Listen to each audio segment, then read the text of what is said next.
Yo, that super cute dude you're peeping at right now is Leo Plav, the main dude. Like way back 5,000 years ago, he was known as Kyle, the epic guy who took down Aribos, the OG of evil. But check it, after 5 long millennia, Leo stumbled upon a mind-blowing revelation. For some mystical, almost freaky reason, all his badass achievements just poofed from history. Not a single mention. Not even a tiny buzz about his name. Meanwhile, his old squad, the peeps who had his back, were out there being celebrated as legendary heroes, their names being sung and known for ages. And now Leo was stuck in some boring classroom, practically dead from boredom, listening to this quirky old teacher drone on about ancient fairy tales from like the dino days. The saga kicks off at Dillan Royal Academy in one lame classroom. The teacher was hyped, going off about how awesome this time is for heroes. Like, yo everyone, this is the real deal. 5,000 years have flown by since heroes first popped up in the world. During that time, the mortal lands have flipped upside down. Same goes for Dillan Royal Academy, which is the spot for this year's Lumen entrance exam. Among you some will totally pass and get their names in the hero books.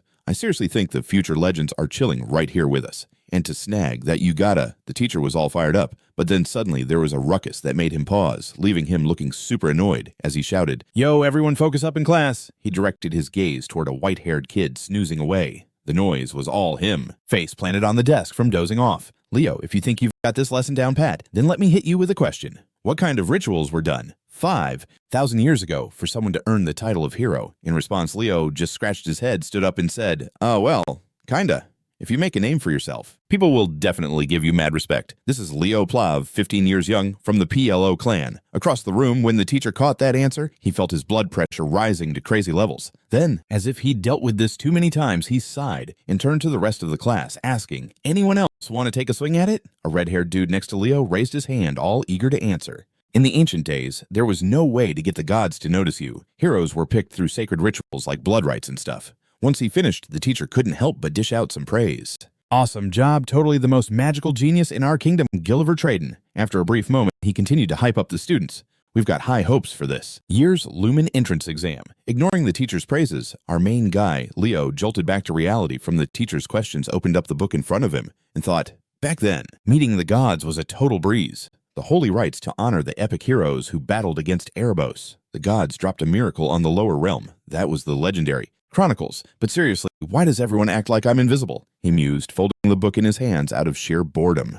Quick note. This is the legendary hero Kyle, reincarnated now, totally forgotten by everyone. Next, while Leo was still mulling over things, suddenly students rushed to the windows to see what was up, making him curious. "They're here. Where, look. It's the Xaringer family crest. Wow, that's Celia Xaringer." Then an announcement echoed through all the classrooms. "Yo, all students, you gotta assemble in the auditorium right now, cause the Xaringer family is visiting our school." Hearing this, Leo jumped out of his seat. Seeing that his red-haired buddy Tradin teased Leo, "You trying to show off for the Xaringer fam? You think they'll even notice?" Leo shot him a look like he was crazy while saying, "I'm out of here. I could care less about that nonsense." "Not like you," he said, then turned and walked straight out without even thinking twice. Behind him, Tradin felt both embarrassed and mad. "I'm not into that either. I just want to see Celia as a rival," he yelled, but all he got back was Leo's uninterested wave, almost making him freak out. "I'm serious," he insisted. Fast forward, and the scene flipped to a training ground. At that moment, Leo was gripping a wooden sword tight, ready for some training. Not slacking on his physical game, his body was way stronger this time around. He reminded himself of this right before a voice popped up next to him. "What's got you all moody?" No sooner had the words escaped than a woman appeared before him, swinging her sword like she was facing off against an enemy. Seeing this, Leo didn't even have time to ask questions and quickly lifted the wooden sword to block the attack. Then, just as Leo was about to explain a few things, she cut him off.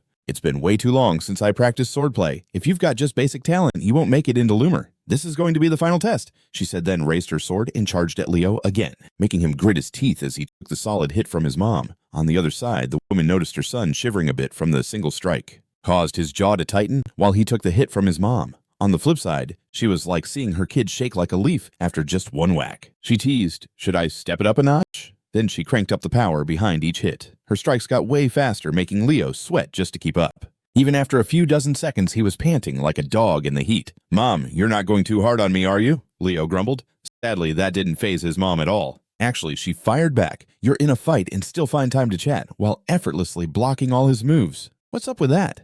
After she said this, she amped up her strength again and lunged at him like a rocket. But right after landing that blow, she felt a wave of regret. "Oh no, did I just go too hard? What if Leo can't dodge this?" she worried to herself. but not wanting to let her down at the very last second, Leo just tilted his head and dodged to the side with this super chill face. Then, seizing the chance while his mom was stunned, he pointed his sword at her throat and asked, "You good, Mom?" Over here she was still. Like, how did I get taken down so easy? She was curious just how crazy good this kid's talent was. After a couple of seconds in shock, the lady got up, dusted herself off, and asked, "So Leo, are you still planning to hit up Lumen? Lumen Academy is where the heroes train. It's one of those top spots where all the legends from different races get their epic tales written down, and it's lit if you want to make history yourself." Leo thought about it and nodded definitely, seeing that his mom got all excited and said, "The Xaringer fam is swinging by to see Dan, and they'll crash at our place." "The Xaringer family is staying with us?" Leo asked, curiosity lighting up his voice. "You bet I'm not just hyped about it. I'll get Viscount Xaringer to teach you their killer aurora field technique. With that, you'll be ready for the Lumen exam next year." After saying this, she happily ruffled Leo's hair, not knowing that her words made him chuckle inside. "Mom, I'm thinking of going for it this year." Time zipped by, and the scene switched to the front of Ding Manor. Just like Leo's mom mentioned, the Xaringer crew rolled up. A girl named Celia hopped out of this swanky black carriage, all graceful-like. She was mulling over, "Why am I even here? Why did Uncle pick this spot? Why not just get a hotel? All I want to do is nail the Lumen entrance exam. Why come to such a small family?" Those thoughts echoed in Celia's head. Then her Uncle Z suddenly chimed in, "Aren't you curious about Leo, the one who said he wouldn't care about ditching her family?" In response, Celia flipped her hair back and said with a smirk, "A knight in training who can't even use a mana field, totally not worth my time." Zess then whispered, "I see it a bit differently." Next, they greeted the folks of the manor. "Super nice to meet you," they said, bowing. "Welcome, Ziz Xaringer," replied the lady. Her name's Ziz Plav, the head honcho of the Plav family, and the dude next to her was Dade Plav, the big boss. "Say hi, Celia. This is Mark Plav," Zess reminded. Listening to him, she calmly put her hand on her chest and introduced herself.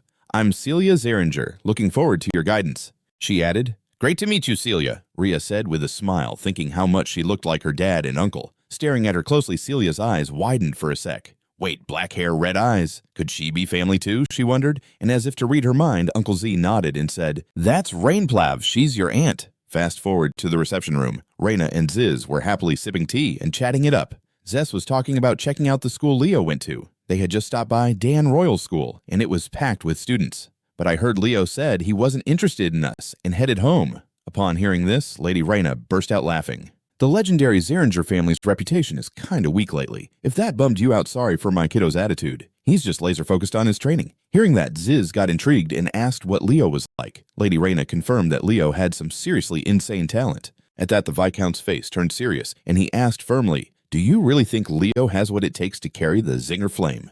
"Not just because he's your kid. I totally think he's got it," Rhea reassured once more. Upon hearing that, Uncle Z smiled as well. "If you're saying he's that good, I'm super excited to see it. But I gotta see the kid's skills for myself." Switch to Leo's scene. He was sitting cross-legged like he was in deep concentration. At that moment, his right wrist started to flicker with a soft glow. Then Leo suddenly opened his eyes and murmured, "The vessel meant to absorb everything is done. That's why I haven't learned an energy field yet." Training. Ziz perked up and asked what kind of kid Leo was. The lady replied that Leo had this insane talent, almost unbelievable, you know. When he heard that, the Viscount's face went serious, and he said, "You really think Leo is fit to inherit the Zinger flame? Not just because he's your kid. I totally think he's more than worthy." Rhea nodded again. Uncle Z smiled too. "Since you think so highly of him, I can't wait to see him. But I gotta see the kid's potential for myself." Cut to Leo. Dude was sitting cross-legged, totally zoning in on his training. Suddenly, his right wrist started to flicker, glowing softly. Then Leo popped his eyes open and finally whispered, "The thing meant to absorb everything is all set. That's why I haven't picked up any energy field yet. Until now, that's when someone vibes with an energy field. The body just kind of flows with that energy and lets go of any chance to stack up mana and spiritual power. In my last life, if I had nailed their power and essence a bit better, and if I hadn't messed up, maybe I wouldn't have left any signs of talent in this life. I'd have it totally on lock. First things first, gotta start with the aura," Leo told himself. But then he heard a voice calling him from behind. "You're Leo Plav, right?" He turned around curious. It was Celia. As soon as she saw Leo notice her, she smiled and said, "From what I see, your basics are pretty solid." "I'll hook you up with some special sword lessons. Sound good?" Celia said, all cheery. But really, she was just trying to impress her aunt, who happens to be Leo's mom. Leo didn't just jump at her offer, but shot back, "Who even are you?" Celia puffed up her chest and said, "I'm Celia Xaringer, known across the globe as the Sword Maiden." "Oh yeah, cool story, but I'm not about to learn from someone who's weaker than me." Leo shrugged. Celia just stared shocked. "Are you saying you're stronger than me?" she asked, disbelief written all over her face. Leo clarified. Well, in a fight to the death, yeah, you'd probably edge me out because I don't use aura. But if we're talking straight sword duel, that's a whole different game. Anger flickered on Celia's face. She glanced at the swords nearby, then casually picked one up. Okay then, if you're that sure of yourself, let's throw down, she challenged. She chuckled to herself, thinking she had this in the bag. Just because you have aura doesn't mean you're automatically stronger than me. Time for a reality check, Celia declared. She set the stakes. If she won, Leo would have to be her servant for the week. And what happens if I win? Leo shot back. Celia shrugged it off, saying if she lost, she'd serve him instead. They both agreed, and Leo snatched up a wooden sword from the ground. All right, let's get this started. With that, he charged in and swung a blow so fast it seemed to tear through the air. But Celia was quick too. She blocked him just in time.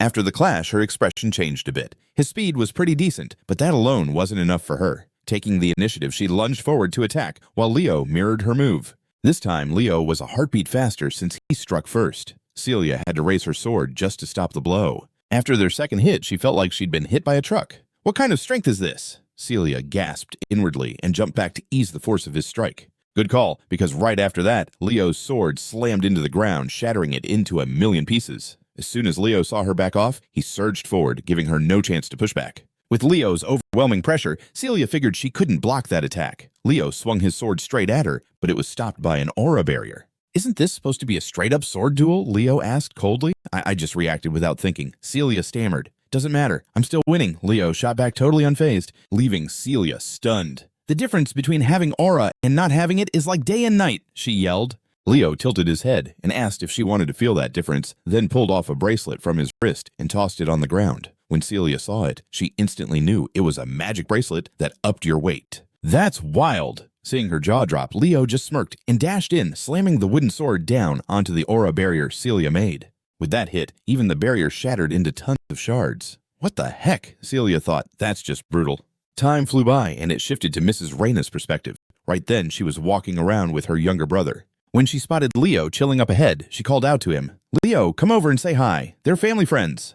Hearing that, Leo looked over to Uncle Zess and bowed a bit. I'm Leo Plav. Uncle Zess reached out and said, I'm Xaringer, your uncle, as you might have heard. Nice to meet you, and shook Leo's hand firmly. Meanwhile, Mrs. Reyna chimed in, by the way, have you met Celia yet, Leo? At her question, Leo looked a bit awkward. He glanced at Celia, who was being carried out by the knights on a stretcher. My lady, what happened? He asked. It all went down so fast, the knights explained. Confused, Zess rushed over concerned when he saw his niece lying there still and unconscious, asking what had happened. The knight quickly filled him in on the details. Super confused, seeing his niece all out cold, Zez rushed over to ask what went down. The knight quickly filled him in on the deets. And the more Zez listened, the more he couldn't believe it. He was all about praising the kid. He took down Celia without even using a mana field. Taking down Celia, that's major props, dude. But Leo wasn't celebrating or anything. He thought Celia lost because she totally underestimated him. Then his uncle was like, so what did you two agree on? And Leo came back with the loser having to be the winner's servant. So Celia Xaringer is going to serve him as a maid for a whole week. Z's face, which was all smiles just moments ago, turned into a total frown when he heard his niece was becoming a maid. He said, promising stuff is key, but Celia is part of the Xaringer fam. You can't make her work as a servant, he added. Let's scrap that promise. I'll hook you up with another reward, something way cooler, he was offering. But before his uncle could finish, Leo jumped in and was like, nah, I'm not down. This is a promise between me and Celia. As long as she's a Xaringer, she's got to own up to it. Even if I show you the family's energy field training techniques, Ziz said, but he didn't realize the dude in front of him was a legendary hero. So Leo was already packing a bunch of those techniques. Hearing that, Leo just scoffed. An energy field move to cover up your niece's fail hard pass on that. Up front, all those no ways had taken Z's cheerful vibe away. Leo Plav, you just said you'd make a Xaringer family member serve as a maid and dissed our chief cultivation technique, didn't you? Right on, Leo shot back cool as ever. Looking at Leo, Z suddenly lit up and asked, you don't think that was a bit too hasty? Leo broke it down for him. I'm not trying to roast the Xaringer fam, but if Lord Zez offered me the chief cultivation technique for beating Celia, I'd totally take it. But you were handing that out to cover up Celia's fail, which means you think if she hadn't messed up, I wouldn't have taken her down. But honestly, even if Celia was all in, I still would have won. Leo said, his voice dripping with confidence. This just made Viscount Zess laugh even more. She turned him down because she couldn't vibe with his attitude. How wild. If the Xaringer family had a kid like that, thinking this, he waved to the knights nearby and told them to take Celia to the servants' quarters so she could stick to her promise. Then he turned to Leo and said, Leo, just between us, hit me up. You can bounce now. Got it, uncle. Leo nodded and Z was totally loving that. Just wait until he took off. Then Z wasn't going to doubt Leo's potential anymore. Says you asked me to help Leo with the family's aura cultivation technique, right? I think I can convince my big brother to let Leo learn the phoenix breath. Time zipped by. The next morning, it switched up to Leo's room. Celia, rocking a maid outfit and blushing like crazy, gritted her teeth and said, "For 7 days, I'll serve young Master Leo as his maid. I'm Celia." In the room, Leo was deep in his book. Hearing her, he looked up and gave her a nod, saying, "That's looking good on you." The simple outfit jived with your classy vibe. This combo is absolutely on point. His tone had this flirty edge that got Celia totally shook, making her shake in anger. "I know I'm cute, but talking like that is just weird." "Oh no, not what I meant to say. Sorry, I've got a friend who's always hyping up looks. Maybe I picked up their influence," Leo replied, then sighed, thinking of a close buddy from his past life. When the world's back to chill, I'll spend my days spreading beauty all around. That's what that teammate always said. Fast forward hearing this, Celia relaxed a bit. A friend who genuinely appreciates beauty must be awesome. The downside is they're too sincere sometimes. Leo sighed inside, recalling a moment from way back when that teammate who adored beauty suggested the 2 girls in the squad should model for a painting, though the strict Rizana had more grace than anyone, and Luna. "For art's sake, could you 2 pose nude for me? I even brought my sketchbook," he said, all pumped, and the 2 girls straight up beat him up. As for Celia, seeing Leo clutching that book, she got kinda curious. The book looked like some crazy training manual. "What's that you're reading?" In response, Leo glanced at the book in his hands and said casually, "This, I read it a ton when I was a kid. It's The Origin of Heroes." Celia was amazed because she recognized it as a fairy tale book, and Leo was already 15. After that, Celia stepped closer, checking out all the books on the shelf, and said, "You really dig The Origin of Heroes, huh? Even those scholars studying the great heroes can't hold a candle to you." She was wowed by the collection Leo had, but he just shrugged and said he gathered them by chance. The book looked like some special training guide. "What you reading?" Leo glanced at the book and casually said, "Oh, this, I used to read it a ton when I was a kid. It's all about where heroes come from." Celia was totally surprised since she knew it was a fairy tale book, and Leo was already 15. After that, she walked closer, checking out all the books on the shelf and said, "Looks like you really dig The Origin of Heroes. Even the big-time scholars studying great heroes can't hold a candle to you." She was amazed by how many books Leo had, but he just shrugged it off, saying he picked them up by accident. So Celia reached over, grabbed the book from Leo, and mumbled, "But like there were tons of books about Kyle." Hearing that, Leo's face lit up for a sec as he said, "Out of all the epic heroes, the stuff not linked to anyone that could totally be his." Unlike you, Celia shook her head like no way when he suggested he's probably just some fraud trying to take credit for the real heroes. That's the common vibe. "For sure, I feel that way too," she said, tossing the book back on the chair. "So, you're saying you think I'm like that?" Leo whispered super softly. "What, let's hit the training after breakfast. Cool." He turned to Celia. Once she heard that, her eyes sparked as she asked, "Young master, can I train with you, please?" As she said that, she was giggling to herself. "I want to find out your power secret." Leo didn't even hesitate. He was like, "Sure, but it's going to be tough to keep up. You ready for this?" He had a bit of that smirk vibe, which made Celia yell in anger, "I am Celia." It might have been true, but once she started training with Leo, she quickly saw just how hardcore it was. Before long, she was dripping with sweat and gasping for air. Watching her, the protagonist said matter-of-factly, "When you push your limits, your reflexes take a hit. Movements get messy, and you expose yourself like this." Turning to Leo, she shot him a suspect look. "This is what you call training." "For real?" "Yep. Kids these days are way too weak." Leo shrugged, not impressed. To him, after 5,000 years of development, the energy field techniques had leveled up a ton. But physical training was totally pushed aside. The energy field is what amps up your physical strength. Strengthening your body also boosts the energy field. Yet they still don't put much weight on working out. After catching her breath, Celia forced herself back up to attack again, yelling, "Don't sleep on me, you old white-haired dude." With that, she charged at Leo to hit. But facing those moves, which were like a snail's pace, Leo just swung his sword once and sent Celia flying like way back. By now, tears were threatening to spill from her eyes. Why can't I win?" she said, her voice full of bitterness. Seeing that the protagonist strolled up in front of her and said, "Feels kinda rough, huh?" "Here, take this," he said, handing Celia a gravity bracelet. And the second she touched it, her hands were slammed to the ground by its weight. It was that gravity bracelet. "From tomorrow on, wear this during training," Leo said, silently smirking at the thought of someone else struggling with him. Time zipped by, and the scene switched to an empty lot. While the 2 teens trained, Uncle Z watched them from the back. To him, this was solid experience for Celia before jumping into Lumen. Pushing her pride a little wasn't a bad move. Thinking this, he called out loudly to Leo, "I'm planning to ask the family. Head to let you inherit the Phoenix Breath technique." On the flip side, Leo was totally caught off guard by this because he had heard about that technique before. The Phoenix Breath, the heart of all main field techniques in the Xaringer fam.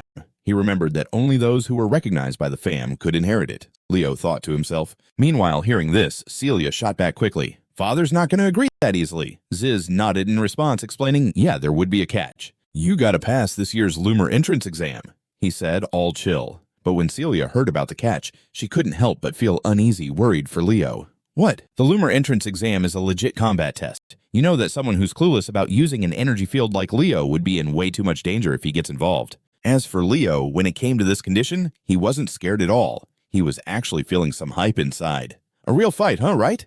Guess I have no choice. Up ahead, Uncle Z noticed him deep in thought and asked again, what do you think about that, Leo? To that, Leo shot his uncle a confident nod. My parents said they'd respect my call, so I'm in. Leo's answer didn't shock Viscount Z much, just as he thought the kid had planned on going for this year's entrance exam. So, with a new motivation to step it up, Leo dove back into training. After a short break, okay, let's keep it going, he said, jumping back into his run. Who says I can't keep up, Celia shouted. Time zipped by. A week later, the scene shifts to dance school. It's the day of the entrance exam for Lumen Academy, and from super early, people were already piling in to wait for the test. Celia's arrival totally grabbed everyone's eyeballs. Isn't that Celia Xaringer? It's lit to see the swordswoman in action. Who's that next to her? Curious whispers kicked off. Meanwhile, Celia glanced over and asked, Leo, you worried, or what, young master? Not even a little, Leo replied coolly. He shot her a teasing look and turned to call her out. Shouldn't you change? The way you talk, that sudden reminder made Celia flinch. Then someone called out from behind them, Miss Celia. Both of them turned around to see who was speaking. Turns out it was the red-haired dude Trident, and seeing Leo chilling next to Celia shocked him too. He shouted, Leo Plav, what are you doing here when you don't even know how to work an energy field? Turdon asked, then quickly turned to greet Celia. Miss Celia, awesome to see you, you good. The two just stared at Turdon like he was out of his mind, leaving him feeling super awkward, not knowing what to say next. Finally, he introduced himself. I'm Gilliver Tradon. Remember me? I said hi when you came to the school last time. The biggest magical prodigy of Dan turned to Celia. Before the red-haired guy could finish his intro, she interrupted, Sorry, but I'm totally blanking on you. Well, peace out, she said, grabbing Leo's hand and bolting. But right then, another voice rang out. Celia, long time no see. The shout was loud enough to grab everyone's attention in the Great Hall. The voice belonged to a young bro and sis duo, both flaunting striking silver hair. The older bro was Abad Llewellyn 16, and his sis was Chelsea Llewellyn 14, both part of the famous Llewellyn fam. Who dat, Leo asked, kinda curious. Seeing them, Celia instinctively tightened her grip and said, They're the Llewellyn siblings. They're from the noble legendary Llewellyn family of the Gold Empire. They're also competing in this exam, so we can't get wrecked. Leo, the Xaringer fam can't lose to the Llewellyn fam, she said, her eyes lighting up like fireworks. Leo, clueless, replied, But I'm from the Plav family. Next, the siblings walked up to Celia and said hi again. Long time no see, Celia. To this, the swordswoman nodded back. Yeah, long time no see, Abad Llewellyn. Who's that next to you? Abad asked, glancing at Leo. Celia answered loudly. He's from the Marquis family in the Delrod Kingdom. Leo Plav of the Plav fam. Across from them, Chelsea immediately checked out of the convo. Just a regular nobody, she said coldly. Abad didn't seem impressed either. After the quick hellos, they bounced, warning Celia as they left. Celia, the top spot's definitely mine. Let's roll.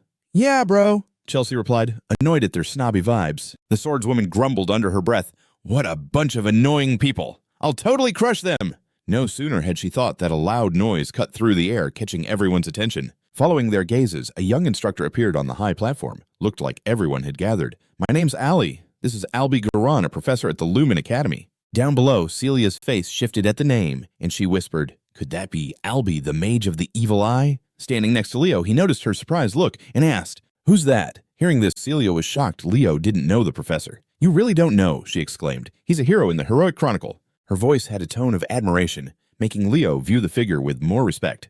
A dude labeled a hero of this time. The amount of mana in that left eye must be, Leo thought, as streams of energy poured out from Albie's left eye. While Leo was lost in thought, Professor Albie started explaining the test. The exams will include fighting other people and taking down monsters, and everyone will participate in these two events back to back. I'm doing it this way. What a pain, he muttered. Then without a second thought, he set the papers in his hand on fire. Then he pulled out a book from his coat pocket and started using his powers, opening the heroic chronicle Albie's World chapter The Starting Monster, Forest. Suddenly, a gigantic magic circle appeared under everyone's feet, buzzing with crazy energy, and Professor Albie, looking down at them coldly, announced to the group, I will seriously not tolerate any delays. I'm grouping you all together and we're going in one round. Back to Leo, he took the chance to dig up memories related to this so-called heroic chronicle. Now, the chronicle ain't just a record. Its real value is that it holds the challenges tackled by past heroes and brings back the worlds of heroes. Plus, if you conquer one of these hero worlds, you can snag the powers of the previous heroes. It's pretty much a hero training system. Back in reality, when they popped back into the scene, they found themselves in a dark, creepy forest. Then Alba's voice echoed from above. This is the Beast Forest. The test is all about surviving. You can team up or take each other out. Do whatever you gotta do to make it through. If you want to give up, you can smash the orb you're holding to return. That's the only way. After dropping that bomb, his voice just vanished. Everyone was still confused about the forest when Leo suddenly picked up a familiar aura. This place was just as it used to be. Before it got messed up by the Beast Queen Celatona, this was once the Fairy Clan's territory. Around them, some scaredy-cat students started freaking out. I want to go home. Someone yelled out, "It's just a trick. How lame." Another person grumbled, but Leo saw it differently. Nah, he disagreed. Even though this world came straight from Professor Alb's memories, everything that goes down here is legit. If you end up in a life-or-death scenario, you seriously kick the bucket. Just as he was thinking this, a blue beam of light shot out from the woods right at Leo. Luckily, he's always ready, so he dodged just in time. And the one who fired that wind arrow, no one other than Chelsea. Seeing Leo avoid her shot, she stepped up and said, "Haven't we met before? It's a pleasure to take down someone from the Xaringer clan," she said, all smug. Leo had to remind her who he really was. "I'm from the Plav clan, but hey, you were hanging with Celia earlier," Chelsea shouted and instantly used her wind-cutting magic conjuring an energy scythe in her hand. And with Leo's experience, he was slightly taken back by this skill that wasn't even a thing before. But at the core, it was still the same, so he tightened his grip on his sword and braced himself for whatever came next. Meanwhile, Chelsea, seeing Leo stay chill in front of her, felt a bit irritated. Sigh. "You're still cool with me right here." After saying that, she spun her scythe around and flung it forward like a saw blade, but that hit wasn't enough to faze Leo. With one smooth swing of his sword, he sent the scythe flying back. Watching him handle it so easily, Chelsea's expression shifted a bit. "This dude's no joke, but I can't feel any aura being used. Is he hiding some kind of aura that's tough to spot?" she thought to herself. Meanwhile, Leo pointed out that her attack was way too basic. "Why don't we team up instead? This test usually hands out more points to the ones who last the longest. And as a mage, wouldn't having a swordsman on your squad be useful?" He smiled, trying to sweet-talk her. But sadly, those words were just water off a duck's back for Chelsea. "Nah, I'm a combat mage, and more importantly, you're calling my attack super basic, right?" Her tone had a bit of bite. Whether Leo caught her vibe or not, he calmly confessed, "Look, that attack lacks variety and power." That's how it is. Facing him, hearing Leo go on about magic, the girl rolled her eyes. "You're giving me a lecture about magic, me, a direct descendant of the Llewellyn family. Okay then, let's see how you deal with this simple attack. Wind blades and wind arrows," she exclaimed, waving her staff and sending a bunch of blades and arrows right at Leo. But as soon as she cast her spell, she realized Leo had already dipped from his spot. "Where'd he go? I can't sense a scrap of mana. What's happening?" She panicked, realizing Leo had suddenly popped up right in front of her and landed a punch in her stomach enough to drop her to her knees. "So, I guess I should politely ask you to team up, huh?" Then Leo tied her to a post and got ready to light a fire, looking super shady. Time quickly rolled into evening, and Chelsea slowly came to her senses, finding herself tied to a wooden stake with a blazing fire beneath her. It really looked like she was about to be sacrificed. "What the heck is this?" Chelsea freaked out. Seeing that she was awake, Leo went back to his proposal. "So, are you going to cooperate with me?" She clenched her teeth and glared. "No way! I don't need anyone but my brother Windblade," she shouted. At the same time, she tried to cast her magic to cut the ropes, but a tiny red sealing sigil popped up on her wrist, blocking her spell from working. "This is a magical sealing formation," Leo murmured, "but since there isn't much mana, it won't hold for long." Responding to him, Chelsea insisted she could break this weak spell easily. But Leo just chuckled coldly. "Do you think I'm letting you take time to prep?"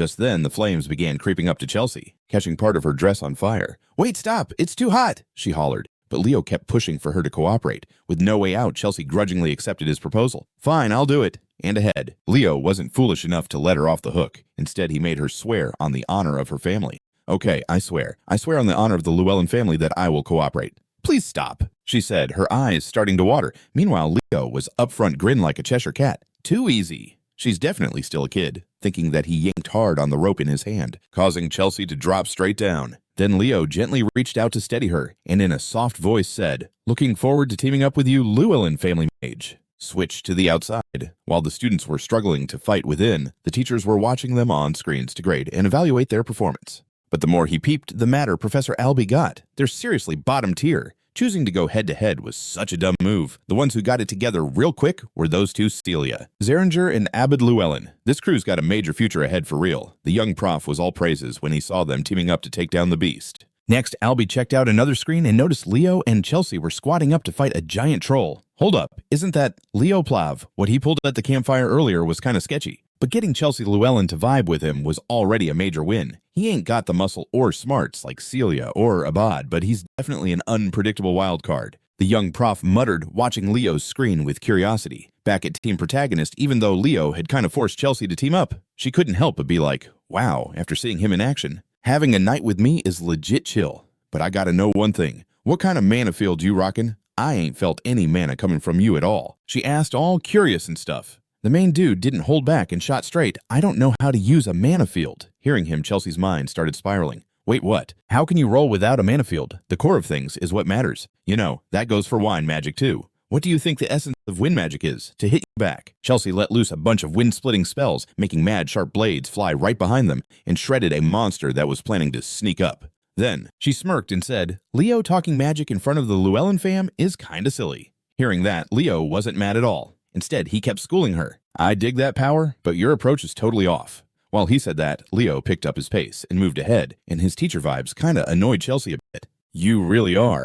Just then, before she could fire another shot, Leo caught something and motioned for her to stop. You wait, he whispered. Chelsea got why Leo wanted her to chill. Because up ahead are some dried-out corpses that look straight-up ancient and shriveled like mummies, Chelsea said, frowning. Leo added that he's seen this sort of creepy stuff before. Now it all clicks for the passing test, Leo murmured to himself. But at that instant, he suddenly felt something gunning for him. So without a second to waste, Leo lunged forward, grabbed Chelsea, and yanked her aside. His quick move saved them both from an ambush out of nowhere. Then a few peeps came up from a distance. Too bad I'm gunning for Chelsea Llewellyn first. Once she's out of the way, the dude next to her is total fodder. That voice was none other than red-haired Traden. Dude seemed to have teamed up with some other students to take out the strong competitors. All right, let's roll out together, he shouted, and all his crew dived in like wild dogs ready to bite. But these fools ain't got a chance fighting Leo close up. How could they even hang one-on-one? Without missing a beat, Leo decked the first guy that rushed him right in the face, sending him crashing to the ground like a rag doll. Seeing their buddy wiped out so fast, the rest started freaking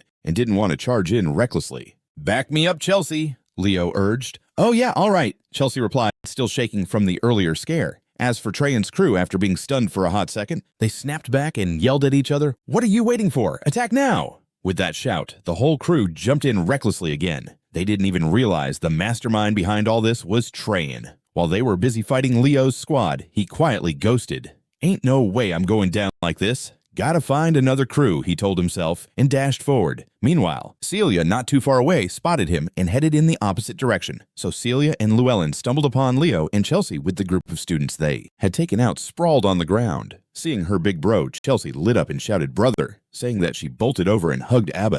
And Abad, all caring and checking on her, asked, Chelsea, you good? Next to them, the swordswoman Celia chuckled and asked, How'd you two end up together? Oh, that's 'cause I suggested teaming up. That stubborn dude didn't want to work together. So I kinda convinced her real good, Leo said with a smirk, making Celia think there's more to this than he's letting on. What are you plotting this time? Celia asked, looking all cautious. Then for some reason, Leo stepped forward and helped each person he knocked down back up, making Chelsea curiously ask, why's he helping them? In response, Leo explained, There's no need to compete anymore 'cause we're taking on this world together. The monster forest is acting shady right now. Don't you see those corpses are sketch?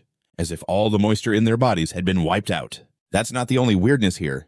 Aren't there way fewer monsters in this monster forest? Leo shrugged back. As soon as Celia heard this from him, she realized the real issue and gasped. The monster forest is acting way weird right now. Can't you see those corpses are like something's off? Like it's like all the moisture got sucked out. Not the only freaky thing here. Don't you think there are super few monsters in this monster forest? Leo just shrugged. Then once Celia heard this from him, she realized what was up and freaked out. Now that you bring it up, I just noticed that too. It's like something big and nasty scared all the other monsters, making them hide. Llewellyn, that white-haired dude, nodded like he gets it. I see it now. The first big win for Hero Albai was taking down that high-level monster. No sooner had he said it than the whole crew felt this creepy vibe hit them, making them chill. Looks like it's already here, Leo whispered. Back where Traden was, he was using a light spell to check the scene.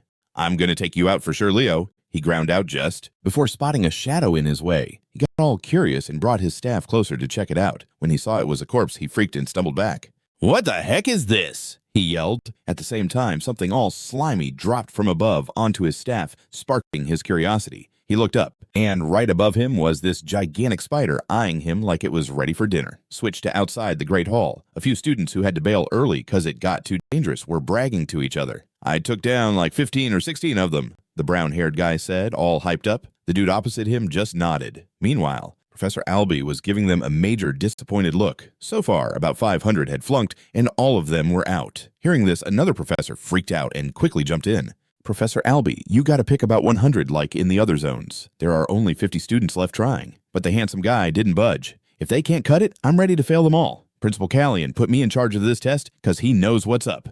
He said that and turned back to the monitor showing Leo, thinking that true heroes only show up when things get tough. Leo Plav must have noticed something was off in the woods, but could he actually make it through this? The teacher wondered. Back with Leo's squad. They were regrouping and making moves. "Dang, it's super dark," one long-haired student whined. Suddenly, Celia, the swordswoman leading the crew, stopped and signaled, "Hold up, something's coming up ahead, everyone. Get ready to throw down." She started channeling mana into her sword, making it glow a soft red and super quick. They noticed something had grabbed Celia tight. "What's going on? The one in the back is the real deal," Abad shouted as a heads up. Then he was about to unleash some magic to fight back. But before he could fire off his spell, Leo rushed in to stop him and called to his trident, "Gulliver, wake up! Smash the crystal right now!" Hearing that, the trident gritted its teeth and shattered the crystal it was holding.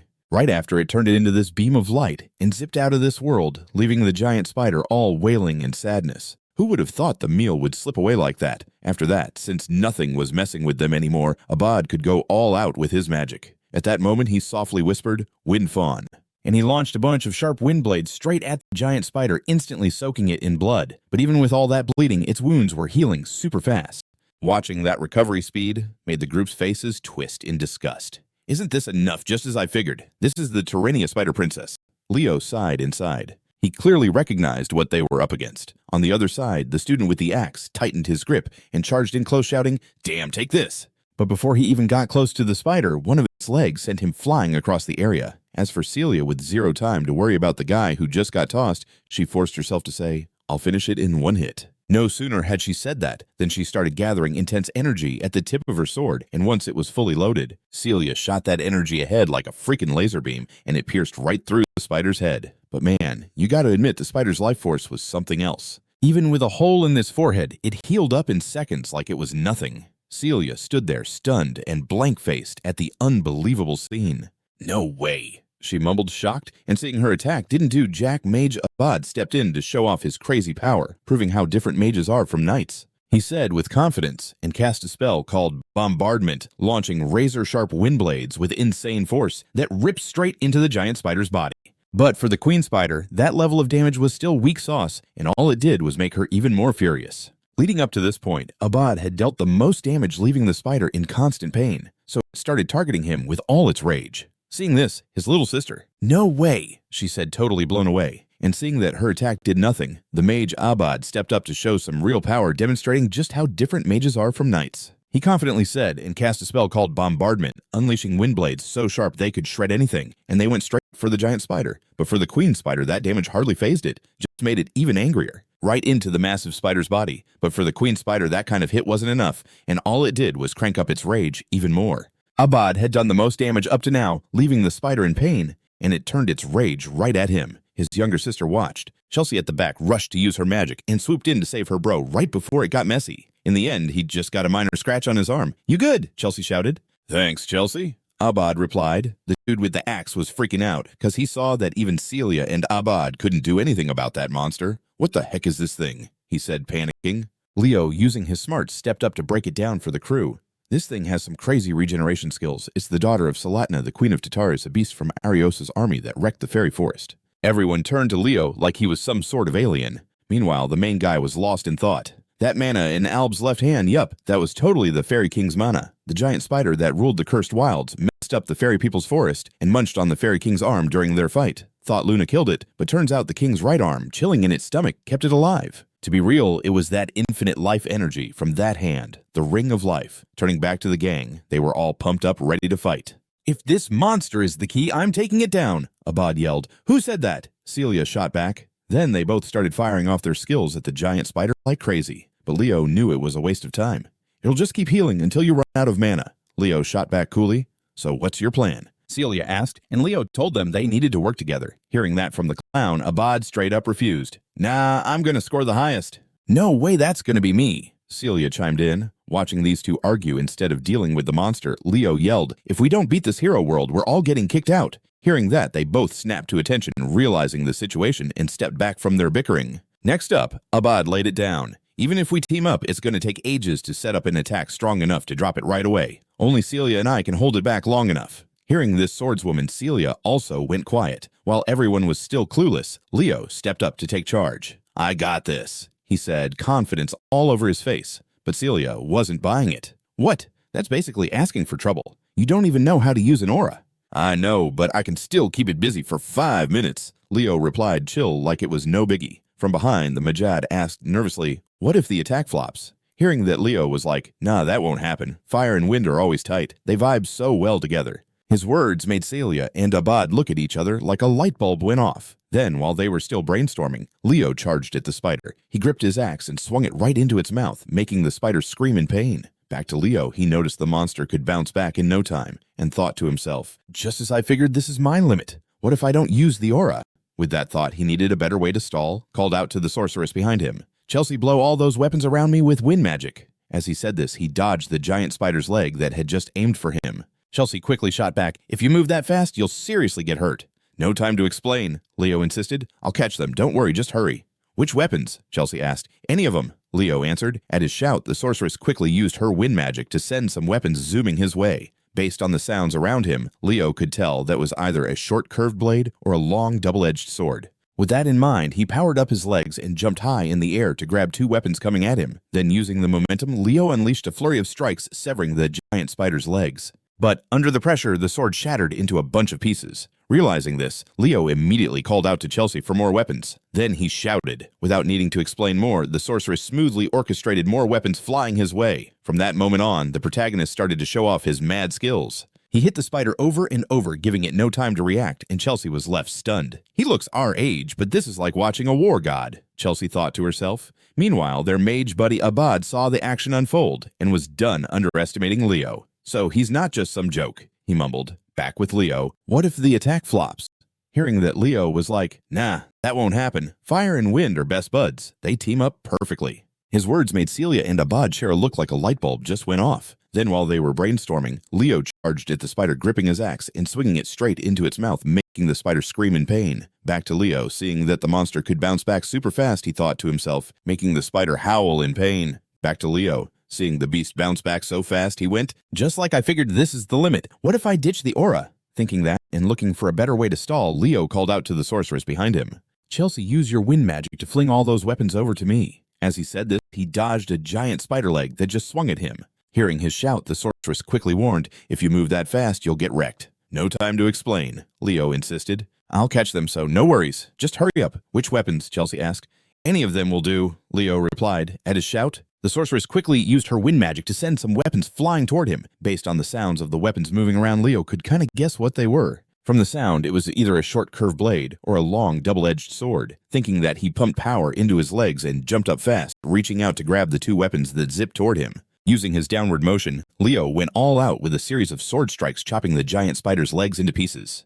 But under all that pressure, the sword barely made a few strikes before just shattering into tons of bits. Seeing this, Leo instantly called out to Chelsea for more weapons. Then he called out. Without him needing to say much, the sorceress smoothly coordinated and sent more weapons flying toward him. From that point on, our hero started to show off his insane weapon skills. He kept smashing the spider over and over, leaving it no chance to react, and Chelsea was totally stunned. He looks our age, but with this skill, he's like a total war god. Chelsea was just thinking to herself, over with their mage buddy Abad, who saw the whole thing go down. He wasn't about to underestimate Leo anymore. So this dude's not just some loser, he mumbled. Back with Leo. While beating up that giant spider, he ended up with a little cut on his cheek. Feeling the warm blood drip down, Leo flashed a big excited grin. He thought, I can still feel something. If I can't take down a creature like this, those other guys are gonna roast me in the afterlife. With that in mind, he clutched the sword handle tight, gave it a fierce shake, and went straight for the beast. When he swung, the sword shattered into a million pieces. He usually would be asking for another sword by now, but Chelsea just stared at him like she saw a ghost. She told him that was the last sword, and Leo's pumped face dropped in shock. But luckily, Celia, the swordswoman behind them, had just finished charging up her skill. Her whole vibe was electric, and she shouted to Leo where to dodge. How's that for you, you creepy spider? Celia yelled as she swung her sword with all her might, blasting out a massive column of fiery flames, and the spider didn't even have a chance to scream before it was toast. After it was gone, everyone got a notification. Albie's world opening, chapter The Wildwood, is cleared. When Celia heard that, it looked like she drained all her energy and just slumped to the floor. It was done. She let out a big sigh of relief, then turned to Leo and said he had seriously held that monster off for 5 minutes. "Leo, you did awesome," the swordswoman cheered. But before she could finish Chelsea, the young mage cut in. "Wow, amazing. You look like a total hero from a story." "For real?" Leo sighed and asked again because he wasn't just anyone. He was a legit hero. Chelsea stared at him with those starry eyes. "Totally. I want to be a battle mage. So I really need to learn how to fight up close. It's my biggest weak spot. Please show me." Meanwhile, Celia was quietly chuckling at these noobs and their hopes. "I honestly hope everyone can get trained by Leo just once," she said with a sly grin, leaving the mage girl behind her all confused. Back with Leo tuning out their chatter, he bent down to grab a ring that had fallen on the ground and wondered, did that ring drop from something? Then a beam of light shot out from the ring, and within that light, a tiny figure with wings popped up. Looking at, was this ring the loot that dropped? Suddenly a bright beam shot out from the ring, and from that glow, a little figure with wings popped into view. Looking at the familiar face, Leo immediately recognized Princed. "Sil, do you still remember me?" "I'm Kyle," Leo said softly.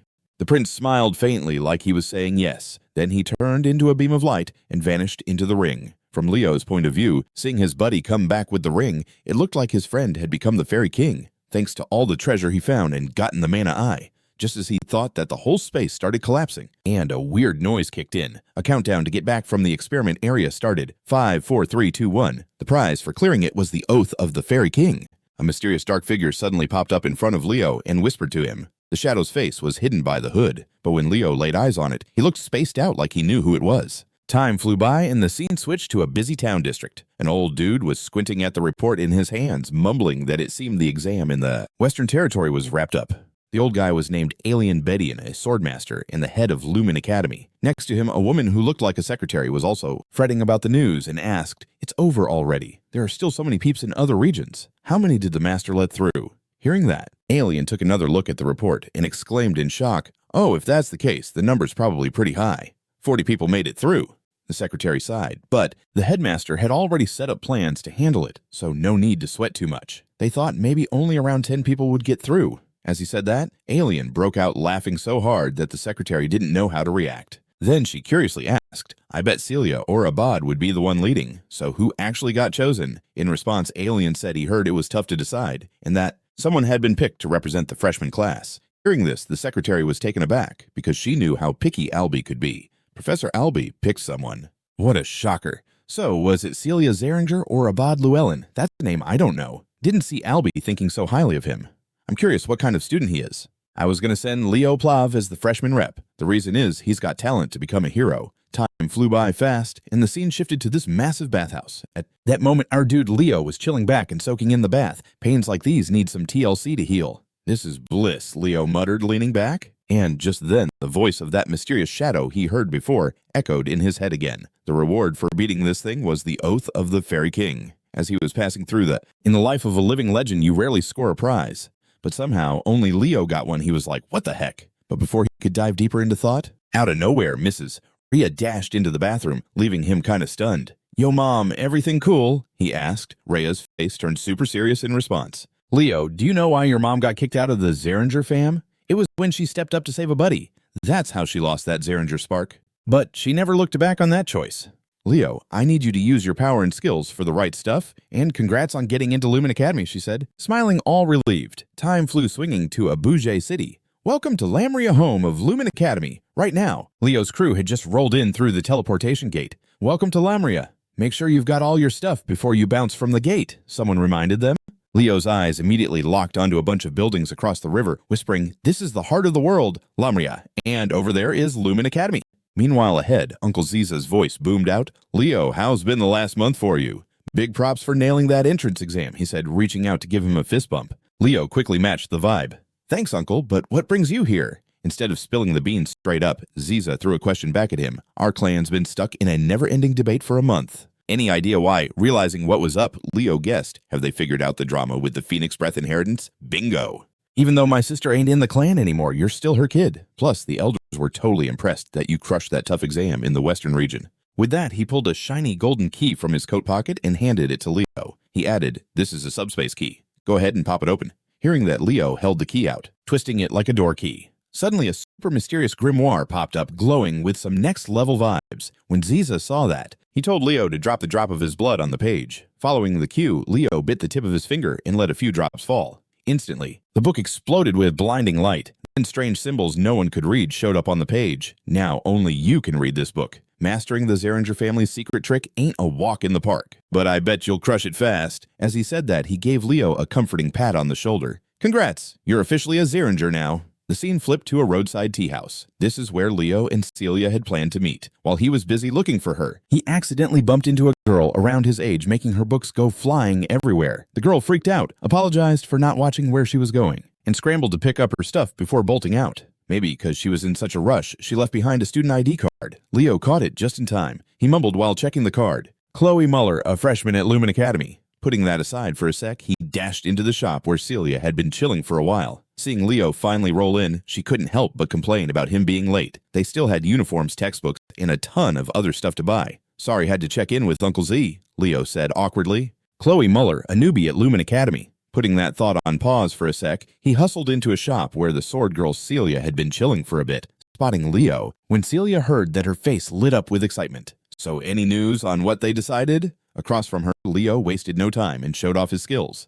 At that moment, a set of fiery wings popped up from behind him, shining bright. "Is this how you handle it?" Leo asked, chill. Meanwhile, Celia, the swordswoman, was so blown away she dropped everything she was holding. She couldn't even wrap her head around it. "It took me 3 weeks to get the hang of this secret move. Leo, who are you really?" she thought in a daze. You couldn't blame her, though.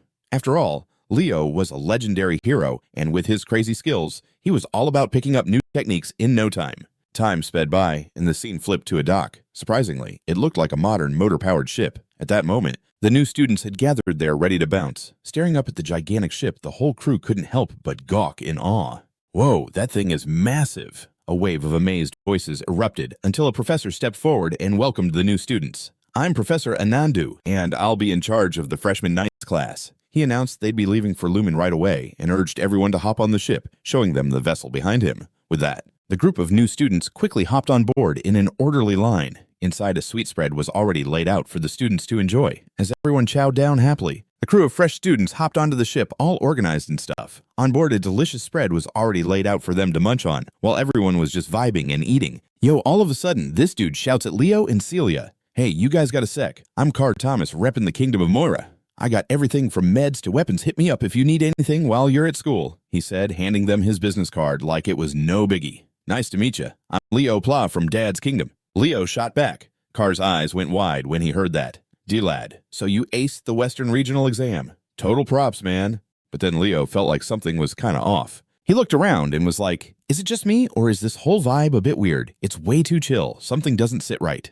In response, Celia, the Sword Queen, sighed and said, "Isn't it normal to give a warm welcome to a new student who crushed the exam?" Carr, munching on cake, nodded along. "Yeah, like why would they treat students rough before they even enroll?" he chimed in. But right after he said that, bam, the whole ship shook like it was about to blow up. Then out of nowhere, this huge tentacle shot up from the ocean and smacked the ship, cracking the deck like it was made of chips. Next thing you know, screams filled the air. "Professor Ain, help!"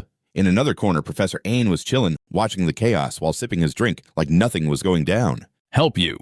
You guys are Lumen Academy hero candidates. When trouble knocks, you better handle it yourselves," he replied, glancing at this massive octopus popping out of the water with a mouthful of razor-sharp teeth. The whole scene took a wild turn, making Celia so mad that she stomped on her cake like it was a bug. Leo, seeing her freak out, swung his sword to slice a tentacle and hurried to calm her down. "Celia, just chill," he said. But Celia shot back, reminding him to look after himself. As she said this, she swung her sword glowing with light like a boss. But out of nowhere, that giant octopus blasted a giant wave of water right at her, soaking her to the bone. Leo just stood there speechless. "That's classic Kraken behavior. They freak out and spray water when it gets hot. It's common sense," he grumbled, which just made Celia glare at him even harder. Meanwhile, some random student had a leg caught tight by the octopus's tentacle, about to be the nasty seafood special. "That freaking octopus," Leo muttered, rushing over to save that dude. Together, they slashed the tentacle like it was nothing. Carr, hiding under a table, was freaking shocked watching them coordinate their moves flawlessly. "Whoa, this is Celia's legit power," he thought, eyes wide.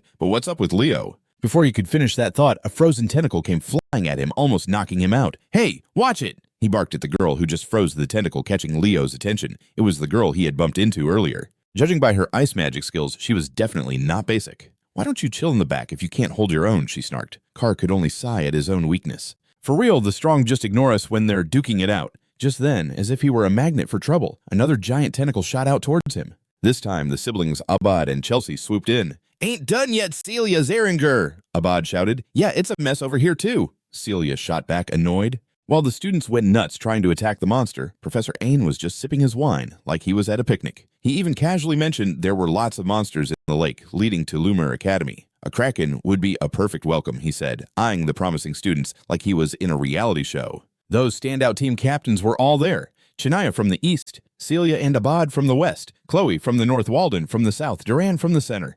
This year's freshmen are seriously impressive.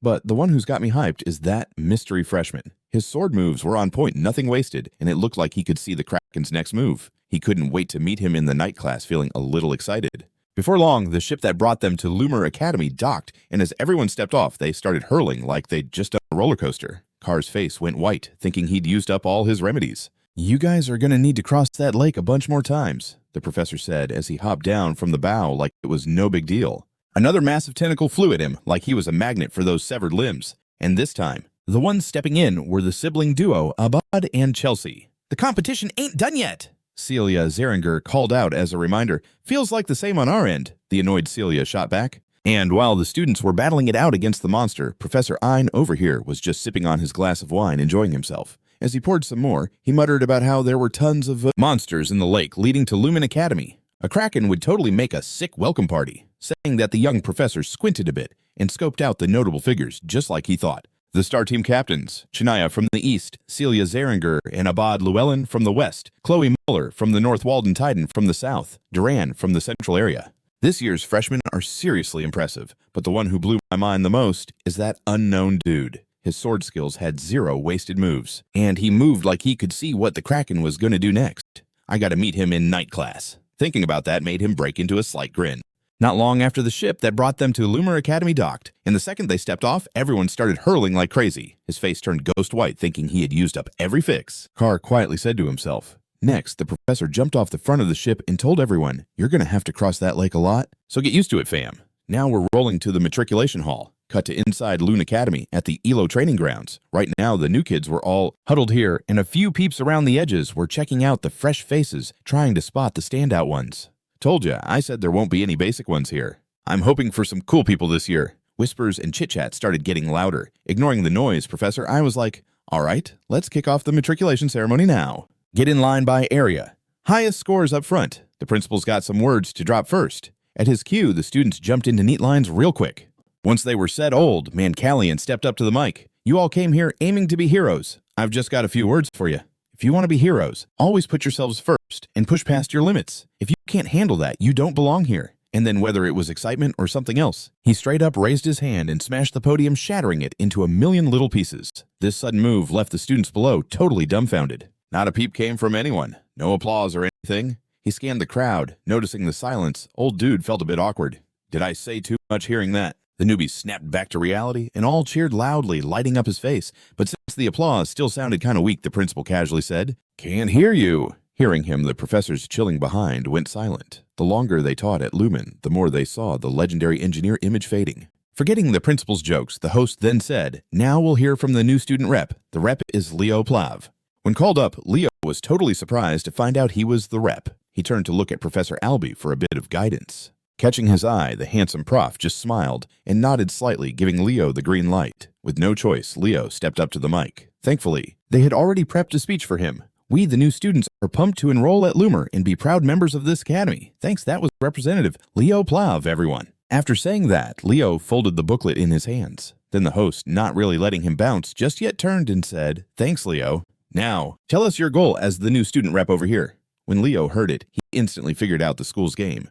Were they trying to stir up the kids who wanted this spot instead of him? Thinking that he wasn't worried about anything, and shouted a challenge at all those wannabes. "What's up? I'm the new student rep, Leo Plav. If anyone wants this gig, come and take it, no matter who you are," Leo declared with major confidence. Time flew by until the late afternoon. Cut to the Lumen Academy dorms where the new kids were being shown around by an instructor. You've all worked hard today. Starting tomorrow for about a week, explorative classes are going to kick off. During this time, you can check out any class you want, no matter your intended major. By the end of it, you'll pick 3 subjects to dive deep into. Sounds good. Hit the hay early so you won't be late for the first class. Back at Leo's place, just before hitting his room, his buddy Carr said, "Later, Leo. Our rooms are right next to each other. Super hyped for tomorrow. Good night, Leo." "Yeah, catch you tomorrow." Leo nodded back. Once he stepped into his room, he chucked his suitcase on the bed and flopped down to chill, not even changing out of his clothes. But Leo wasn't that careless. He was laying down because he had something to check right then. After shutting his eyes, Leo's mind shifted into this massive space that looked like a giant library packed with tons of books everywhere. What he wanted from Lumer was to find something hopefully here, the chronicle of his hero journey, Leo thought. Time zipped by until the next morning, shifting scenes to the dining hall. While Leo was munching solo, his buddy Carr cruised over with a tray, 3 times the usual size, plopped down next to him, and offered, "Yo, Leo, let's eat together."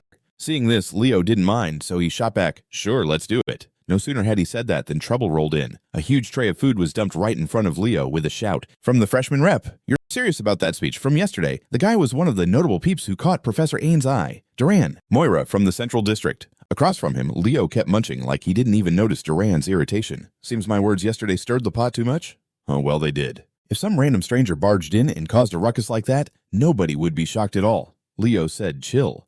But the calmer he stayed, the angrier Duran got seeing Leo act like he didn't care. Dude's eyes got huge as he was all like, "You don't know who I am. I'm the captain of the Central District." But the 2 starving demons across from him totally didn't care and were just munching away happily. Duran looked like a total joke trying to get attention while getting spoon-fed. Finally, he couldn't hold his anger in anymore and zapped out a lightning bolt.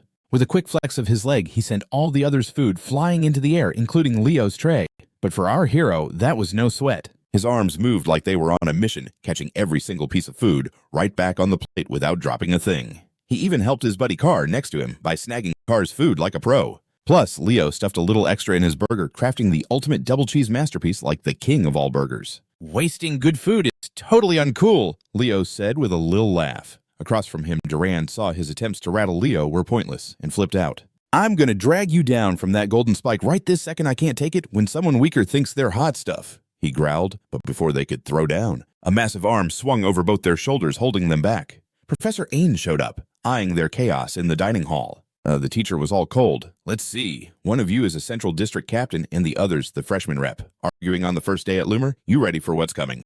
His voice had this scary vibe, making the 2 hot-headed kids gulp in nervousness. Time zipped by, and now it was the Night Division Exploration class. The students who were into this subject had been hanging out here for a minute. But Professor Ann was totally silent and didn't say a word. That made a brown-haired classmate raise his hand and ask, "Yo, professor, class is about to start." Next to him, the swordswoman Celia was wondering why Leo hadn't shown up yet. Just then, like they were on some ridiculous run, Leo and Duran crawled into the classroom. Seeing Leo drenched in sweat, Celia rushed over. "Leo, what's up? Did you get into a brawl?" Leo just shot a quick glance at Duran with an amused smirk. Then once everyone was in, the young professor kicked off the class. "All right, new peeps, welcome to class. I'm Anna Landu, and I'll be your guide in the first-year Knights course." Up front, the blonde guy still looked all salty from the Leo incident. So, while trying to focus on the lecture, he kept throwing daggers at Leo with his eyes, and Carr could feel some epic showdown brewing in class. Oh, had they already kicked off a massive mind game? He shifted his focus back to the professor. The teacher didn't bother with the in-class drama and kept explaining stuff. "We've got 3 powers of mana, magical energy, soul energy, and aura. But yo aura is the trickiest to control. Anyone know why?" Celia at the back chimed in, saying that aura messes with mana's flexibility when it transforms. Hearing this, Professor Ain nodded at her, clearly impressed. "You got it. While magical energy and soul energy use mana straight up, aura absorbs mana and makes it fit your body. Now, can anyone break down how we use the aura we've built up?" as he asked. His body started glowing, and even Celia had no clue. She thought to herself, wouldn't some force just work? Finally, seeing nobody step up, Leo answered for the crew, "We tap into aura power by burning mana." The professor looked a bit surprised, but nodded. "Exactly so. What's the most critical thing when burning mana?" "It's endurance," Leo threw out again. Looking at Ain and seeing Leo consistently answering, Ain's face changed slowly. "Nice one," Leo Plav said. "Ever studied aura before?" "Nah," Leo shook his head, which made the professor think even higher of him. Yet for someone who hadn't properly studied the chief field, he grasped its essence. With a little smile, he added, "Let's ditch the theory for a bit. Why don't we shake our bodies around a little?" The professor began channeling energy into his feet, and to everyone's shock, his steps lifted off the ground like he was walking on air. This was the chief field step. The main idea was to focus the chief field's energy into your feet, and the possibilities are endless. Fast forward, the students grouped up to practice this dope skill. But it was no walk in the park, so most still struggled to get the hang of it. Except for Celia, the sword queen who had mastered it pretty well, and turned to brag to Leo. Yo, except for the sword girl, Celia, with her genius rep, she picked up the skill fair enough and turned to flex on the main character. Hey, I'll show you how if you call me sis. Leo acting like this was just some kiddie stuff was kinda over Celia's help. No need for it. The chief's rules ain't that wild. He said, just chillin'. And speaking of Professor Ain, he peeped that Duran was totally zoned in on something and cracked a smile like he just thought of a hilarious joke. He then clapped to get everyone's attention. So as you all know, there was a little chaos this morning. Hearing that the sorceress Chelsea, totally confused, asked Professor, what are you talking about? Back with Professor Ain, he summoned Leo and Duran to step up. Turning to the blonde dude, he asked, Duran Moira, what's got your knickers in a twist? I'm not mad. He shot back, but he couldn't even look the professor in the eye. Ain got the vibe without even asking, so he set up a challenge for them. Time for a showdown on the field. Duran Moira, captain of the Central Region, and the new student star, Leo Plav, are going to race to see who's the class champ. In this race, no holds barred on the energy fields. The professor's words made Duran's eyes pop. Meanwhile, the betting vendor jumped in waving around a sign, yelling, Yo, place your bets. Duran Moira, prodigy from the Moira clan, a total thunder power master. And then there's Leo Plav, the underdog from the outskirts who took down captains everywhere and is now the new student's rep.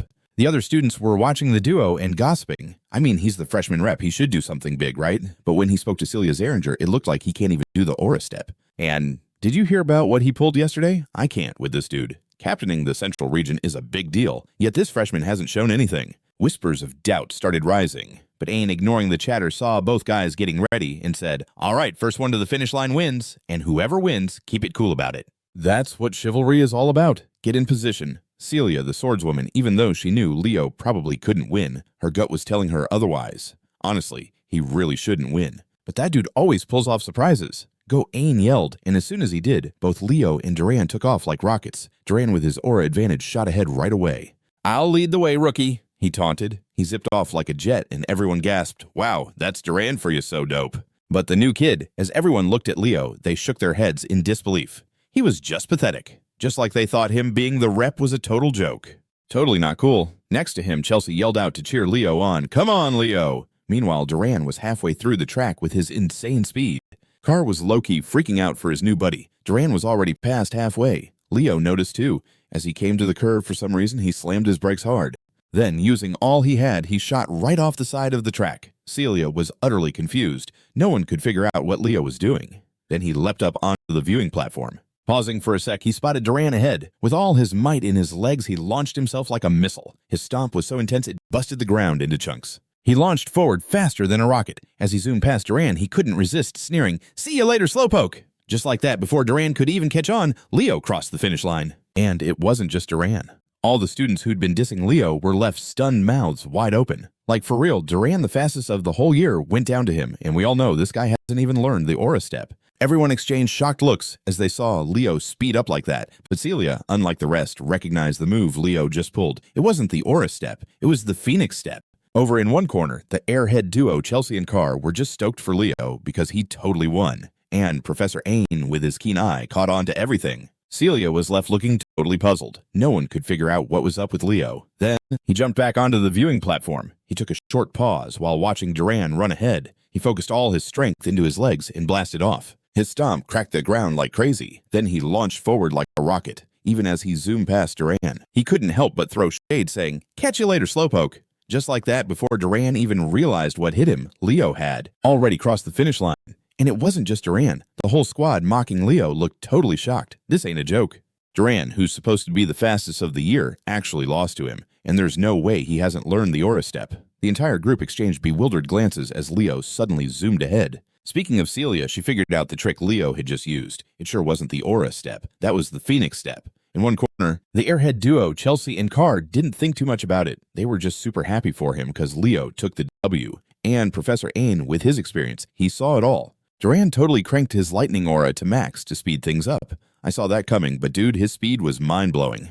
Meanwhile, Leo Plav was lagging a bit, but he had tight control. He channeled all his fire aura into his legs and dropped a sick aura step like major props. After he crushed it, Leo strolled over to give Duran a nod. Awesome match, dude. If it was a longer race, maybe things would have been different, he said, reaching out for a handshake. But Duran was way too full of himself to give Leo any props. Buzz off, he shot back, pushing Leo aside like he was trash. Maybe a real champ will pop up in this generation, he said, with a smug grin. Ignoring Duran's salty words, the mage Chelsea dashed over to Leo, her eyes sparkling. Leo, you're epic. I want to train with you too, she gushed. Seeing that, Leo kinda doubted himself and turned to Celia like, wait, why is she crushing on him and not me? She's got to pay attention to me too. Duh, of course she should, Celia replied, giving him a look like he was clueless. Anyway, class is done. Let's hit up the cafe, my treat today, Carr said with a grin. Seemed like he racked in a little cash from that bet. But when Carr made the offer, Leo was like, nah, you guys go ahead. Carr raised an eyebrow. Where are you heading?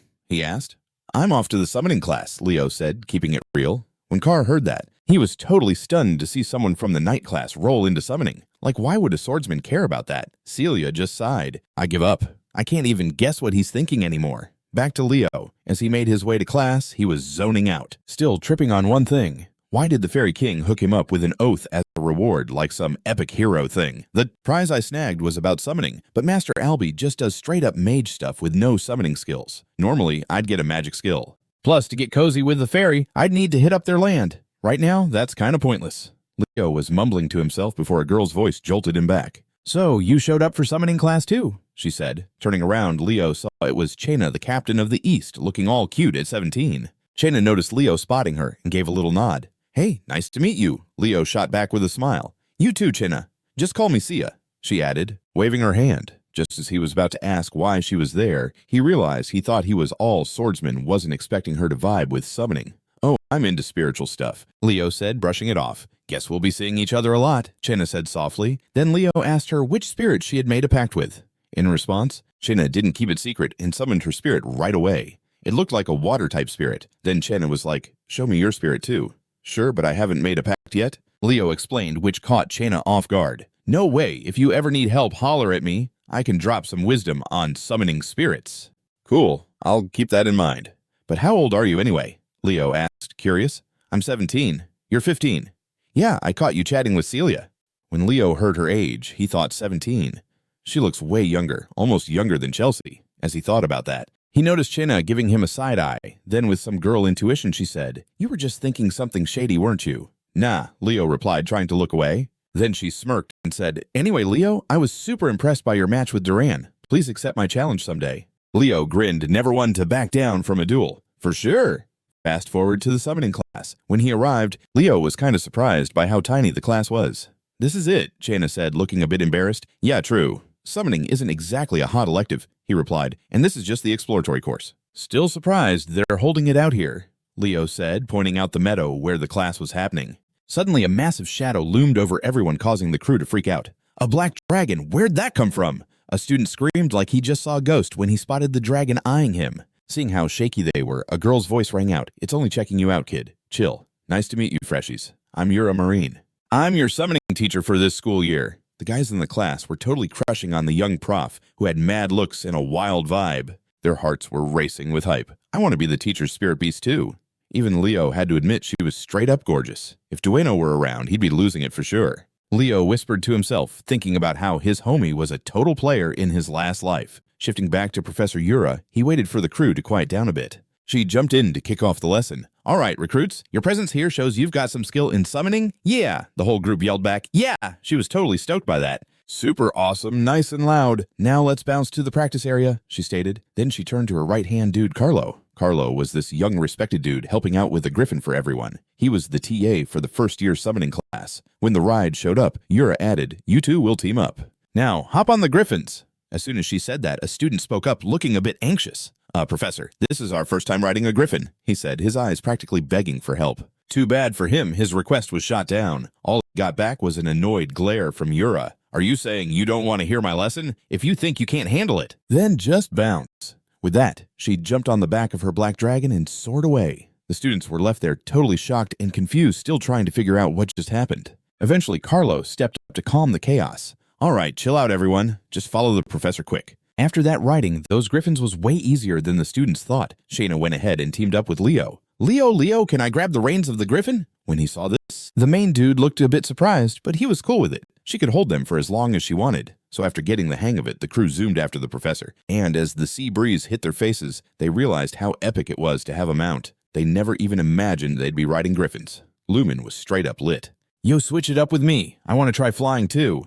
Hold on a sec. The sounds of friends arguing started to fill the air. Meanwhile, Celia was getting hyped up too. I was a bit nervous, but she seemed tamer than I thought. Hearing that Leo behind her didn't hold back on the warning. You be careful when you climb on. Griffins are summoned. Beasts that can be a bit wild for newbies. Celia couldn't hold back her curiosity. But they're so chill. That's when Leo started to explain. But before he could finish, Professor Yura up front blew into this crazy loud whistle. The sound was so intense it made everyone squirm. And as soon as they heard it, the griffins flipped their attitude completely. Yura didn't budge though. Instead, she told these factory-fresh students to sort out their own issues quick. You really call yourselves students of Lumen Academy and you can't control a griffin? Handle it yourselves. Back to Leo and Celia. The mount's sudden freakout left the black-haired girl totally panicked, seeing that Leo gently wrapped his arm around her waist and took her hand, guiding her slowly. Griffins have a lot of energy, so trying to muscle them down will just make them more stubborn. Leo, what are you doing? Celia asked, her cheeks turning bright red, but Leo didn't care about that. He just focused on the reins and steadily got the griffin under control. All right, let's go up. At his command, the griffin chilled out and shot forward. The way he controlled his ride even made Yura gasp. Look, not too shabby. She then turned to her assistant Carlo and asked, the first-year rep is a candidate from the engineering department, right? Carlo quickly checked the records and gave a nod. Yep, that's correct. So did he have a griffin of his own at home? Otherwise, how is he so good at this? She continued. Carlo shook his head quickly. Nah, he didn't come from any fancy family with griffins. Turning back to Yura, she felt like she hit the jackpot. Is this pure talent? Looks like we've just found a real gem. Jump cut to Summoning Island. This is the summoning department's practice spot. Right then, most of the students were sprawled on the sand feeling nauseous after trying to guide their griffins there. While they were still dealing with the motion sickness, Leo took the chance to snoop around for anything cool. Then he spotted some kind of fruit next to him and reached out to grab it. More like what caught his attention was the feather stuck to this fruit. A star feather. Leo mumbled to himself. Noticing his kind of weird vibe, Chaina asked, What's up, Leo? Oh, just nothing, Leo replied, shaking his head. On the flip side, Yura didn't even wait for her students to finish resting before yelling, Stop slacking and pay attention. From now on, you'll be doing a practical test. Soon as she dropped that news, then he spotted this weird fruit next to him and reached out to grab it. More like what caught his eye was the feather stuck to this fruit. A star feather, Leo whispered to himself. And noticing his kinda strange vibe, Chaina chimed in asking, What's up, Leo? Oh, it's nothing, Leo replied, shaking his head. Over on the other side, Yura didn't even let her students chill for a sec before yelling loudly, Stop messing around and focus. From here on out, you'll be doing a practical test. Hearing that, the whole crew was like, Whoa, a practical test on the first day, seriously? The dude with the center part totally asked, Why do we gotta take a test already? Totally confused, man. So Yura jumped in to break it down for them. Look, compared to the other two subjects, ours is way longer. Do you seriously not know that for summoning, just controlling mana ain't gonna cut it? You gotta vibe with the spirit if you want to seal the deal and make it your own. And to boss around summoned beings, you need some skills to tame them. That's why there are way fewer heroes in summoning than in the other fields. But yo summoners who hit the top are crushing it. Don't you all want to be those legends? Hearing this, a white-haired girl stepped up and was like, For real? So, what's this test all about? This girl, her name's Eliza Hergen, and she's from the famous Yin family, the Northern Summoner Hero clan. Up front, Professor Yura threw her a quick glance and said, This island is Summoning Island. It's literally packed with summoned creatures, since summoning is like our go-to weapon. So the deal is to test your taming skills. It's super simple. Just tame a summoned creature in this forest and bring it back. Once you're done and got that contract signed, it's yours. She grinned. The moment the students figured out they could snag a cute little pet here, they flipped with excitement. Whoa, this is Lumen Academy for real. They all yelled, dashing into the forest to find the perfect pet. Just as everyone was about to head out to find their summoned beast, Eliza tossed a comment to him. Since he's the freshman class rep and word's already out that he took down Duran, she wondered, What should I expect from you in summoning class? I'm just doing my thing, the main dude replied, all chill. Then he took off, leaving Eliza staring at his back, a bit irritated. Meanwhile, Professor Yura checked out the scene and smirked to herself. Looked like these guys were going to be the stars of the first-year class. Time flew by.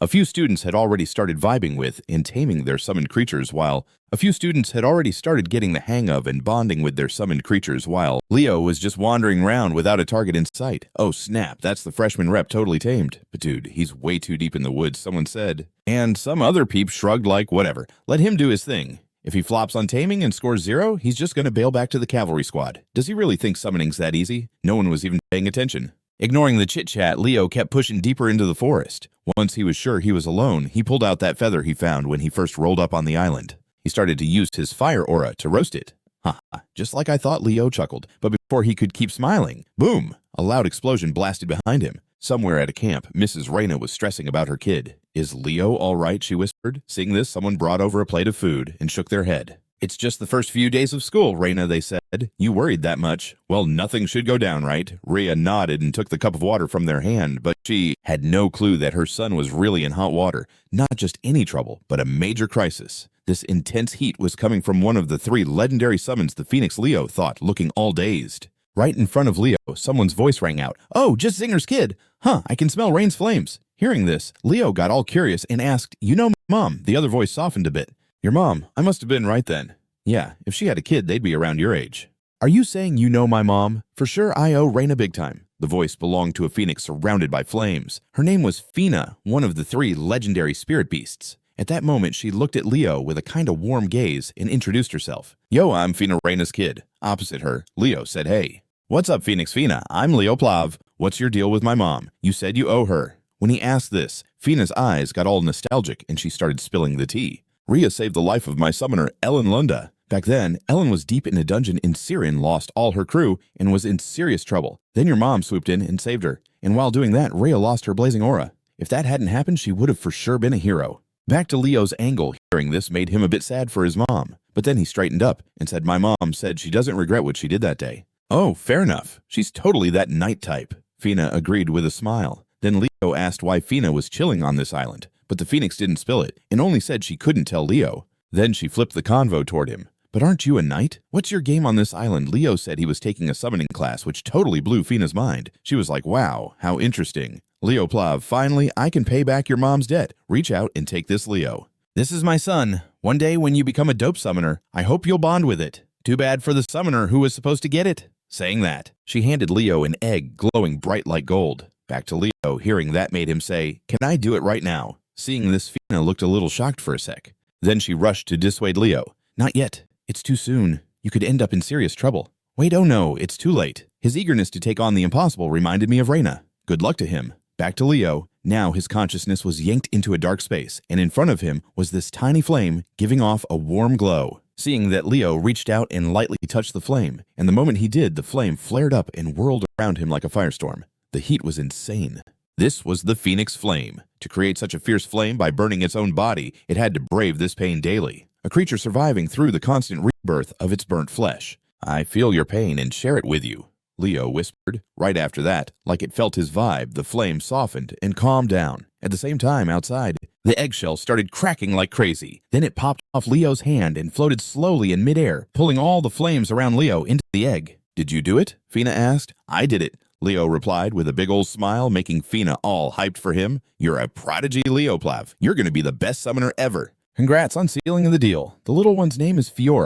I trust my child to you," Fina said with a grin. Man-mom love really hits you in the feels. The newborn hadn't even felt its mom's warmth for more than 3 seconds before its mom tossed it to someone else. Across from her, Leo checked out the phoenix's look with a raised brow.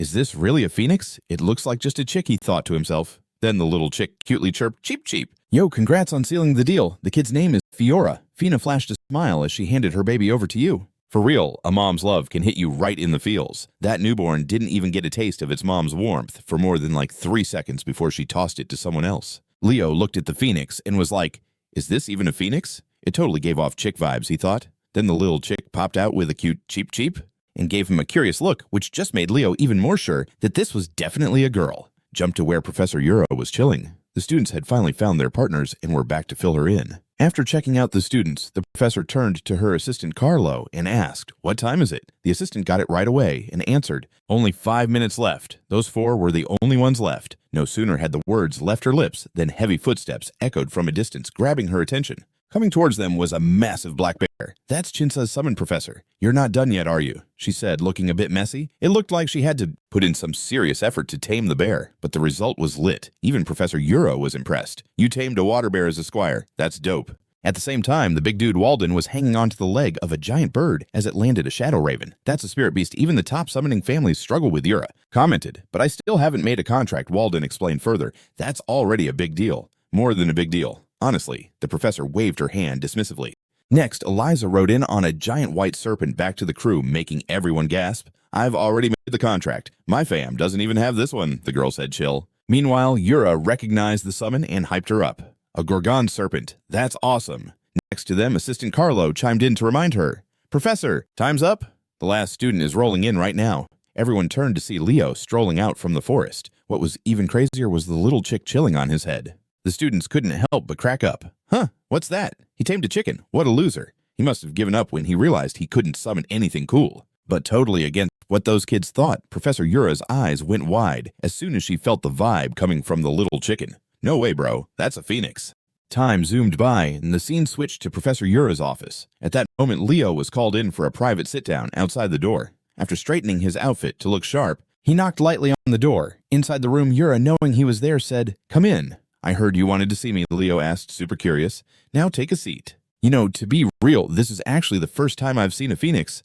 Honestly, I didn't even know there were phoenixes on the summoning island and a freshman creating a contract with one. That's never happened in the Academy's history. I know who you really are. Leo, she said, looking straight into his eyes with a serious vibe. On the other side, Leo gulped hard, super nervous that his secret might spill. Even though he hadn't done anything wrong, being a hero reborn after 5,000 years would definitely catch some eyes. Even so, Leo might have been overthinking it a bit, because right after Professor Yura hugged him tight and gushed over him, calling him a summoning genius, an unprecedented prodigy. "I want to shout out what you've accomplished, but I think your contract with the Phoenix should stay under wraps. If it got out now, things would get way too wild. Just wait until the trial classes wrap up. Be sure to choose summoning as your major. You've got the talent to be a summoning hero that'll go down in history," she said, giving Leo's shoulder a solid pat with all the confidence. Time flew by until the next day. At that moment, the ice mage Chloe was cruising down the hallway, yawning like it was no big deal. Leo and Carr spotted her right away. "Your mouth's about to tear, Chloe." "Huh.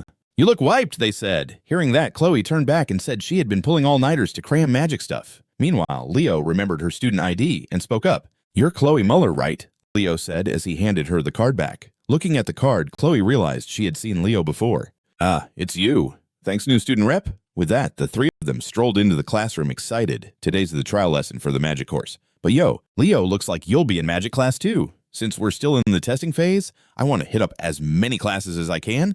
Leo said chill, making Carr a bit jelly about his eagerness to learn. "That's awesome. I'm all about the magic, so I stick to magic classes." As he said this, Carr suddenly dropped his voice and whispered into the protagonist's ear that the ice-cold girl was gunning for top of the magic faculty. "Her name is Chloe Muller," he mentioned, and when he glanced over at the frosty girl, he noticed she was looking back at him too. Seeing that, Carr felt a shiver run down his spine and quickly made a getaway. "It's freezing in here, isn't it? I think it's time for me to slide to the back," he said cheerfully as he turned around. But before he could even leave his seat, a sharp spike of ice shot up from the floor and blocked his path. And of course, it was Chloe who did that. "Yo, Carl, come chill up here with me in the front row. You seem like you actually want to learn, so I got your back," she said, grabbing Carl by the collar and dragging him like a puppy, making him sniffle a bit. Leo was watching all this go down and thought it was kind of funny. At the same time, Abad and Chelsea, the wizard siblings in the back, waved at Leo. A few minutes later, the class teacher strolled in. The female students literally squealed. "Oh my god, he's super hot," they whispered to each other, totally not caring what they said. The studly teacher announced, "Next year I'm going to teach you magic. My name is Lenore." He paused for a sec, lightly tapped a stack of test papers beside him, and added, "But first things first, you got to take a theory test before we kick off today's trial class." With that, the handsome teacher snapped his fingers and all the test sheets zoomed straight to everyone. Getting slammed with a test before they'd even started had the students shook. What the heck? A test on the very first day, someone yelled out. Responding to their freakouts, Len confirmed, "Yep, that's how it goes. If you don't pass certain standards, don't even think about joining my class. If you're from Lumen, you should be able to handle this. After you finish, pass your test to my assistant, Miss Anna." Over on the side, Anna, the teaching assistant for the first-year magic professor, waved and said, "Hey, hand over those tests, everyone." As Leo glanced at the questions, he felt his body tense up, and he was shaking like crazy. It was the first time he'd ever looked like this in class. Is this really the hype in magic now? Why are these formulas so whack, he thought, rolling his eyes internally. Time zipped by. Everyone was heads down, grinding through the test. Once they finished, they realized it wasn't as tough as they thought. "This is easier than I figured, but what's up with the last question? I nailed everything except that one." The crew was buzzing, realizing the test was way chill. "This is way easier than I thought." But what's the answer to that last question? I got everything, but that one they kept chatting excitedly. Should have brushed up on contemporary magic before rolling in here, he thought to himself, shaking, and slid his sad test back to the teaching assistant. Gotta hit the books on magic solo, Leo complained to himself, and quickly bounced from class. After all, with his ancient magic knowledge, sitting in lessons would just make him seem lame. Back at hot Professor Len's desk, as soon as he gathered the tests, he started grading them right there. Over the past 100 years, magic's evolved so much. Magic that used to need a full-on understanding can now be used just by memorizing the basics. But this change kind of dropped the overall skills of mages. Meanwhile, a bright light shot from Len's palm into the sky. Suddenly, the classroom morphed into a huge cosmic space. The students were totally mind-blown, seeing that Len didn't let their curiosity hang and immediately broke it down. This here is the magic I created. I made it from the ground up. My goal is for you all to be able to research and create your own magic. That's why I'm giving you this test. 49 questions, 1 point each for basic memorization. The last question's worth 51 points and digs into the real essence of magic. I hope every single one of you can tackle it. As for Sorceress Chloe looking at her test, her face turned red. Totally understandable since that was the only question that tripped her up. Did Leo bail? I wanted to take magic class with him so badly. What a bummer, Chelsea thought to herself. Meanwhile, teaching assistant Anna noticed something and rushed over to Len, whispering in his ear, Professor, someone nailed question 50. Len's face lit up with surprise. Then he burst into joyful laughter. Ha ha, who did it? Someone got a perfect score for the first time in forever. Stand up, who is it? Len was flushed with excitement, but Anna jumped in to remind him that the kid didn't have a perfect score. Hearing that, Len stayed pumped, but thought it was kinda expected. For real, I guess some other questions were skipped since too much time was spent on the last one. That kinda sucks, but it's cool. Come on up. Isn't that so? He just solved the final question, Anna whispered, immediately wiping the smile off Len's face. What's his name? He asked again. It's student Leo Plav, Anna said. All right, student Leo Plav, please stand up, Len called while scanning the students. But after turning in his test, Leo had already dipped somewhere no one knew. Finally, Chloe the sorceress spoke up to explain. Leo pieced out right after he finished his test. Professor. Cut to Leo's scene. He's happily chowing down on some ice cream with Celia telling her about the magic class exam, which made the swordswoman crack up. Huh, so you bounced after just solving one question. Zoom in on Leo's spot. He's chowing down on ice cream with Celia spilling the tea about the magic class exam, and she's cracking up. Wait, what? You bounced after just one question. First off, you were totally slacking in the summoning class, only banging out one question in magic. Leo, bro, don't you see that something's a bit off with what you're doing? If you're all about that knightcraft life, you should be sharpening those sword skills more. Leo kinda ticked shot back. You want to toughen up and train endurance with me then? That's kinda awkward. Celia stumbled over her words, getting flustered by Leo's invite. Then Professor Len swooped in and cut their convo short. So you're a night major, huh? Are you that Leo Plav dude who thought my class was a joke? Why did you bounce after just one question? They weren't even that hard, were they? He glared at Leo, eyebrows locked in a death stare. Leo didn't want to upset the prof, so he quickly responded, Professor, there's a mix-up here. I'm not saying I passed the test, all the questions, but the last one were way too hard, so I couldn't even tackle those. I've been learning magic from old school spellbooks. So I'm kinda lost on the new stuff. Turning to Professor Len, the more he said, the weirder the professor looked. Instead of blowing up at Leo, he lifted him up like a little kitten. With an excited grin, he said, come with me for a sec. After that, the professor happily dragged Leo along like a little toy, and Leo wasn't even putting up a fight. Meanwhile, Celia the sword chick was left totally flabbergasted trying to wrap her head around what just went down. Is that seriously the Lumen Academy's magic theory, prof? Dude's kinda out there, she murmured, confusion all over her face. Then Assistant Professor Anna dashed in looking wiped out. Yo, Celia, have you seen Professor Len? Or is it just me? Or did something wild happen? She was clearly catching her breath, probably from chasing after that guy. Hearing this, Celia spilled the tea on everything she saw. He dipped just now, but out of nowhere, he grabbed Leo and took off. Hearing that, Anna's face paled, and she bolted after them. Oh man, what's that crazy dude up to now? She thought to herself. Back with Professor Len, he hustled Leo into a meeting room, whipped out a bunch of questions on the board, and demanded, solve these, student Leo. Hearing that even though Leo was hella confused, he quickly worked his way through the problems. For Professor Len, this was his way to test Leo's skills. If he hadn't lucked out on the last question, that means he's got to be packing some serious magic talent upstairs. Now let's see what you're made of. I'm gonna suss out your true nature. Watching sweat start to bead on the handsome professor's forehead, you solved all that in your head.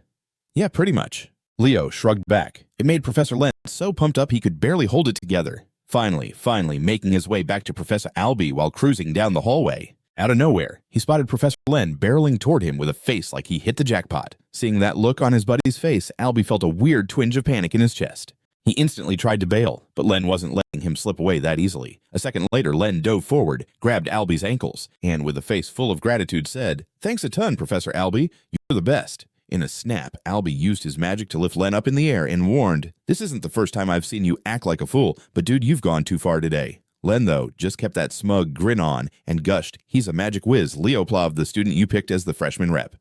He's like a straight-up prodigy." Hearing that, Albie started feeling super puzzled. Magic, isn't he supposed to be a knight? No way. Leo has got to be a mage at all costs. I won't let that talent go to waste, swinging those swords around, sending him to the knights. That's just lame.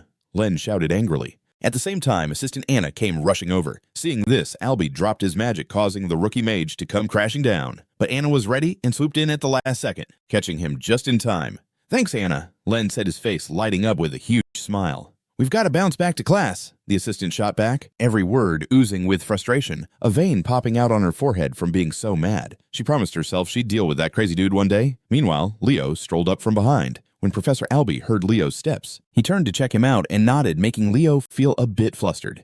Mages really never change, man. They're all a bit loony. And just like that time sped by. A week later, the trial classes wrapped up, and now our dude was chilling on the rooftop of some building, super focused on a book in his hands. The book was called Kyle is the Beginner Hero, Really a Fraud? Closing it up, Leo let out a major sigh, feeling totally bummed since he couldn't find any solid info after reading the whole thing. In another part inside Principal Callian's office, he was still deep in his work when suddenly the 3 homeroom teachers for the Magic Knight and Summoning classes busted in all hyped. The book was called Kyle is the Beginner Hero, Totally a Joke. Leo shut the book, letting out a heavy sigh because he couldn't find anything useful after reading it. Meanwhile, in Principal Callian's office, he was deep in the grind when suddenly the 3 homeroom teachers for the Magic Knight and Summoning classes rushed in like they were on a mission. So I brought this form and showed it to him. Check it out. According to this paper, Leo's all set with signing up for all 3 majors. Like that's never happened at the academy before. All the homeroom teachers were trying to snag Leo into their classes, pushing for him to stick to just one major, even when they were hanging in the principal's office. The 3 of them kept arguing, and Callan couldn't help but crack up. Haha. Okay, this totally reminds me of that fictional hero, the 5th grade hero, remember? They called him the Hero of Beginnings. Kyle, the only dude ever to crush every class, dashed over to the running track. Meanwhile, the 2 girls, Celia and Chelsea, dragged themselves up too and started running. Carr just chillin' smirked and said, "Like, why do they have to train on the weekend?" Leo chimed in. Chelsea asked me to help her train. "But why are they just running? Where are their weapons?" Carr questioned. Before Leo could spill the beans, Abad and Chelsea stepped up looking exhausted to back him up. "It's all about our endurance. Endurance is super crucial for a combat mage. That's why we're just running right now." "Move it, Carr," she said, shooing him like a pesky fly. She slid in next to Leo. Just sitting next to him flipped her mood 180 degrees, totally different from the annoyance she had towards Carr. "Running on the weekend is awesome. I miss this. I want to run with you too, Leo."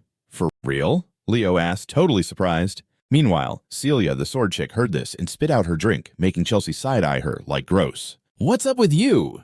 Turning to Leo, he was quick to figure out why Celia was acting all weird, so he said right away, "Anyway, I wanted to run with you, so let's do it for real." "I told you I'm not running with you," Celia yelled. Carr, watching their drama unfold, asked, "What's going on with you two? You guys are super tight now." "At first I thought you were dating or something." Carr pointed at Leo and told his orange-haired friend, "Nah, he's my cousin, the son of my aunt, my dad's sister." Hearing that, the 2 in front were shook and gaped with wide eyes. "He's from the Xaringer fam."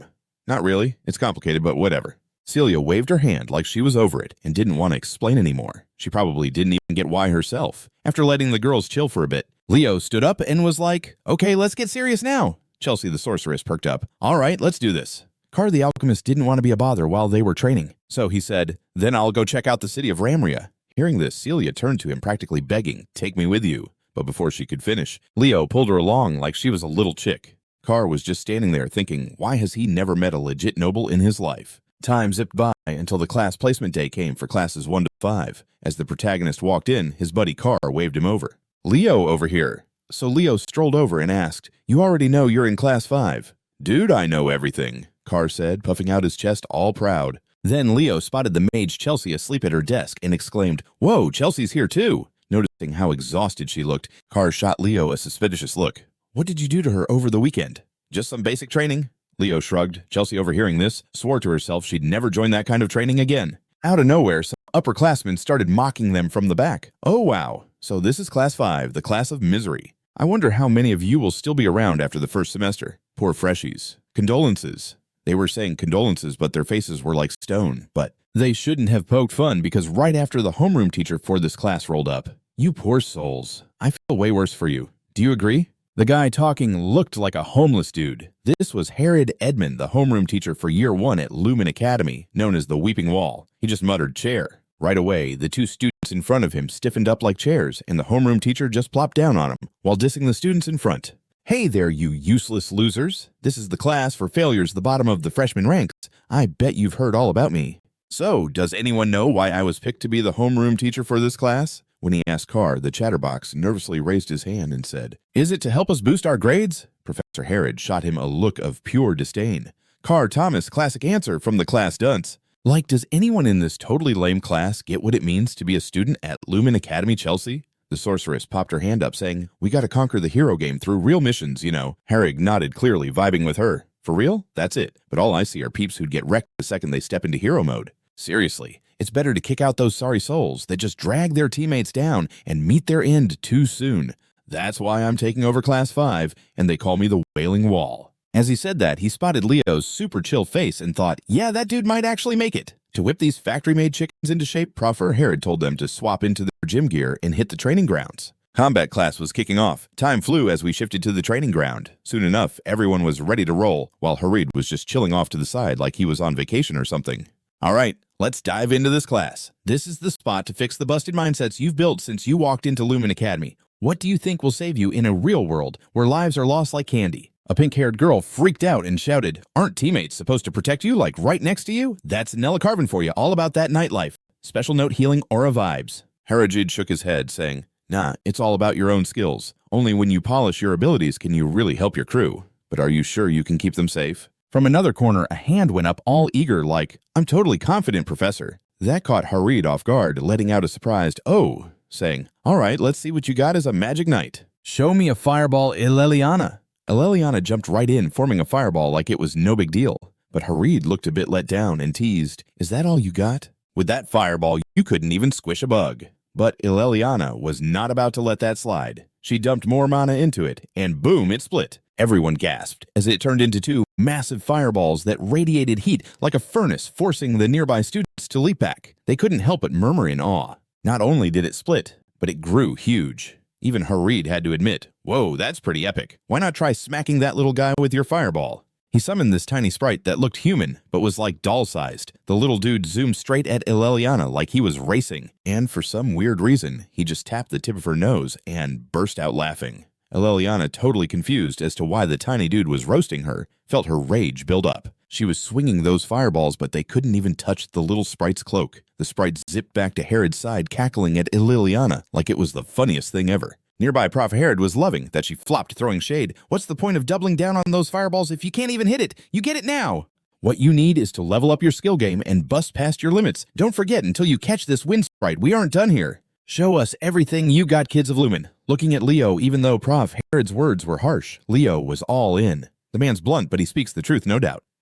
"Let me give it a shot," he said, stepping onto the field as everyone watched him move. Harid added, all hyped, "All right, Leo Plav, let's see what you're made of." "Are you as full of it as that storybook hero, Kyle?" Time zipped by. The whole class tried to swarm the wind sprite, but that dude just toyed with them like it was a game. Watching from the sidelines, Leo cloaked himself in an aura. He charged that energy into his feet and shot forward in a burst of speed. He leaped like lightning, zooming straight ahead. It was like he was the first person who truly owned every attribute. Meanwhile, Chelsea and Carr were panting like they'd run a marathon just from chasing that tiny spirit around.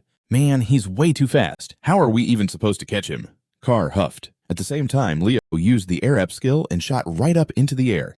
While that little spirit was still having a blast with the other students, Leo dove down from above like an arrow. But seriously, even caught off guard, this spirit had reflexes that were out of this world. It was still playing with them like they were toys. Leo, still watching, cloaked his body in an aura again. He poured that energy into his feet and took off. He leapt like a bolt of lightning and shot forward, owning this whole attribute thing. Meanwhile, Chelsea and Carr were still panting hard, just trying to keep up with that little guy. "Man, he's fast. How are we ever going to catch him?" Carr grumbled. At the same time, Leo activated the air up skill and rocketed straight into the sky. Then, while the little spirit was still having a blast with the class, Leo dove down out of nowhere like an arrow. But even with that surprise, the sprite's reaction speed was beyond crazy. Leo swooped down from above like a total boss. But even caught off guard, this spirit's reflexes were seriously next level. Right at the last second, he totally dodged to the side and avoided getting hit, but Leo was already ready for that. He just smirked a bit. Then he focused his vibe into this whip-like thing and sent it flying straight at the little spirit. Just when it seemed like Leo was about to ace this test, then boom, out of nowhere, Duran, that little troublemaker hiding around, zoomed in at lightning speed and snatched Leo's win in a flash. At the same time, a homeroom teacher strolled up behind him and clapped to grab everyone's attention. "Looks like we in Class 1 got to show them how it's done. The white-haired dude with that sneaky grin is Shan. He's the homeroom teacher for Class 1-1 at Lumen Academy. Plus, he was ranked second in the graduation poll. Meanwhile, Teacher Hared was number 1. So yeah, those two kinda don't vibe well." When Sa-jun spoke up, Teacher Hared took a sip of his milk and said, "Oh, really? Then you'll be stepping in for me." Sa-jun gave him a look like he was staring at garbage. At the same time, Carr, witnessing the tension, was super stoked. This is a showdown between the legends of Lumen Academy. They've both been here for over 20 years. I heard Professors An, Yura, and Len were all their students. When Nella caught that info from him, and there was Carr totally vibing off the tension between them, saying, "This is a showdown between Lumen Academy's heavyweights." She looked surprised and asked, "Wait, seriously? How do you know all that?" Carr's face turned red as he eagerly said, "I'm always on top of the info." Meanwhile, the sorceress Chelsea was about to toss her cookies. Back to homeroom teacher Sidon, he laughed loudly and said, Harid, I don't know what you're plotting by wanting to take over this failing class, but I'll figure it out soon. I suggest a match between Class 1 and Class 5. For the match, let's do Lumer's legendary sport, Bader. In front of everyone, you could see Teacher Harid was thinking hard, but once he heard the idea, he jumped up to accept just as everyone expected. "You're a genius, Sa-jun. Learning through real-life action is the best." For some reason, though, Shun felt kinda uneasy. Class 1 will probably take it, he thought, with uncertainty, while Harid shrugged off the outcome, saying, "Whatever, just keep teaching the class." Hearing that, Shun gritted his teeth. Even the kids in the back felt bad for him. "Why do I keep flopping on these graduation bets?" Shun thought to himself. Harig shrugged it off, playing it cool. "Whatever, just keep teaching the class." Shin gritted his teeth at that. Even the peeps in the back felt kinda bad for him.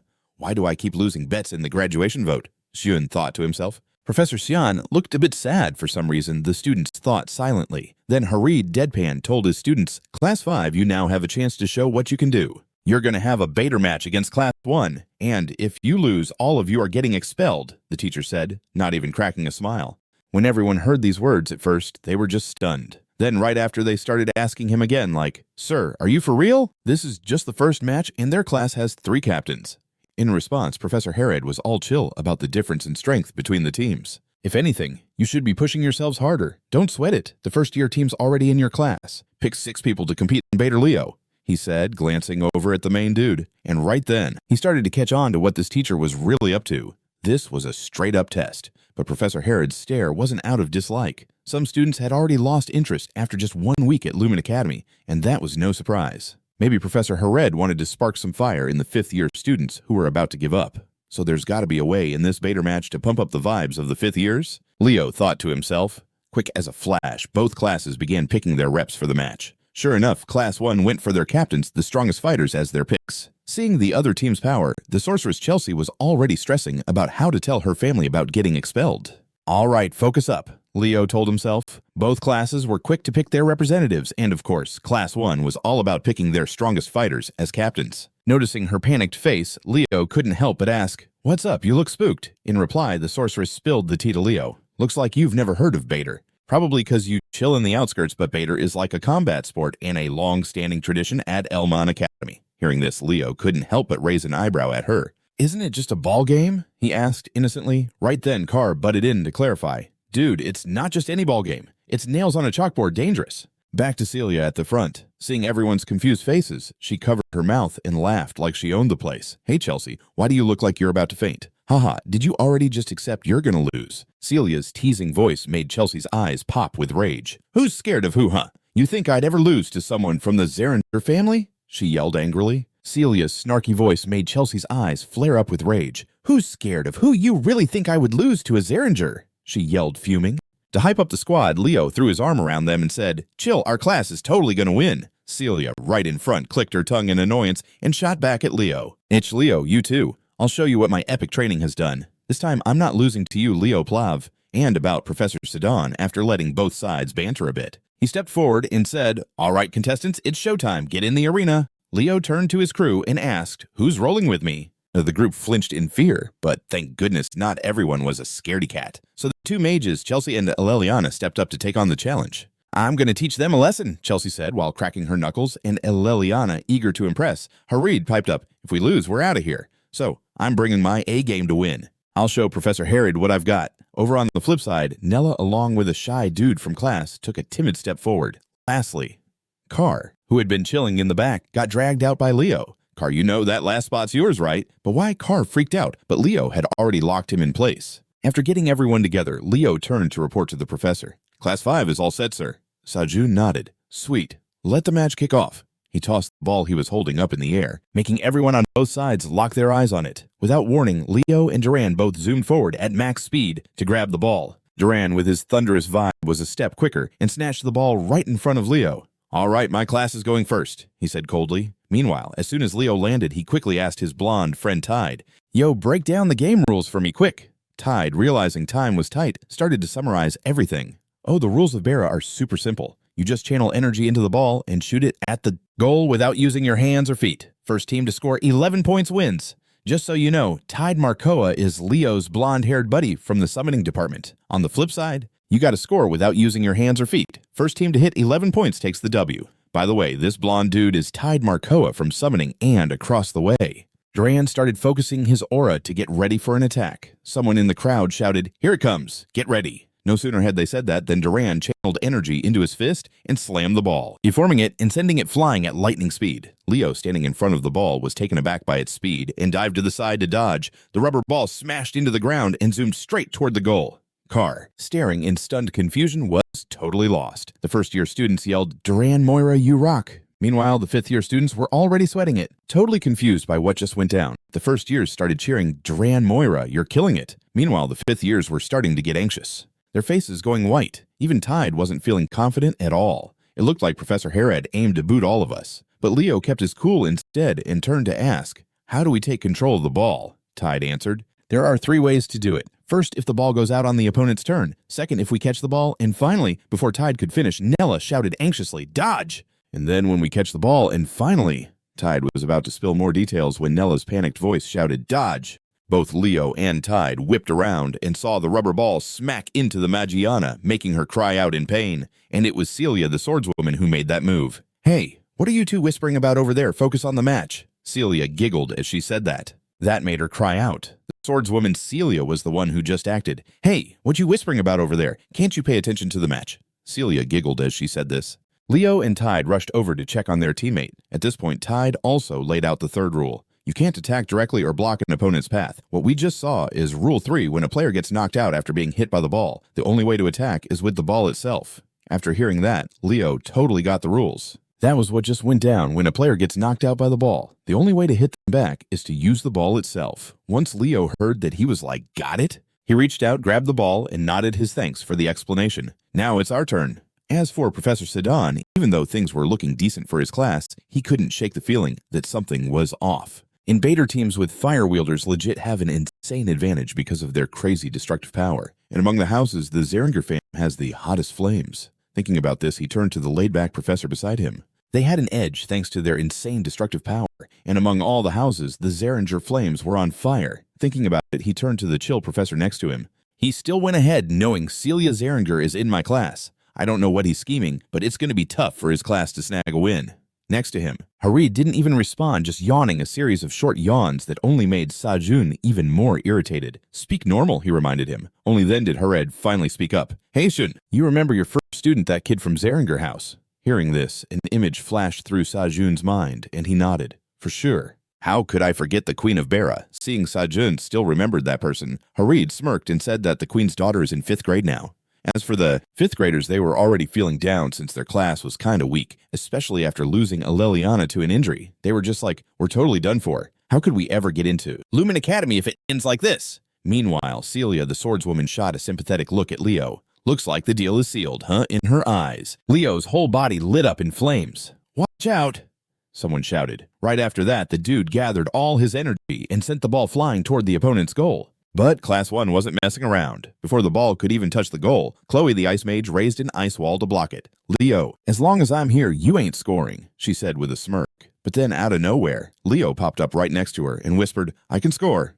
Then, without giving them a sec to react, Leo pushed off the ground and jumped high up, aiming right where the ball was stuck in the ice wall. He hammered his fist into the ball, breaking it free from the ice and sending it straight into the goal. On the sidelines, Professor Sajin saw Leo's quick move and thought, that fighting instinct is wild. Seeing that, Professor Harid couldn't help but smile too. The crew from Nella's class felt a flicker of hope and shouted together, Leo Plav, let's go Class 5! Seeing the opponent's crew getting their act together, Professor Sajin couldn't help but grin, thinking, okay, now the real game is on. Time flew by as both sides were trading blows and staying super close, neither side getting an edge. In that moment, Duran threw another lightning shot, zipping the ball toward the opponent's goal. And when he did, Carr braved it out and clutched the ball tight with both hands. The lightning surged around the ball, making him shake from the shock, but hey, he managed to stop it. Wait, my mana's almost gone. I'm leaving the rest to you, Leo. After that, the young dude was way too spent to keep going, so Eleliana and Chelsea helped him off the field.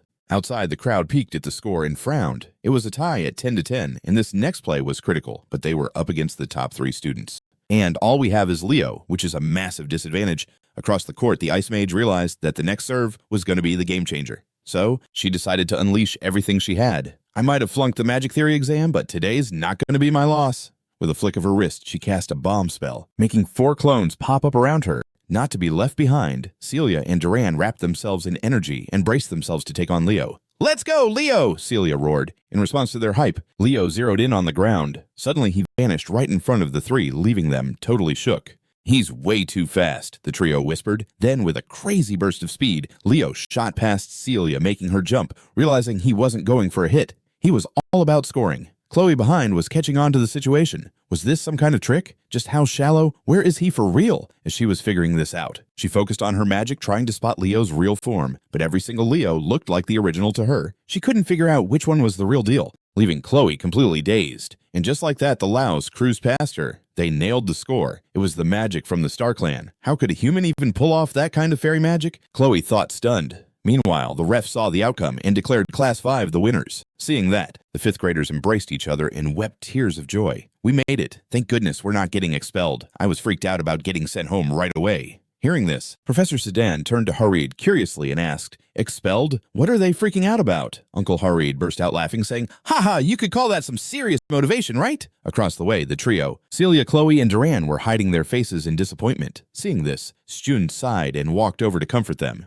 You guys bummed about losing when the game's over. No matter how it goes, you gotta respect your opponents. You all crushed it in getting your class the win. Those who cheered their buddies and those who gave it their all deserve to be proud. Up front, the 1st graders who heard this from their teacher looked at him starry-eyed. But sadly, this nice vibe didn't even last 3 seconds before Herod's mocking laughter came from the back, ruining it. Haha, hey losers, come finish this. Hearing this from him, sadly, the good vibes didn't last more than 3 seconds before Herod's laugh shattered it. Haha, hey loser, get over here and wrap this up. Shin was mad deep down, but he had to step up and say something anyway. Both classes totally crushed it. Class 1 showed off their skills and talent like champs. Class 5 didn't throw in the towel till the very end and tackled every challenge head on. They realized their limits but still pulled through tough spots like bosses. We want you all to work together and vibe with each other, so let's do a handshake. Hearing that, the students on both sides reached out to each other and shook hands. You seriously made this fight last way longer than I thought. I thought you'd be done for sooner. Celia chuckled. Same here, you're as stubborn as they come, Chelsea shot back. Carr was grinning at Duran and said, but hey, we won this time. Duran just stared back at him like a total statue, making Carr feel a bit awkward. Meanwhile, the sorceress Chloe was super bummed and about to pull a tear fest over losing. Then Leo reached out and gave her some comfort. You're amazing, Chloe.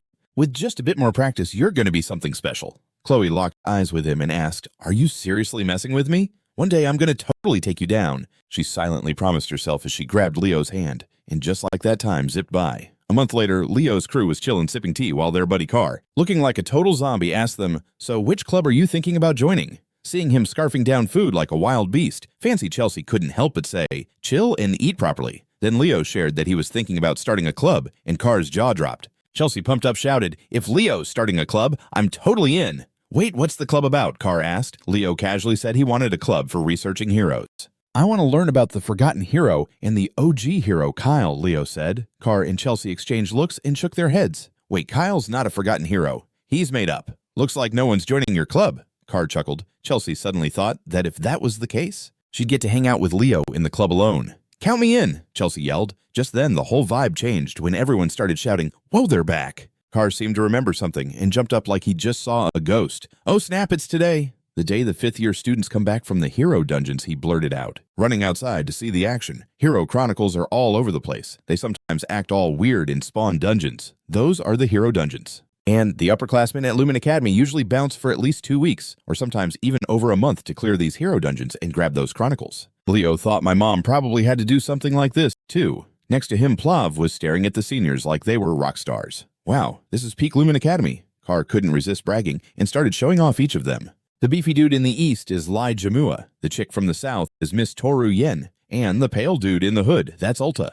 But where's the other guy? Carr mumbled, realizing they should have had someone else with them. Who's that? Leo was curious. Carr replied, that's the head honcho of Lumen Academy. Student Council President Ree. Just then, someone grabbed Leo by the shoulder from behind, pulling him away. When Carr turned around, he noticed his buddy was gone. Back with the main crew, the one who yanked him away was Celia, the swordswoman. Seeing her in such a rush, Leo asked, "What's up, Celia? What's the deal?" Celia told him they had to go to Lumeria because the student council president wanted to see him. "Why does the student council president want to meet me?" Leo asked, wide-eyed. But Celia didn't know either, so she shrugged. "You don't really care about school stuff anyway. We'll find out when we get there," she sighed. Time flew and the scene switched to a room that looked all fancy in the eastern. Celia felt kind of nervous and was muttering, "Why do you want to meet here? What's the big deal? It even smells good," Leo said with a shrug. Before they could chat more, the student council president stepped in. When she saw him, Celia darted over like a little kitten, calling out, "Brother over here!" Reed gently ruffled his sister's hair and glanced at Leo. "Nice to meet you, Leo Plav. I've heard a lot about you. You're aiming to be an all-around hero, right? This is Xaringer from the Knights Department, and he's also the student council president at Lumen Academy." With vibes that scream east, Celia kind of felt off, looking around and mumbling, "Why would he pick a spot like this? What it even smells nice here?" Leo shrugged it off. Not wanting to stick around for more chatter, the student council president stepped in. The moment she spotted him, the swordswoman zipped it over like a playful kitten, calling out, "Brother over here." Ree gently patted his little sis on the head and glanced at Leo. "Nice to meet you, Leo Plav. Heard a ton about you. You're out here trying to be an all-around hero, right?" That's Xaringer from the Knights Department, also running the Lumen Student Council. Before they started chatting, Ree had a basket of some bomb steam buns brought over and was like, "Are these cool with everyone?" "For sure," Leo replied. Then Ree noticed his sis looked kind of nervous and asked, "What's up, Celia?" She said it was her first time trying this dish, which totally made sense. Then she slowly took a tiny bite, and as soon as it hit her mouth, her eyes got huge and she was like, "This is dope." Seeing her reaction, Ree grinned like a Chad. "Lol, this is the spot I always wanted to take you to once you joined Lumen," he said, then paused and shifted the convo back to Leo. "But I had no idea you were that dude's kid." Leo got who he was talking about and asked, "You ever met my mom before?" "Yeah, like a few times when I was a kid. My aunt was kind of famous back in her school days. My mom let me spill the tea on Mrs. Ria's legendary deeds. For real, she did a bunch of epic stuff. Like that time she complained the dessert in the dorm cafeteria was whack, so she rallied the squad and stormed the principal's office. So that was the main character in that wild story." Celia yelled, "You got it." Ree chuckled. Back to Leo, while the bros were vibing. Leo quietly sized up the student council prez's vibes and had to admit, dude was definitely the strongest among the Lumen homies. Felt like it was just a matter of time before he became a legend, Leo thought. After everyone wrapped up their food, Ree stood up with mad energy and said, "All right, time for dessert. I got this, so you guys bounce ahead," he added. When Leo and Celia heard that, they bolted from the table. At the same time, Ree felt a little warmth in his chest. Then he dug into his jacket pocket and pulled out a glowing piece of paper. "Whoa, what's this?" Ree whispered. Time cruised by. The scene flipped to Leo's classroom. At that moment, the sorceress Eliana chimed in. "Professor got a question."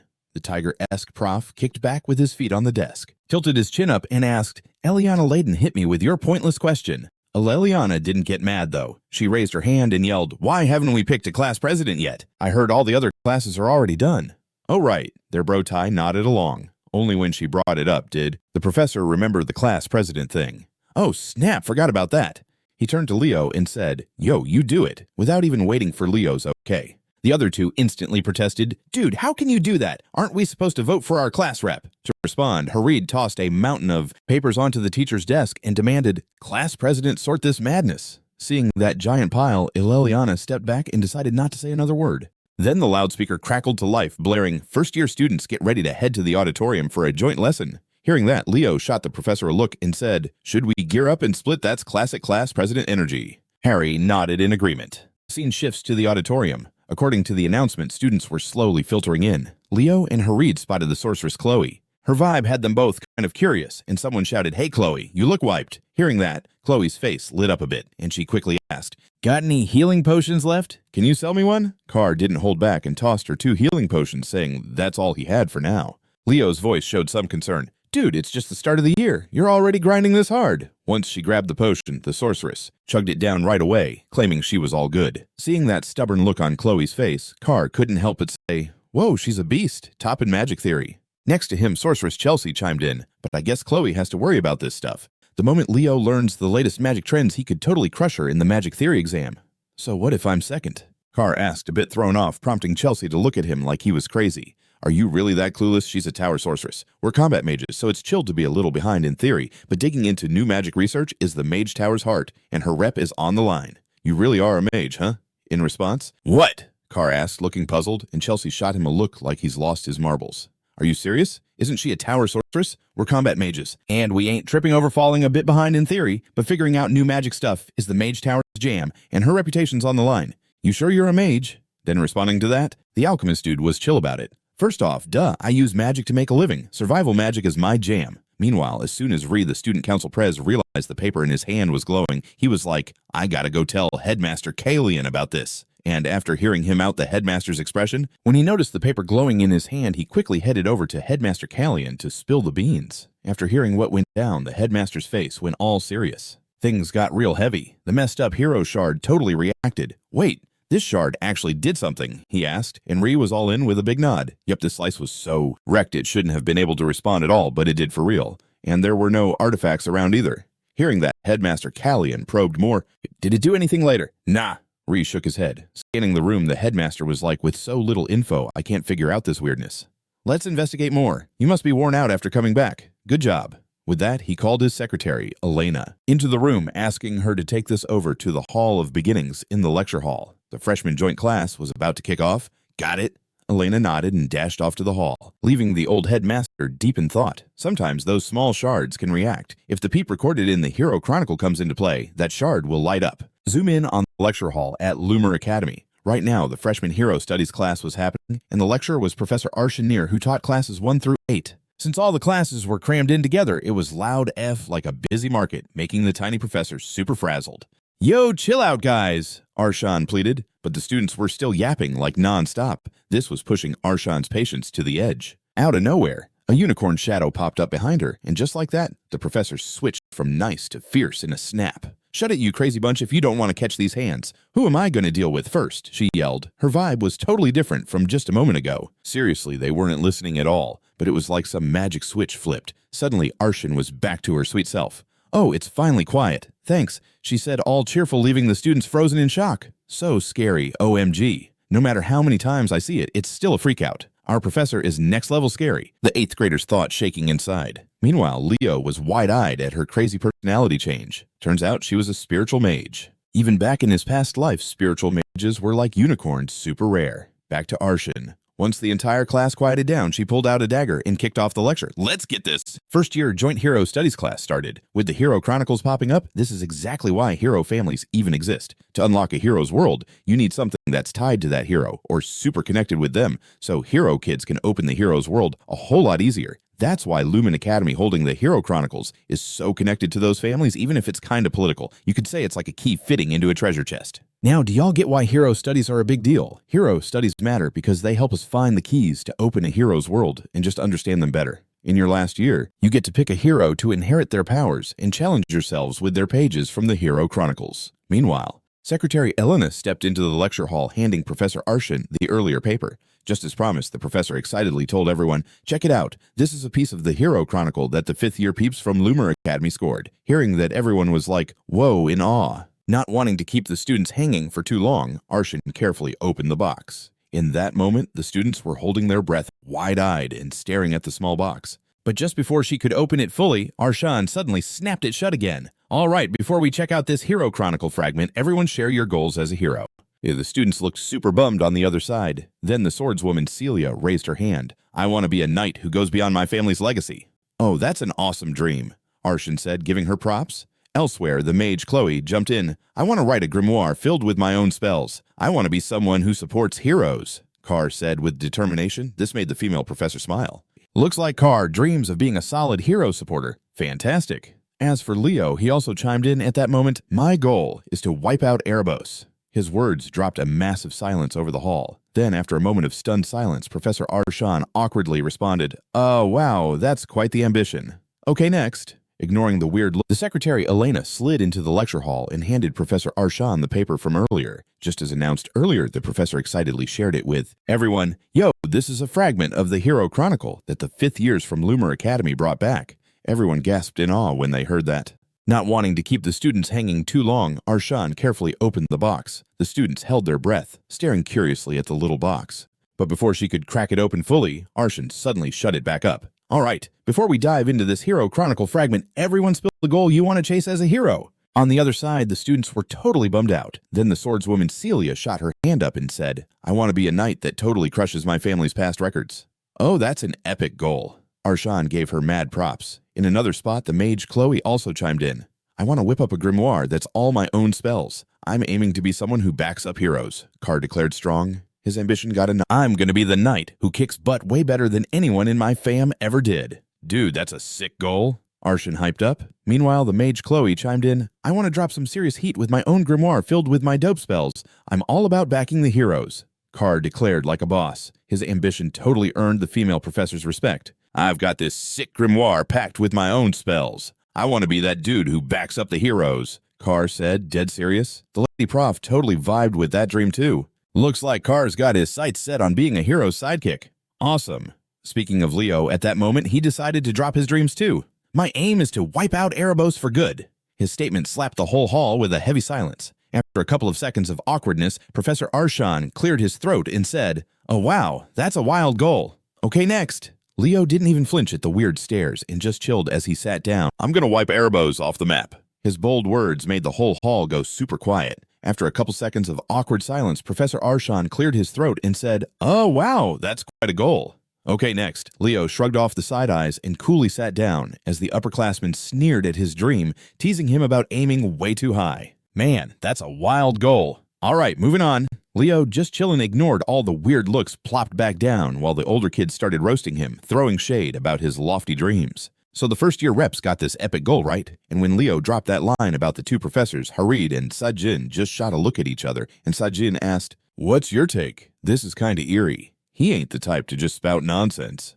Harid was being real with his thoughts, replaying what the main characters just said. It's been like forever since Aribos got torn apart and sealed away, but dude's been coming back again and again. Just one piece's return could cause major chaos, but his dream totally to wipe Aribos off the map. The more he mulled it over, the more he felt like things were way more complicated than they seemed. Back to Professor Arshan now. After wrapping up her chat about what the students dreamed about, she kept going. So today we're diving into a page from a hero's chronicle brought back from the dungeon. After each class, you'll guess which hero it is, and we'll learn about how that hero ruled the world. Oh, and yo, just in case something crazy pops up, the teachers from every class will be watching us right here. So please don't go wild. When they heard this, the students above were buzzing with excitement. Seriously, this was the first time ever dealing with a hero chronicle, so rad up front people were throwing whispers and chatter around.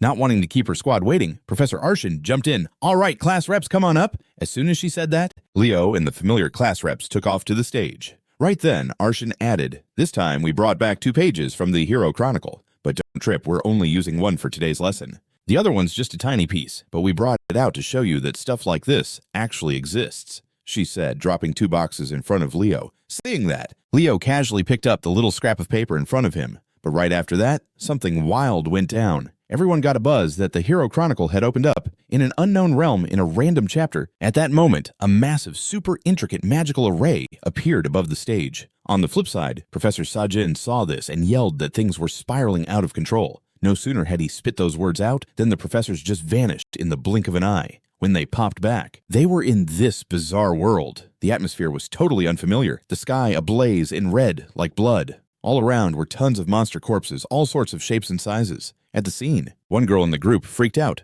Corpses. Hearing that, Professor Harid dropped the sarcasm and reassured them, Stay cool. This is the hero's dungeon. As for Professor Sedan, he noticed something and pointed. Harid, check out that city wall over there. they heard this, everyone turned at once to where the professor was pointing and found an old fortress, its walls all cracked up. For Leo, this place was like home. In the age of disaster, the last defense and final city, the Gardislan walls, if the timing's right, Leo muttered. Just then, a voice echoed behind them. Yep, my unfulfilled wish was pretty silly, but we're gonna save the world. Recognizing the voice, Leo spun around, facing his old pal and whispering just loud enough, Linus. Across from him, the dark-haired girl grinned gently before slowly turning into a stream of light. Then just like that, the space around them broke apart. The group got flung back to the main hall, and everything went down so fast that the student reps were totally lost. Professors, what's happening? Shania asked, totally panicking. In response, Professor Harid hit the brakes on the class and told everyone to chill and quickly get out of the lecture hall, up there without him needing to say much. The students freaked and bolted. Only Leo just stood there still, deep in thought, paper scrap in hand. Because at that moment he realized what the paper actually was. It was Kyle's page, his chronicle. Next to him, Professor Harid was staring at him with a slightly thoughtful look. Nobody knew what was going on in that mind of his. Time raced by, and the scene cut to Class 5. Right then, Leo's buddies were all over him wanting to know what went down with him when he got yanked to that weird hero world. After listening to Leo spill his story, the whole group was just speechless. You met the King of Wisdom. That's legendary. This is huge. So that was the chronicle of the hero lasers, the sorceress Chelsea gushed, her eyes shining with admiration. Not just her, even the sorceress Eleliana was feeling a serious case of FOMO, totally regretting it. Why did I let Leo take the class president gig? I should have snagged that. I totally missed out. Huh, seriously, Carr said, dripping with sarcasm. Because of that, the sorceress spun around and smacked him. Looks like he was about to get schooled. As she went for it, her fist flew like a whirlwind while the orange-haired guy could only curl up bracing for impact. She had mad respect in her eyes. Honestly, even the sorceress Eleliana was feeling the sting of regret, like super sorry she even let Leo snag the class president spot. Why did I give that to him? I should have been the boss. Major missed chance. Wait, for real? Carr shot back, dripping in sarcasm. That made the sorceress turn around and smack him. Looks like today was not his day. Man, I should have totally been class president. I totally missed the boat on that. Wait, for real? Carr shot back, his voice laced with sarcasm. The sorceress spun around and smacked him right then and there. Guess today was not his day. As she went for it, her fists flew like she was on a mission, while the orange-haired boy just curled up, bracing for the hit. At the same time, Professor Harid shot a major glare at the squad by the entrance. Guess what? I'm here to roast the noisiest crew, and look who it is. Figure it out, hit the books, or get kicked out. With that, he bounced before anyone could even respond. Now, back to Leo. Since getting back to class, he'd been stuck in his feels about what just went down. Why was his hero chronicle the only one looking like a hot mess? It was so messed up, he couldn't even figure out whose world it belonged to. It felt like someone was on a mission to wreck his hero chronicle on purpose. A legit hero chronicle is where all the hero vibes come from. If someone's trying to stop the birth of a new hero, it's gotta be that jerk. But I need to find out why my chronicle got busted in the first place. Leo made a silent promise to himself. Time zoomed by, and before you knew it, a month later, we were in the magic department's classroom. Right then, the dreamy Professor Len pointed to a magic symbol on his back and said they'd be tackling an original spell for their practical midterm. An original spell is some next-level magic that shows off a mage's personality. Nowadays, everyone's been vibing with activation techniques for formations and forgetting to craft their own unique spells. But, hey, that original magic could totally save your skin when things get rough. Like that star magic every elf learns, it's just a watered-down version of the original spell. Back in the day, only one person rocked the real star magic, and that was its creator, the legend behind Nebula Luna. Speaking of the sorceress Chloe, when star magic came up, she shot a look at Leo, remembering how he had totally schooled her with that magic in the last ball match. Right next to him, Chloe was staring at him like crazy. He noticed some dark vibe book chilling next to her. When their eyes met, Chloe quickly shoved the book away. Is that a grimoire, Leo thought? But before he could dig deeper, Professor Len wrapped up the class. Everyone was probably hyped to dive into their own unique magic. Now class is done. The student squad made a chaotic exit from the classroom. Meanwhile, Leo was low-key, stressing about that spellbook from earlier, so he grabbed Chloe's hand. Hey, Chloe, want to grab lunch with me? As he said it, he remembered how she hid the spellbook and got even more curious. But whether it was because she was cautious or what she shot him down, I don't have time for that. I'm going to beat you in this practical exam. On the sidelines, their buddy Carr saw the tension and rushed over to break it up. Yo, what's the deal with you two, Leo? You dare challenge the top spot at Frost Queen's Academy of Magic? Chloe nodded, totally ready to battle. I might have lost to Leo, but in magical theory, nobody's gonna outsmart me. No way this time I'm winning, Chloe said, her eyes lit up with determination. Seeing that, Leo grinned and replied, if I back out now, wouldn't that be kinda disrespectful to you across from him? Chloe nodded. With that, Leo extended his hand and promised, all right, then let's both prep hard for this. Carr watched them shake hands and was totally impressed. That handshake was so smooth. Before long, the afternoon flew by and we switched to the hero tower. Leo was up in here searching for clues about his missing hero chronicle. Close by was Lumen's forbidden library. If I can get in there, I might find some hints about my lost record. With that thought, he made his way up the stairs. Meanwhile, a couple of girls spotted him blushing, whispering, "Isn't he a freshman? What's he doing here? He's so cute." Out of nowhere, a voice called out to Leo. "Leo Plav, I've heard a lot about you from Professor Len. Nice to meet ya." It was Toru Yen, a fifth-year student from the magic school. Seeing that she was his senior, Leo bowed and greeted, "Hey, what's a freshman doing at the hero tower?" She stepped in front, blocking his way. Thinking fast, he came up with an excuse. "I'm just here to see the student council president. If you're in the magic school, you could get a shot. I'm already enrolled in magic." Leo replied, staying chill. Noticing this, Toru moved aside to let him pass. "Thanks." Leo nodded back. Just before he walked in, Toru reminded him, "Leo, make sure to declare magic as your major before the semester wraps up." "Got it?" Leo nodded back. Next, he headed upstairs, stepping into an elevator. But after hitting the floor button, the elevator just stood still. "What's up with this?" "Why ain't it working?" Leo asked, clicking the buttons like crazy.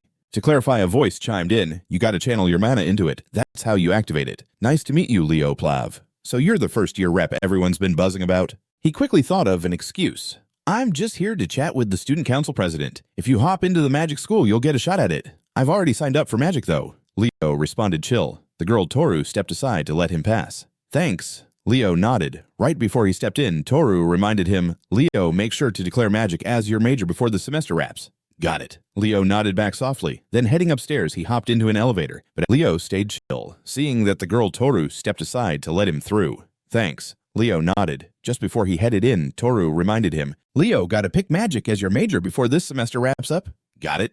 Leo nodded softly. Next, he hopped into an elevator to head upstairs. But when he slapped the button, the elevator just stood there. "What's the deal? Why won't this thing move?" Leo asked, pressing the buttons like a maniac. To clear it up, a voice came through.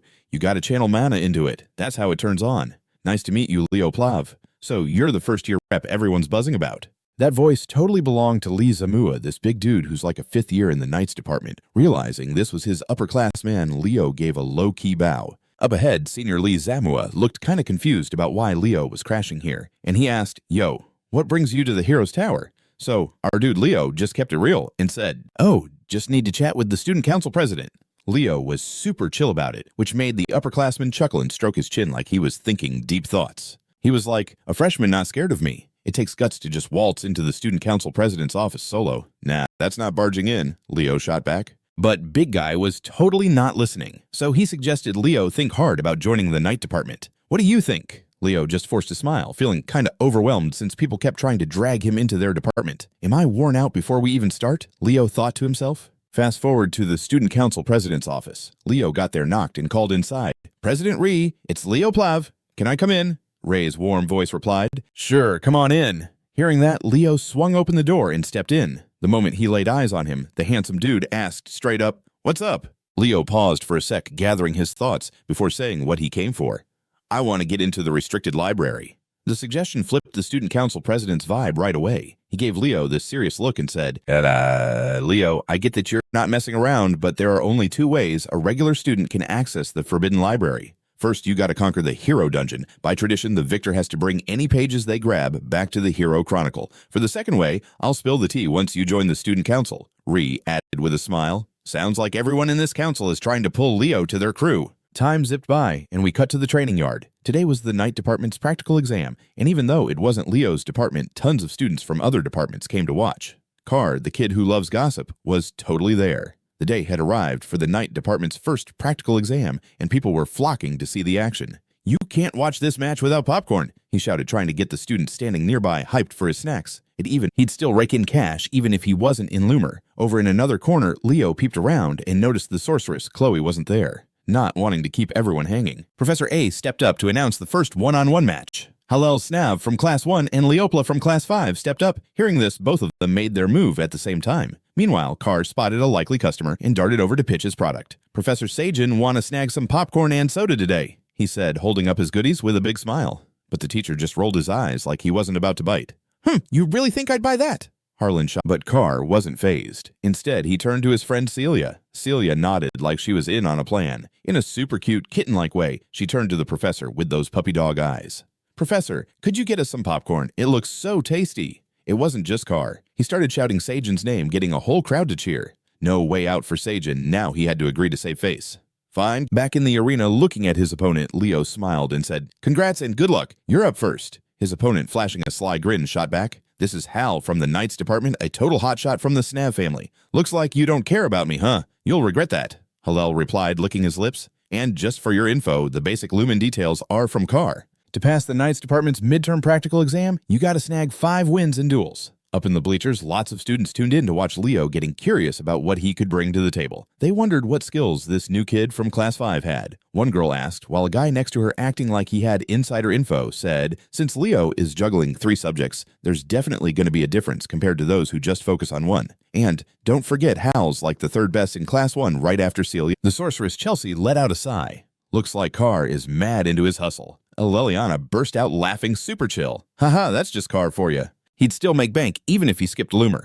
Over in another corner, Leo looked around and noticed the sorceress Chloe was MIA. Not wanting to make everyone wait, Professor A walked up to kick off the first one-on-one match. Hallel's Snav from Class 1 and Leo Plav from Class 5 stepped up. Hearing this, both of them moved forward at the same time. Meanwhile, the merchant kid Carr spotted a fresh customer and dashed over to pitch his sale. Professor Sajin want to snag some popcorn, and Professor A stepped up to kick off the first one-on-one match. Hallel Snav from Class 1 and Leopla from Class 5 stepped forward. This got both of them moving at once. Meanwhile, the merchant kid Carr spotted a likely buyer and dashed over to sell his goods. "Yo, Professor Sajin, want to grab some popcorn and soda today?" He grinned, waving the popcorn and soda around, but the teacher just gave him a look of complete disdain. "You'd think I'm buying that?" He grinned, holding out the popcorn and soda like a snack master, but the teacher just looked at him, totally not impressed. "Psh, you think I'm falling for that?" Seeing that Carr didn't back down, instead he turned to look at his pal Celia. She nodded like she totally got the plan, and just like she practiced a million times, she put on a cute cat face and looked at the prof, all pleading. "Professor, could you buy us some popcorn? It looks super tasty." It wasn't just him. Carr also started shouting Sajin's name, and soon everyone was cheering. There was no way out since the students were already hyped up about it. So to keep the girl acting like a pro, threw on her cutest kitten face and pleaded with the professor. "Come on, Professor, can you hook us up with some popcorn? It looks so yummy." It wasn't just him. Carr started yelling out Sajin's name, making everyone cheer. Sajin didn't have much choice with the whole student body rallying behind it. "That looks so tasty." It wasn't just him. Carr started hyping Sajin's name, and the whole squad went wild. They kinda had no choice now since everyone was on that vibe. So to keep his face, whether he liked it or not, Sajin agreed. "All right, just give each of them one," he said casually. Our merchant buddy was already jumping for joy because he just made a sale. Back in the arena looking at his opponent, Leo laughed and said, "Congrats and good luck. You're up first." Opposite him, the sly smirk coming from his opponent was something else. "This is Hal from the Knights Department, a proud member of the Snav fam. Seems like you're underestimating me. You'll regret it," Hallel said, licking his lips. A little extra info, the basics come from Carr. To ace the Knights Department's midterm practical exam, you need to snag 5 wins in duels. Up in the stands, a bunch of students started watching Leo, super curious about his real skills. They wondered what kind of tricks the new kid from Class 5 had. One girl asked, and the boy next to her, ringing a bell, replied, since Leo is facing Leo, the guy had a sneaky look on his face. "This dude Hal's from the Knights Department, a total legacy from the Snav family. Looks like you ain't even worried about me. You're gonna regret that," Hallel said, licking his lips. "Just a heads up, Carr's got the basic Lumen details. To pass the Knights Department's midterm practical exam, you've got to bag 5 wins in duels." Up in the stands, loads of students peeped at Leo, curious about his real skills. They were guessing what tricks the new student from Class 5 had up his sleeve. One girl asked, then the dude next to her chimed in like he'd heard it somewhere. Since Leo's juggling 3 subjects, he's definitely got a gap compared to those grinding on just one. And don't forget, Hal is the 3rd-ranked dude in Class 1 right after Celia and Duran. He cruised through, snagging 5 wins in duels. Up in the bleachers, a bunch of students peeped Leo, getting curious about what he could really do. They were low-key wondering about his skills. "So what's this new kid in Class 5 all about?" one girl asked, and the dude next to her, like he heard it from somewhere, said, "'Cause Leo's juggling 3 subjects. There's definitely going to be a gap between him and those who only focus on one thing. Don't forget Hal is ranked 3rd in Class 1 just behind Celia and Duran. As for Halos, dude's totally not a fan of the main guy because he thinks Leo's full of himself, always chilling with Celia." Not knowing what's up with those two, Professor Ann started laying down the rules. The one who takes their opponent out of the game is the champ. Treat this like a real showdown, all right, as soon as he finished saying that. Leo's face suddenly flipped as he felt some wicked vibes coming from a building nearby. Switched to the sorceress Chloe, who's hustling hard to figure out how to take down Leo. She's deep in her research game. But the more she dove into her studies, the more frustrated she got, to the point where she just ripped the paper in her hand and muttered, "Nope, no way. There's no chance I could whip up this dope magic all on my own." Feeling that, she angrily swiped her arm, sending all her books and papers flying off the desk.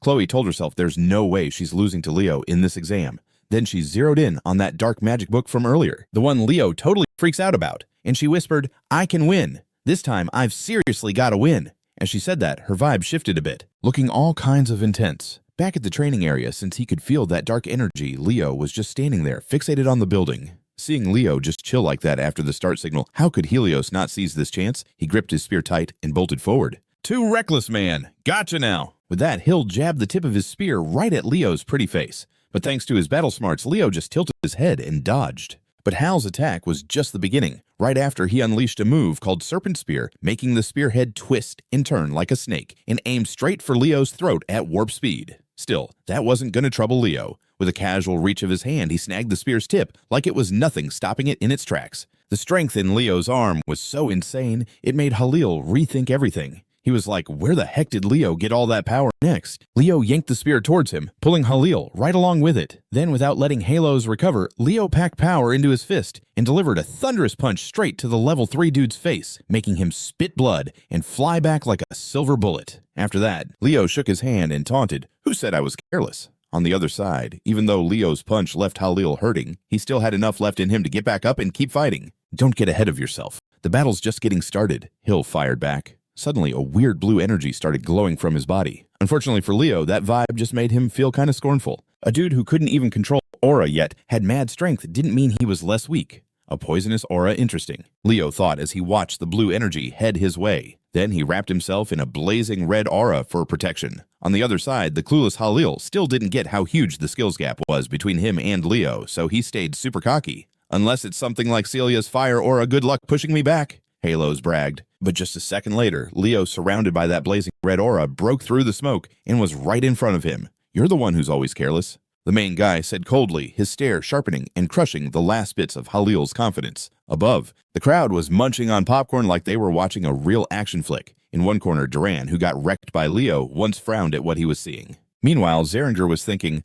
"Leo, when did you level up your fire aura like this?" Her eyes said she was totally astonished and curious. Back to Halil, no matter how clueless he was. Right then, he finally realized Leo's strength was anything but average. Seeing that red aura around the main guy, he thought, what the heck is this fire at Celia's level? Some lunatic trying to outshine all the truly powerful systems. His anxiety about Leo's power made beads of sweat roll down his face. Realizing that if he didn't pull out his secret weapon, he wouldn't stand a chance against the main guy, he knew he had to go all out. "I originally saved this move for Celia, but I never thought I'd have to break it out on you, Leo Plav," he said. Then he gathered energy into his palm and unleashed a technique called Prison Serpent, and a green snake shot out from his hand, speeding right at Leo. As it closed in, it coiled around him, opening its jaws to hiss menacingly. Not even Leo's blazing aura could push that snake back, making him think inwardly, "Oh, not bad." Meanwhile, Xaringer was completely lost in her own thoughts. "Leo, when did you pump up your fire aura to this level?" she thought, eyes wide with pure shock, mixed with curiosity. Flipping back to Halil's perspective, even though he was acting kinda dumb at that moment, he finally figured out that Leo's skills were definitely not your average thing. As he saw the red glow wrapping around the main dude, he couldn't help but think, what the heck is this? Is this on the same level as Celia's fire? A total nutjob trying to outdo all the real heavy hitters like that. The stress about Leo's power made a bead of sweat drip down his face. Realizing he was out of options, Halios knew he had to use his ultimate move if he wanted a shot at beating the protagonist. "I was planning to use this move on Celia, but here I am using it on you, Leo Plav," he said, focusing his energy into his palm. He pulled out this technique called Prison Serpent, and boom! A green snake shot out from his hand, speeding forward like lightning. As it got closer to Leo, it wrapped around him tight and opened its mouth, roaring like it meant business. Even Leo's fiery vibe couldn't shake that snake off, making him think, whoa, not bad at all. So back to Hal. He was totally stoked because he just pulled off this epic move to hold Leo down, and he turned to Celia, up in the stands, his eyes lit like a light bulb, like a crush just trying to impress his girl. "Yo, Celia, check it out. I whipped up this trick to keep your flames in check." Meanwhile, Celia seemed to catch Hal's vibe too. She let out a sigh and pointed ahead, making Hal raise an eyebrow in confusion. When he looked back, he noticed that the energy serpent he'd conjured was starting to fade away right in front of him. The flames around Leo were like fireworks getting crazier, and in just like 3 seconds, poof, they were gone, as if they had never even been there. Hal just couldn't believe it. The super technique he'd practiced forever was totally useless against Leo, and he was left just staring dazed, with no other option but to go in for a brawl. Hal snorted, gritted his teeth, grabbed his 2 spears, and charged in. At the same time, Leo was fast on the draw, pulling out his sword. When they clashed, the impact was so intense that Hal's spear flew out of his grip like it was nothing, and he ended up crashing down to the ground. Then Leo, with a sword pointed right at him, dropped some wisdom. "Keep your guard up till the flames are totally out," he said. Just then, Professor Ain, seeing it was game over, announced the winner. Leo Plav takes the W. Up in the stands, Chelsea Leo's #1 fan was bouncing off the walls. Wow, that was insane. The force behind his strike was so intense that Hal's spear went flying out of his hand in one hit. The poor guy crumbled to the ground too. Then Leo aimed his sword at him and threw some advice his way. "Don't get too chill until the flames are completely out," he said. Meanwhile, Professor Ain, "No doubt that's my Leo, you crushed it. I knew you had it in you." Leo Carr chimed in, turning to Hal after he faced his defeat. Hal was like, "Nah, I get it. This dude's great, even in practice." It's no wonder he hangs with Celia, he thought to himself. Just then, Celia snapped him back to reality, saying, "Super impressive." "Totally impressive," she smiled. Hal felt a bit shy and scratched his cheek. "Wait, for real? You think he's that dope?" But before he could stress about it too much, Professor Ain called the next 2 contestants to the arena. "All right, Class 5, Layden, step up." The red-haired sorceress jumped up like she'd just won the lottery. "Sweet, who's my opponent?" Professor Ain turned to the other side and said, "Class 10, Chania, you're next." Ilana totally spaced when she heard her opponent's name.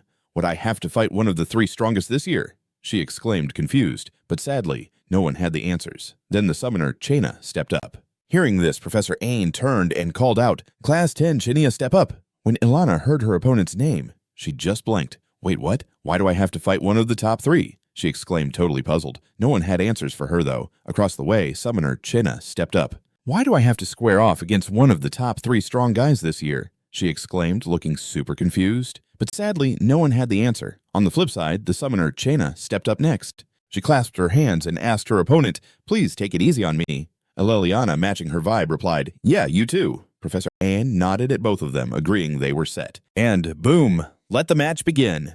As soon as he finished, Chinsa was already casting magic water swirling all around her while Tide gripped his sword tight, his body aflame. Then she gathered all her strength into her legs and shot forward like a rocket, aiming her sword right at her opponent. Up in the stands, Leo was like, "Oh snap, this is gonna hurt." Of course, just like he thought, Eliana's sword was swatted away by an energy barrier, sending her flying like a stuffed toy, and she was done for. Shania took a moment to wave to the crowd, and Professor Ain, as always, announced the winner, Chena, up front. Eleliana came to, only able to wave her hand in frustration. "But I'm not giving up on Chinya," she said casually. Leo felt a little bad that Eleliana went down so quick, but the match was pretty much doomed from the get-go. If she had just kept it cool, she could have done better, he mumbled. Next, it was time for Celia from Class 1 to face off with Duran, and Celia was all this ought to be fun. Duran, on the other hand, just stayed quiet, brooding like a rock. Shania put her hands together to salute the crowd, and as usual, Professor Ain declared Chena the winner. Up front, Eleliana was awake again, feeling frustrated as she waved her hand. "But there's no way I'm backing down from Chinya," she said, without a care. Leo felt a little bummed that Eleliana lost so fast, but the match. Up in the stands, Leo snagged some popcorn from his pals, and had to admit, this match was gonna be lit. Fast forward to the arena where both Celia and Duran had their weapons drawn, their energy radiating like stars, grabbing everyone's attention. "Should be entertaining for him," Celia said. Duran, on hearing that, just shut up and got all broody. In the stands, Leo snagged some popcorn from his friends next to him, and had to admit this match was looking dope. Switching to the arena, both Celia and Duran pulled out their weapons and surrounded themselves with an insane aura. "Oh, let's see who the top knight of Class 1 is," Celia cheered, and without a single word, they both unleashed a flurry of lightning-quick sword strikes that made the air buzz with the sound of metal crashing, even sending gusts of wind up to the stands. "Whoa, is this what top students can do?" one amazed student gasped. Meanwhile, Carr, covering his mouth, looked to Leo and asked, "Yo, who do you think's gonna win, Leo?" Their sword moves were so fast the air was ringing with metal clashing, and even the winds they kicked up slammed into the stands. "Whoa, is this what the top students can do?" one amazed student shouted. Meanwhile, his buddy Carr covered his mouth, then turned to Leo and asked, "So who do you think's gonna win, Leo?" Leo, casually tossing popcorn into his mouth, replied with a chill vibe, "Honestly, based on this, I think Celia's gonna tank." His laid-back remark left Carr wide-eyed, blurting out that Leo was being super savage, not minding that Leo met Celia's calm gaze, still full of confidence. His calm response had Carr staring like he just saw a ghost, ignoring that when Leo looked into Celia's still super chill eyes. He had a totally different vibe. This look from Celia was like she had some secret plan to flip the game. Back in the action, Duran powered up his aura trait and shot forward like a bolt of lightning, swinging a super quick hit that barely grazed Celia's cheek, leaving a trail of blood. After that, he kept throwing a crazy amount of hard hits, pushing Celia back a few steps. Then once she got shoved back a bit, the swordswoman saw her chance to go all out. She lifted her sword high, and fierce flames started to blaze from the blade, shooting straight into the sky. Feeling that power radiating from her, all the students started getting restless. "Whoa, this is wild!" the squad yelled, not knowing which epic move Celia was getting ready to unleash. Only the main character caught on, and immediately hyped her up. Celia was using her brains like a boss. The training room in the freshman building was super cramped, and Celia knew she couldn't keep up with Duran's speed. So she turned the whole room into her stage. Now in that blazing fire dome, Duran's moves would be all kinds of restricted, and that heat would mess with his sight. She was already impressive, but now she was even more of a beast. Leo couldn't help but admire Celia. Looking at the swordswoman Celia, took advantage of the fact that Duran couldn't figure out where she was and had no clue how to handle the fiery chaos. She slipped behind him like a ninja and went in for a surprise strike. Too bad Duran's instincts kicked in, and he sensed the danger, ducking just in time to avoid the hit. Then, gritting his teeth, he wrapped his blade in lightning and jabbed it straight up. But what Celia did next was a total game changer. She reached out and grabbed the blade, holding it tight so it wouldn't budge at all. Seeing this, Celia burst into a winning smile and said, "Gotcha!" With that, she went for a headbutt and smashed her head right into Duran's forehead.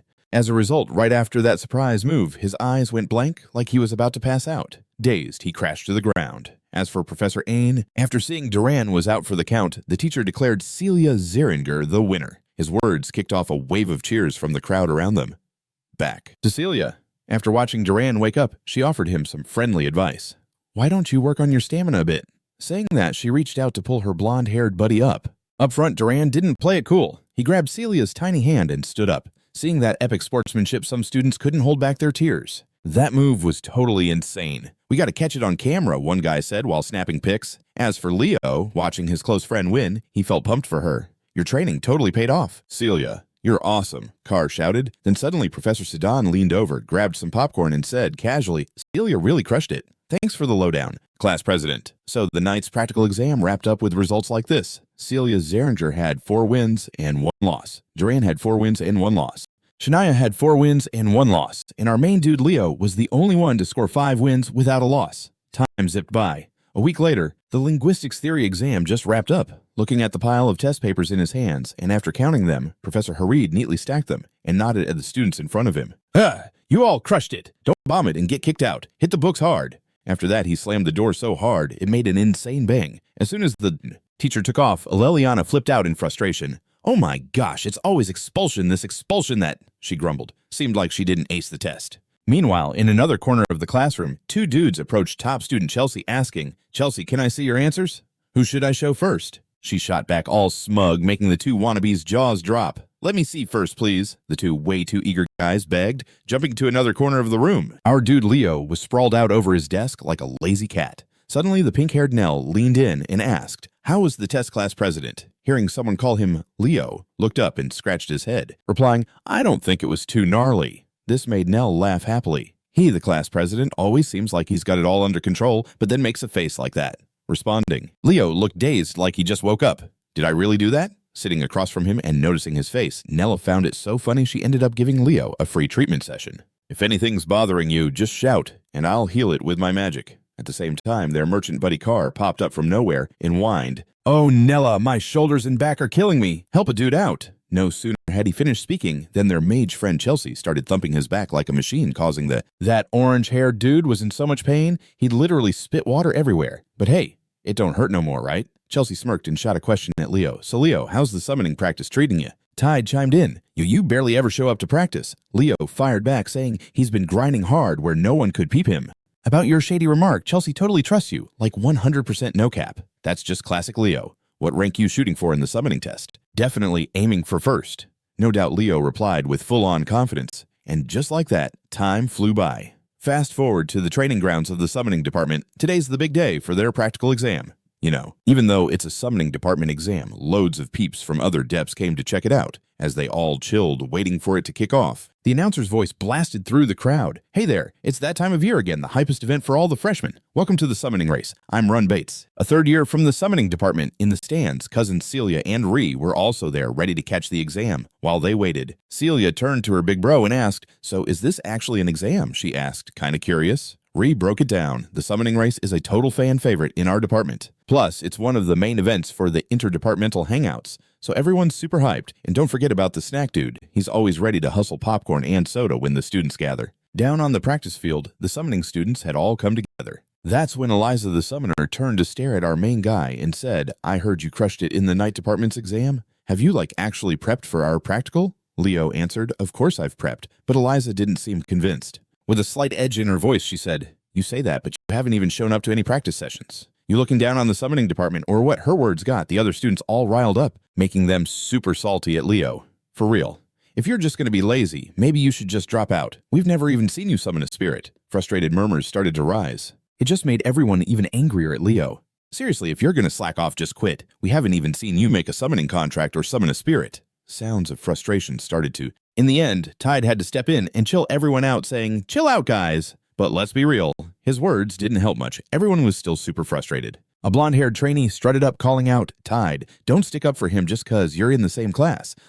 Seriously, dude has zero respect for our vibe." Chania wasn't having it and shot back, "This whole vibe is totally off. If this keeps up before the exam." But she didn't even finish her sentence. Out of nowhere, a black-haired student with a center-parted cut mocked, "Chania, you're amazing at night discipline, so do you really need to worry about summoning?" That was Senlu, also from the east like Chania. Hearing him made Chania hesitate, and before she could say more, the big dude Warren Den stepped up complaining, "Quit the noise, will ya? If you're just gonna bicker about who's better at recoveries, take it somewhere else." Senlu flipped out like he just saw a spider, his face all red as he shouted, "What did you just say, Warren?" Warren didn't hold back, showing clear shade. "I said it's super annoying hearing you brag about simply being better at riding summon beasts." Then Senlu remembered something, pointing an accusatory finger at Warren Den.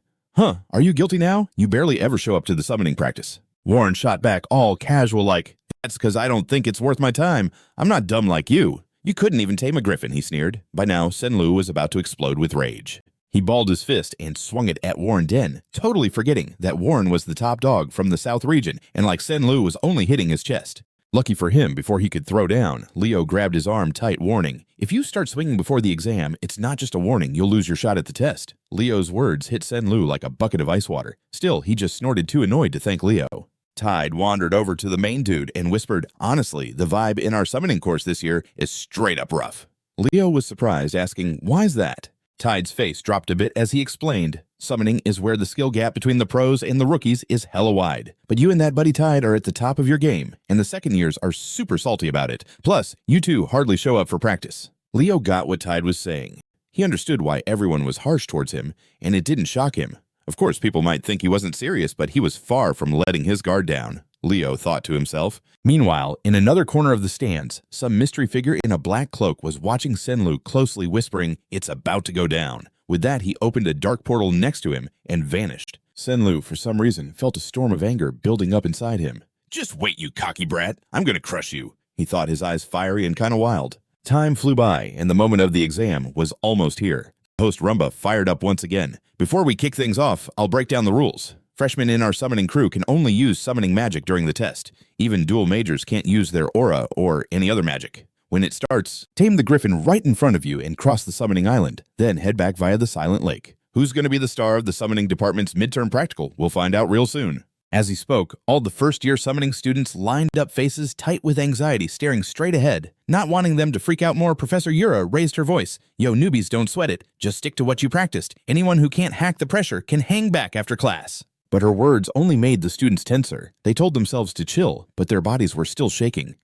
Ignoring their nerves, Yura called out, "All right, the contest is on." Right then, everyone in the class, like they were totally in sync, turned to each other, nodding with understanding. Next up, some students bolted for the griffins. The hunting hounds on Senlu's side immediately started casting spells, targeting Leo and Warren Den, which made Rumba gasp and shout, "Whoa, what's going on? It's like they planned this." They're gunning for class president Leo Plav and the southern top student Warren Den. Meanwhile, Tide, riding on a griffin, saw Leo getting targeted and was low-key worried for him. Freshmen in the summoning department are only allowed to use summoning magic during the test. Even dual major students are forbidden from using an aura or any other magic when the event starts. Tame the griffin right in front of you and cross the summoning island, then return by way of the Silent Lake. Who will be the star of the summoning department's midterm practical exam? We'll find out soon. As Rumba's voice rang out, all the first-year summoning students stood at the starting line, faces tight with anxiety, staring straight ahead. Not wanting to build up their nerves even more, Professor Yura raised her voice again. Rookies, don't be nervous. Just do what you practiced. Anyone feeling the pressure can stay after class. Her words only ramped up the tension in class. They kept telling themselves not to freak out, but their bodies were still visibly shaking. Ignoring it all, Yura announced, "The contest has begun." Immediately afterward, those in the class, as if they were all brainwaved, turned to each other and nodded in unity. Then some other students from the class dashed toward the griffins. The hunting hounds on Senlu's side instantly cast spells, aiming right for Leo and Warren Den, which made Rumba gasp and shout, "What's happening?" It's like they coordinated this. They're all gunning for class president Leo Plav and top student Warren Den from the south. Meanwhile, Tide, riding high on the griffin's back, spotted Leo in trouble and felt the worry creep in. Wanted to dash over to help, but Leo was like, "Chill, don't stress about me. Just keep going. It's just an exam." Tide could only apologize and quickly steered the griffin to take off. Up in the stands, the crowd was losing it watching Senlu's hounds play dirty. They were ready to toss rotten eggs if they had any. So gross. Those peeps from the summoning department are a mess. Just play fair, guys. Leo was kinda annoyed about the sabotage. I get they hate me, but I didn't think they'd join forces against me like this. Meanwhile, Runa the host had to stick up for his fellow students since he's from the summoning department, even though Class 5 was making a ton of noise. This is their game plan. Just then, Warren Dan totally canceled out the attack spell, aimed at him. Turning to Warren Den, who was checking out the griffin below him, he asked Leo, "You good need me to step in?" Leo just waved him off. "Nah, I got this." Seeing that, Warren Den wasted no time and directed his griffin to shoot up like a rocket. Meanwhile, Leo was still caught up in this magic mess, leaving Chelsea in the stands, super anxious. In another corner of the arena, Professor Yura couldn't hide her worry either. The divide among the first years is way deeper than I thought. Are they straight up teaming up on Leo's main jam? Isn't spirit magic, it's summoning. This exam's gonna be tough for him. That's what the professor from the summoning department was thinking. But right as she was, all those thoughts flipped when she saw what was happening. At that moment, our dude Leo was murmuring some kind of spell. "Oh, spirits, let me loose and clear the path ahead. Grant me the great mercy of nature. Oh, spirits, let me loose and clear the path ahead." The moment that chant dropped, two beams of light popped up in front of Leo. Two tiny spirits burst out, one red and one green. They looked like they were all about fire and wind. For Professor Yura, hearing Leo's words had her momentarily shook because she knew what those words meant. Spirit tongue. And he's speaking it like a pro. But how, she thought to herself. Meanwhile, Leo shot her a cheeky look. Seeing that all of Yura's worries faded away, she sighed and thought, "Looks like I need to relearn how to summon." Time flew by, shifting to the other students. They were flying on griffins over a huge meadow. As they soared, some idiot in Sunlu's crew was cackling loudly. "Haha, serves him right. He's all about being the freshman rep and the top dog from the south. But he can't even get going. He's totally gonna come in last." Next to him, Senlu nodded like, "How's it feel, Eliza?" "Pretty satisfying, right?" In response, the white-haired Eliza hit the gas on her griffin, zoomed past him, and shot him a look of disdain. "This is so lame. Oh, I could easily take down Leo Plav, Warren Den, or anyone else without breaking a sweat." Her words caught Senlu off guard, then trying to make him see the light. Eliza shot back, "What will people think of the summoning class after we pull this stunt?" At that, Senlu felt zero guilt or worry. He even laughed out loud. "Who cares, haha? Those people are the ones who are gonna look dumb." Seeing that Eliza got it, this guy was a hopeless case. So she warned him, "Next time, think before you jump." With that, she yanked the reins and made her griffin surge ahead. Senlu was left fuming behind her. He silently cursed her in his mind. "That sassy brat thinks she's all that because her family backs her. But whatever, I'm gonna snag second place. Besides Eliza, I'm the best at commanding flying beasts. This time I'll grab the top spot," he thought to himself. But before that delusion could last long, a girl's voice called from behind. "Senlu, look behind you." Hearing the shout, Senlu turned and saw Chinsa chilling on her griffin. She was riding like she was surfing or something, having a blast, not acting like someone taking a test. "What's up with that pose?" someone asked awkwardly. Senlu's previous confidence vanished like smoke when he peeped this. "She doesn't even need spirit power to boost the beast. There's no way she's this fast," he shouted, going back to his dirty tricks. "You everyone, let's take her down together."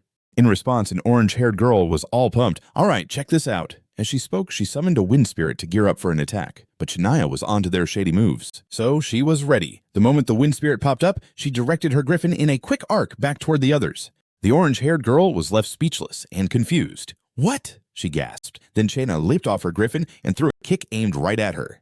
The girl with the orange hair was totally shook like, "What?" she yelled. Then Chenna just leaped off that griffin and threw a kick like a boss. Straight at the girl rocking those braided pigtails. A clean, savage hit. Before the little girl could even scream, she got launched off her ride. That's totally unfair. She yelled in a panic. Meanwhile, Chania quickly grabbed the griffin's reins, shrugged it off, and said, "Honestly, I don't even have to flex my aura anymore." Then she whipped the griffin into gear. Soaring next to Sunlu, she smiled and said, "Yo, Sunlu," but this dude's annoyed vibe totally killed her vibe. He shot back, "You seriously messed up by turning us into enemies." Chen Xian nodded, acknowledging him, but dropped the truth bomb. "Gotta say, I'm not a pro when it comes to fighting in the sky, but I ain't your only foe.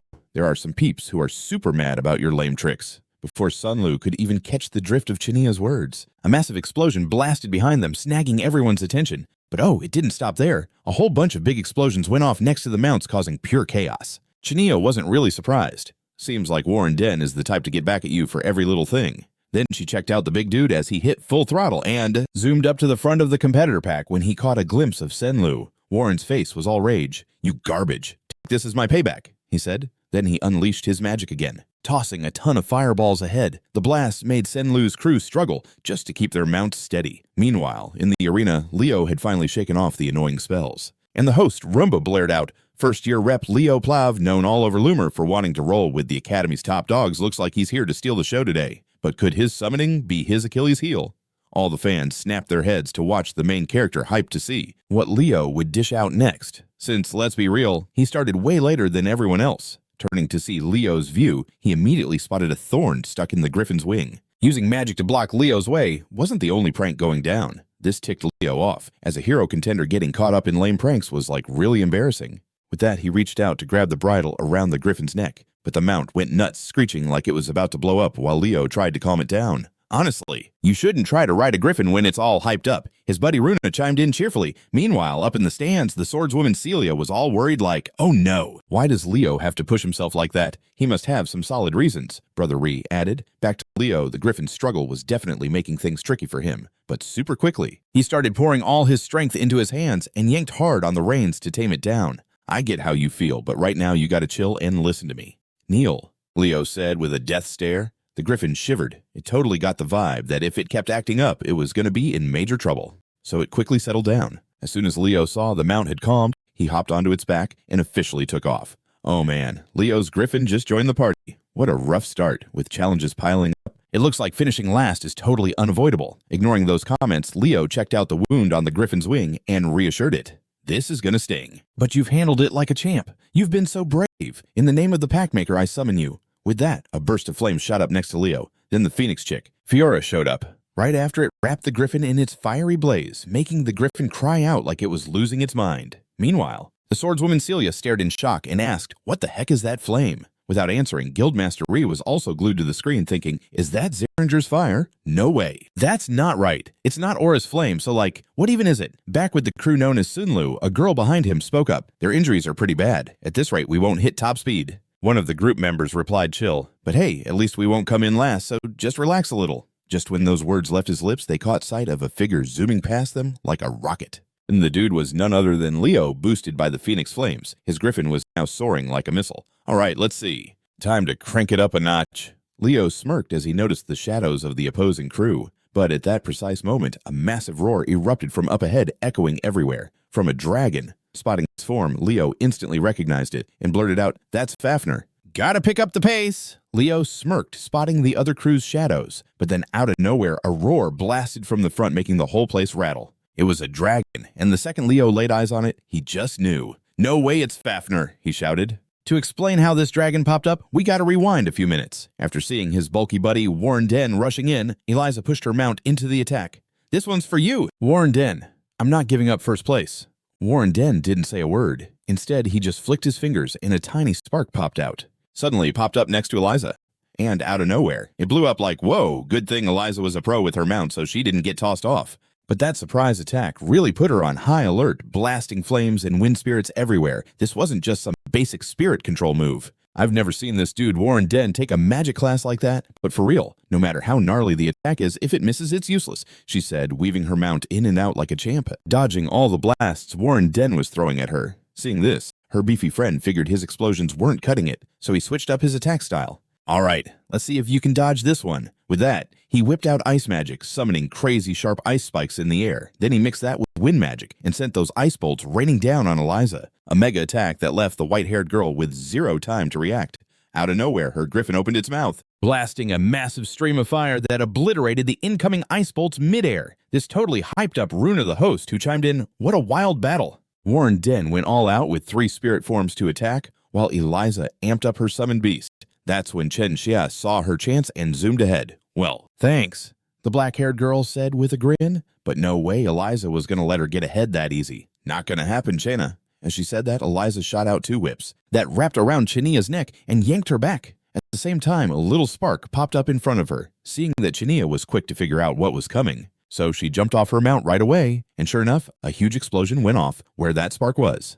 After that, she quickly tore the energy whip apart and landed lightly on the griffin's back. The combo hit from Warren Den, and Eliza just made her break out in a cold sweat. These top dogs from the summoning department, they ain't your average Joes. Just as that thought crossed her mind, a piercing scream shot through the air, grabbing all the contestants' attention. As they turned to see what was up, somehow the total goof Sen Lu had summoned a black dragon and was staring everyone down like a maniac. "I'm gonna take you all down, you jerks." Seeing this, Chena sprinted over and called out to him. Sen Lu summoning anything other than a griffin is totally against the rules. But Sen Lu was too far gone to care. "Shut up. I don't care about rules. You all just rely on talent. I'll destroy you." He commanded the massive black dragon to block the path, stopping them from moving further. Warren then asked. After a quick look, Eliza shook her head and said, "That's not a black dragon. It looks more like some kind of freak." Around the same time, Leo's griffin zoomed in. His appearance threw Senlu off a bit. "Leo, what the heck are you doing here?" "Doesn't matter. I'm taking you down." Before the idiot could finish, the main character shot him a cold glare and asked, "Hey, where'd you snatch that lizard from?" Down below, Senlu didn't catch the vibe from Leo's words, so he started boasting. "Haha, jealous. This is my magic power. I sealed the deal with my summoning trick." "You're totally jelly of my summoned beast, right?" Hearing that, Leo got that this guy was a lost cause and replied, thinking that thing is a summoned beast? No way. That's a mutated beast. A beast controlled by the mages of Tartius. It was one of the heavy hitters we defeated back in the day during the Great Cataclysm. How did he even get that creature? But before he could think of an answer, Senlu started yelling for his monster to attack. "Go, Black Dragon." Wait, where did he snag that beast? But before he could even think it through, Senlu was already yelling at his monster, "Go, Black Dragon." At his shout, the dragon opened its mouth and shot out a beam of destruction straight at the crew. Seeing that, Leo and the others quickly swerved their mounts to avoid it. But Shania chillin' at the back couldn't dodge fast enough when the attack came at full speed. Realizing it was too late to get away, she quickly threw up a magic shield for defense. Still, that shield was way too weak against the dragon's blast. It barely held for a second before shattering. Chena and the griffin got knocked down hard. Luckily, Leo reacted fast, dashed over, and gently caught Chena. After a quick check on her injuries, Leo jumped into action. She's out cold from the fall. First things first, we gotta make sure Chena is safe. Thinking that, Leo turned and shouted to the other two, "Everyone get down to the ground like now!" Both nodded back. With that, the squad quickly searched for a spot to land. Meanwhile, the clueless Senlu, totally unaware of the mess he was causing, was still grinning like a moron, saying, "Up here, this is what it's like to look down from above." Not too shabby, right? Then dude guided his black dragon down like he was going to chase Leo's crew. Totally, the whole scene was broadcast throughout the arena. Oh snap, the players just dipped out of the coverage zone. So much is going down right now. Sunlu called in the black dragon and threw hands at the other leader's commentator. Runa was freaking out. But before she could spill more tea, Professor Yura bolted over, kicked that fool, and yelled, "Hey, you knucklehead! Can you even commentate right now?" Then she grabbed the mic and announced to the crowd, "Yo, summoning department assistant, get a flying beast summon over there, ASAP. The match is on pause." At the same time, Professor Sajin and Len felt something was off, so they rushed into the commentary room and asked, "What's the situation?" Professor Yura replied. Oh, the female professor had a serious look. "Looks like Sunlu made a pact with a high-level demonic beast instead of a regular summon. She might not handle its vibes for much longer." Her words made Professor Sajun raise an eyebrow. "Is Sunlu really steering that high-level demon beast by herself?" he asked again for clarity. Meanwhile, the chill Professor Sajin showed up at the door.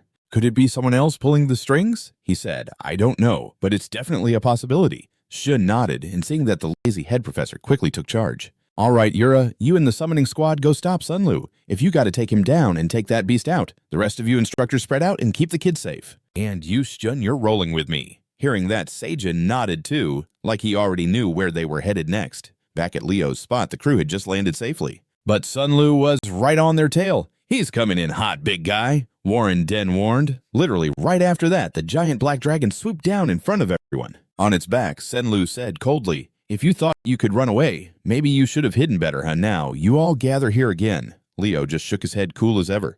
"I wasn't running, and FYI, the beast you're riding isn't a summon, nor is it a black dragon." Leo's confident words had the fool cracking up. "Huh, I'm from the summoning department. If I say it's a black dragon, it's a black dragon. Why are you acting like you know better?" Before he could finish, Leo hit everyone with his next bombshell. "It's a monster, and I'm here to take that disgusting monster out," Leo said while stepping forward. For a second, it felt like he was back in the battlefield from years ago. As for Sunlu, whether it was from too many substances or what he cackled like he'd lost it when Leo called his mount a demon beast. Even Eliza in the back shook her head and said, "Oh my god, he's totally flipped." Like Eliza said, Sunlu's eyes were wild and his insane expression was obvious. "What did you say? Do I look like I gotta listen to you die?" At his command, the black dragon understood and unleashed a fire column with crazy heat zooming towards them. But his buddy Warren Den was quick on the draw. He slammed both hands on the ground, summoned a huge stone golem to block the fire, then said, "He's totally lost it. Let's get rid of that disgusting creature. I'm with you, Leo." Across from them, realizing his attack had zero impact on Warren's golem magic, Senlu gritted his teeth, sweat glistening on his brow. Meanwhile, Eliza, with the white hair, stepped up ready to join the fight. "Uh-huh. You guys think you can shine all on your own. Count me in too. First, we gotta get that idiot out of the way. The golem's about to crumble, so be ready." Seriously, Warren Den, can you do anything right?" Eliza complained. Leo, hearing their banter, smiled faintly. It reminded him of his old teammates bickering like that. Back in the battle, as time ticked on, just like Warren Den said, the hands of the giant stone golem started cracking under the black dragon's heavy firepower. Watching this, all of Senlu's confidence came rushing back, and he grinned like he won the lottery. "Ha, just like I thought my summon is unbeatable. Where you at, you hiding rats?" No sooner had he said that than the golem blew into a million pieces. The clueless Sunlu scanned for his next target, but before he could find her, Eliza made her move. In her hand was an energy whip slashing straight for Senlu. The hit was so powerful it cut through the air. Sadly for her, Senlu was still riding the luck of his ancestors and barely dodged it. But her attack sent him into a rage. "How dare you come at me, you little __." With that, he ordered the black dragon to gather mad firepower and prepare for a blow. But Warren Den wasn't about to let that slide. Before the black dragon could finish charging up, he snapped his fingers, summoned flames above the dragon's head, and made it explode in an instant. The strike was so powerful it cut through the air like a rocket. Unlucky for her, Senlu was still blessed by his ancestors and dodged it by the tiniest bit. But her attack had him seething. "How dare you come at me, you little __." He commanded the black dragon to amp up its firepower and get ready for another hit. But Warren Den had no plans of letting it happen. Before the black dragon could finish gathering its fire, he snapped his fingers, summoned a blast above the dragon's head, and made it explode right away. So he just mumbled. Leo saw his chance, powered up those legs, and shot straight towards Senlu like a rocket. The three of them totally synchronized their attack, leaving the idiot with zero time to react before the main dude was right up in his grill. Then Leo didn't hold back and gave him a swift kick to the face. But after that, Senlu's body started shaking like crazy and twisting around looking all possessed. Then Senlu locked eyes with Leo, looking all wild and intense. His voice was kinda creepy too. "Nice try snatching this kid away from the bad guys, but you guys are out of luck." Something was definitely controlling Senlu. Out below, Eliza watched the black dragon take off carrying Leo and Senlu, and she was like, "Hold up, why is he going solo, Leo?" Her voice was dripping with worry. Cut to the black dragon flying, where Senlu was smirking and said, "Already scared, Yum would make a real hero." Across from him, Leo didn't even flex. He was chill while the dude was bragging. Instead, he took the chance to dig for intel. "You're the beast mage TARDIS. Where's your main body? Can't be too far." Leo shot back. TARDIS's eyes flashed with surprise, but he quickly masked it. "You figured out my secret identity. That's interesting. Staying so chill in this situation. You've definitely got what it takes to be a hero." "If that's the case, then you're done for," he said coldly. At the same time, the dude swung his hand, sending a massive blast of energy straight at Leo, catching him totally off guard, sending him flying off the back of the black dragon while they were still way up in the air. If they were regular people, they'd be toast after a fall like that. Too bad for the enemy. This is our main guy. No matter the situation, he always finds a way. "Fiora, time to step up." Leo grinned at the little phoenix, who was still flapping like crazy to stay in the air. "I'm a generalist, but I've never hit the top in any one area. Aura, Aaron, and Duino are way more skilled. And when it comes to magic, there's Luna." So what I went with was mixing up abilities, aura, and magic. In that moment, from Leo's palm, he started blasting out tons of golden energy right at the little phoenix to amp up its power. Inside those flames, Fiora's body slowly grew larger until she transformed into a giant phoenix. Because of this, Leo said, "Now you look more like a phoenix, huh?" He was smiling. Not too far away, the black dragon felt that phoenix vibe and let out a furious roar. It was reacting to the phoenix's energy, which was totally the opposite of the beasts above. Mage Tardis picked up on it too. Seeing the phoenix pop up, Leo replied gently, "If you tell me where you caught that Fafnir, I'll let you in on my secret." But that just made Tardis even more murdery. "You even know about the beast from the Age of Chaos. I can't let you live." He yanked hard on the reins in his hands. "Fiora, it's go time. Xaringer's secret sword technique, Phoenix Breath, a secret manual, a highlight." In that instant, both of them fired off their moves at each other. Xaringer's secret sword technique, Phoenix Breath, a secret manual, a highlight. In the same moment, they both launched their moves at each other. The two insane energies collided, making the air explode with this deafening boom. This was a battle of endurance, but Leo seemed like he was on the back foot, his face pouring sweat from using too much energy. Seeing this, the mage Tardis was grinning. It's game over. But then suddenly, he freaked out and shouted, "Someone!" Because of that, the black dragon's attack got cut off. Leo guessed to himself, is his main body getting attacked? His spirit power's crashing. Gotta take advantage of this.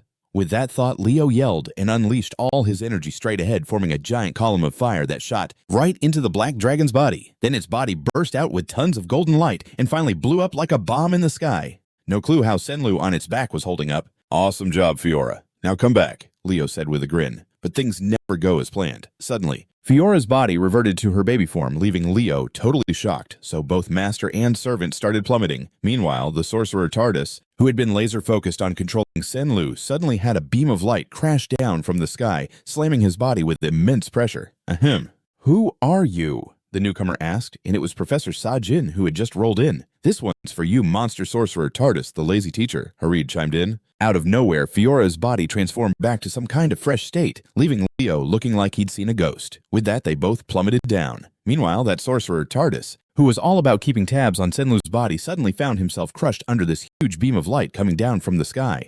"Oof! Who the heck are you?" That was Professor Sajin just rolling up. "This one's for you, monster sorcerer Tardis, lazy teacher," Harid threw in, cold as ice. The sorcerer shot a glance at both of them and said, "So you two are the main peeps of Lumen." Before he could spill the tea, Professor Harid tightened his grip, making the heavy vibes above crush down even harder. Every bone in the sorcerer's body felt like it was screaming at him to tap out early. Then out of nowhere, a wicked dark portal popped up right above the ground. At the same time, a creepy smoke oozed out from behind the sorcerer, packed with fangs and eyes. Sucks to be him. But looks like we'll have to hit pause on this. The fang monster chomped down on the body it was controlling, smashing it to bits before slipping into the dark portal. To bail. Seeing that, Professor Shin stopped his magic too, shaking his head like, "Man, he got away. Looks like things are ramping up again." Harid chimed in. Shin nodded. "Yup, Lumen ain't safe anymore."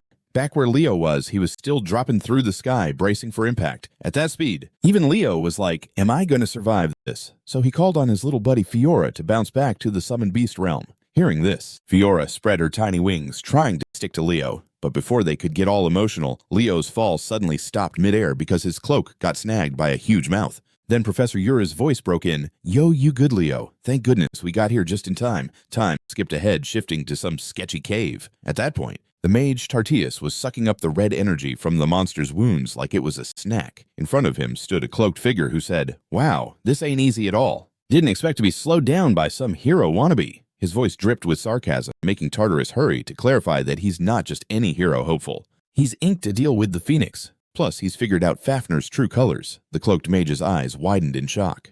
Then he licked his lips, looking kinda hyped. Oh snap, this just got way more interesting than expected. Time zoomed forward. Back with Leo, he was cruising down a quiet hallway. While strolling, Leo was replaying everything that went down. In the end, the summoning department's midterm practical exam got canned, and Senlu had kicked the bucket. This whole mess woke up the new students to the real dangers of the dungeon. Everyone was dying to know the truth about Fafnir, the being Senlu had made a pact with. But the four of us under Professor Yura's command kept it hush-hush after realizing it was a subspecies of the Black Dragon. Fast forward to the magic department. Today was the day of their practical exam. The door flew open, making Chelsea and Carl turn around. There, Chloe walked in looking tired as heck. They felt a wave of worry. "Chloe, your hair. Did you pull an all-nighter? You look totally out of it." Ignoring them, Chloe just made her way to her seat. Seeing that, Leo, chilling off to the side, went silent. Professor Len, once all his students were on deck, said in a serious tone, "Great, you all made it. Everyone listen up. I know you've all been crafting original spells that show who you are. It'd be a bummer if I was the only one who saw your sick magic, so I'm bringing in 3 guests to check you out. All three were alumni from the Lumen School of Magic, having graduated 3 years back. They're your seniors, and today they'll be judging your skills. After Len's intro, 3 figures stepped in. First, a black-haired girl with glasses named Rilda Fedney, then a green-haired dude with a serious face, Fidman Slack, finally a cute girl named Shiny Hughes with pale blonde hair. "Nice to meet you, juniors," the 3 chimed together. On the flip side, Carl leaned into Leo and whispered, "Got a feeling they'll go easy on us. That vibe I'm getting." Leo murmured back a little skeptical, "Let's see if they really keep it chill." Their short convo ended when Professor Len scanned the list in his hand and shouted, "Eliana Layden, come on up." When Eliana heard her name, she dashed to the podium where she started with a ton of enthusiasm. "Seniors, I'm Eliana Layden from Class 5. Seriously honored to meet you all."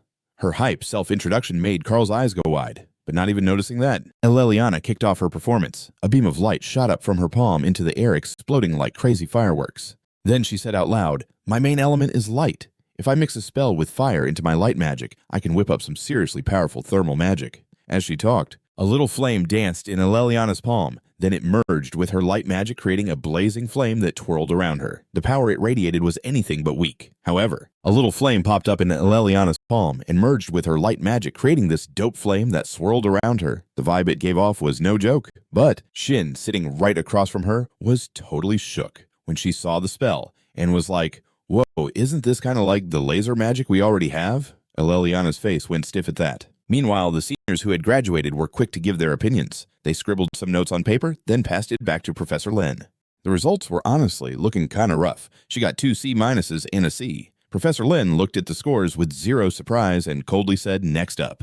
In the back, other students were low-key freaked out. Are they really grading this harsh? We might as well drop out now. And time flew by. Everyone got C- or Cs. It wasn't until Carl took his turn that things looked a bit better. Carl Thomas got a B+, Chelsea Llewellyn nabbed an A. Seeing that, they cheered together. But little did they know, the upperclassmen were still kinda underwhelmed. Not bad, but still a bit lacking. Professor Len had mentioned that this year's scholarship students were supposed to be top tier, but so far, nothing crazy had gone down. "Let's check out the rest over here." Fidman glanced through the remaining names and let out a sigh. "Aha, this group seems pretty average." Next, Professor Len's voice boomed out. Right after that, the Majad stepped forward. All the girls in class were losing their minds over his good looks. "Oh my god, he's so cool. Just looking at him makes me think he's a straight A+ kind of guy." Totally ignoring the hype, Abad started writing some magic formula on the board and said, "The advanced spell I'm going to show off is called Tempest. It's like super dangerous." Time zipped by, and Abad went outside to keep it safe for the other students while he did his spell. A few mages even set up barriers to make sure Abad's magic wouldn't mess with anything around. Then with everyone watching, he started using his magic, making his body float in the air. Then he shouted loud. Suddenly, a wild green whirlwind came crashing down. It slammed into the barrier, making a huge explosion. Not too far off, a curious deer ran over and got pulled right into the vortex. Seeing that, Abad freaked out. He quickly withdrew. His magic rushed over, gently caught the deer, and asked, "You good?" After that, he introduced a spell that kicks up the power of the wind. It looked super simple, but honestly, it was a tough one to pull off. For his presentation, those 3 seniors all hooked him up with an A+. Watching from afar, his sister Chelsea was bursting with pride. "That's my bro." Then Professor Len, with his face all lit up, called out, "All right, next up, Leo Plav." Hearing his name, Leo hustled up front to start his presentation. "The signature magic I'm showing off is an attributeless magic formula system." The seniors couldn't help but be like, "What's that? Never heard of it. Break it down for us." Leo didn't give a straight answer. Instead, he hit them with a question. "Y'all know basic spells have to have an attribute, right?" Senior Shin replied, "Duh, that's like a must for any magic." Hearing that, Leo couldn't help but grin and said, "My advanced magic system is going to streamline the whole casting process." Over on the other side, even a fool could see what Leo was getting at, but hearing that made it hard to believe, and whispers started spreading. The green-haired guy figured Leo had to be crazy to say that. "Is this kid for real? Beside him?" Shin asked, "Just checking, you mean you're going to create a whole new system of incantations?" "Absolutely." Leo nodded, clueless that Professor Len was watching him all hyped up. He was thinking, "Okay, this kid has to become a mage." As for Fidman, he straight up said he didn't buy what Leo was saying and shook his head in mockery. How lame. "Leo, we didn't come here for your fairy tales." Not even letting him finish, Professor Len jumped in excitedly. "I want to see it. Write that spell down." Hearing that, the sharp-tongued Fidman added, "Yeah, let's see it." Back to Leo, wanting to blow everyone's minds, he snatched the chalk and wrote something on the board. While he was writing, Senior Rilda said, "Kid, there's only ever been one mage in history who used a totally different incantation system to work their advanced arts." In response, Leo paused for a moment and said, "That's right, it's the poet of the stars, Luna." In the back, Rilda noticed Leo knew this and still called it out. which kinda annoyed her. While Shin looked on, sizing him up, he said, "You really think you can stand toe-to-toe with her? Do you honestly believe you can match the poet of the stars?" It had her feeling kinda annoyed. Shin tossed a look her way. "You seriously think you can go toe-to-toe with her? You really think you're on the same level as the star poet?" "No way, man. I can't even hold a candle to Luna," Leo said softly, while Shin shot back about Archmage Luna. Kids these days, I swear, have no chill. Her words hit Leo like a ton of bricks, reminding him of where his friend stood right now. So he replied, "Look, I get it, Archmage Luna is like the goat of mages, but you don't gotta be a genius to whip up a sigil system." With that, Leo wrapped up his notes and turned to check out the crew. The seniors were staring at the board like they'd seen a ghost, totally wide-eyed. They realized fast that this formula was no joke. The kid wasn't just talking big. He could actually make this happen. They were like, "Whoa, he can use any spell he wants without all the limits." Chelsea the sorceress was just as shocked, saying, "This is insane. I can't even wrap my head around how it works." From the back, Carla the merchant chuckled. "I threw in the towel a long time ago." In a corner, Chloe's face shifted when she checked out Leo's formula too. The seniors had totally ditched their sassy looks, now super serious. Fidman chimed in, "Yo, Leo Plav, what made you whip up this magic system?" Leo shot back, "I just want to flex and use any kind of magic that's out there." This got Fidman hella curious. He thought, "This kid's wild. Now I get why this year's squad is something else." So he asked, "What do you even call it?" Leo started channeling his mana into his palm. He formed this sphere of white light and muttered, "Bible." Those words had Shin jumping, and he recalled something Bible. Only one person in history had that name. It was the magical system created by the fictional dude Kyle. Leo might just prove that Kyle was a real legend. Thinking that, she quickly wrote down Leo's score and handed the papers back to Professor Len. No shocker, Leo snagged an A+. After wrapping up his presentation, Leo strolled back down, thinking, "I couldn't finish this system back when I was Kyle." But this time, it's a whole new vibe. He noticed Chloe ahead, the last student who still needed to go. Seeing her look all lifeless, Leo got a bit concerned and asked, "You good?" But Chloe was in her own world, not even hearing him. She casually walked up when Professor Len called her name. The finals had arrived, Chloe Muller. The seniors were buzzing, waiting to see what she'd bring to the table. Senior Rilda asked, "Heard you're the top of the class. What's your magic gonna be today?" Chloe shot back her eyes, all fiery with determination. "I'm dropping the undying flame." As she said this, a blazing red fire ignited in her hand. Chelsea up top felt a little uneasy. Undying flame. But Chloe usually rocks a different element. Why did she pick the opposing element for her big spell? The seniors, after peeping the flame Chloe conjured, were frowning, feeling let down since nothing seemed special about it. "I thought it would be as lit as the last two," they said, kinda bummed. Meanwhile, Fidman was ready to start scoring. "If that's all there is, I mean, what's the point? Let's wrap this up." But Chloe cut him off, saying, "Watch and learn, everyone. I'm about to show you what this magic can really do." She began casting a spell, forming this massive sphere of water hovering over her head. It then came crashing down on her. But the insane part, the flame in her hand didn't even wink out. Chelsea and Leo were both taken aback. It didn't go out. Could it be she made it stick? Someone shouted out, and Chloe confirmed, "Yep, for real. Unless I choose to put it out, this flame is here to stay." She clenched her palm and snuffed out the little flame. Back in Fidman's head, Chloe's spell seemed even weirder than Leo's test. Usually all spells follow a rule: magic fades if you're not channeling mana. But Chloe had just broken that rule. But how was that even possible? The more he mulled over it, the more confused he got. Meanwhile, Chloe kept it up. "My advanced magic is the eternal flame." All three seniors gave her an A+ without a second thought. From Leo's view, Chloe's spell made him feel uneasy. No way. Creating an undying flame was like something even Luna couldn't pull off. Throughout history, only one person ever used fire like that, Aribos. Time rolled on, and Leo suddenly remembered a past moment. He had tried to find Chloe to chat about something and had called out to her. Celia, the swordswoman in front, just shook her head. "She's probably knocked out," she said. "She couldn't close her eyes while cramming, so she's gone to bed early tonight." Hearing that, Leo turned and left right away. "Man, what a bummer. I'll head out." All three seniors gave her an A+ without hesitation. From Leo's angle, seeing Chloe pull off that spell had him feeling all kinds of uneasy. No way. An undying flame. That's something even Luna couldn't pull off. History showed that only one person had ever whipped up fire, like that Aribos. Time flew by. Time. And Leo started to remember a piece of the past. When he went looking for Chloe to ask her something, he called out to Chloe, but the swordswoman Celia just shook her head. "She's probably out like a light," she said. "She didn't catch any Z's while studying, so she'll probably crash early today." Hearing that, Leo just turned to leave. "That's a real bummer. I'm gonna head out." Behind them, Celia totally felt something was off and said, "Yo, there's been some sketchy stuff going down with Chloe lately, right? She's been super sensitive."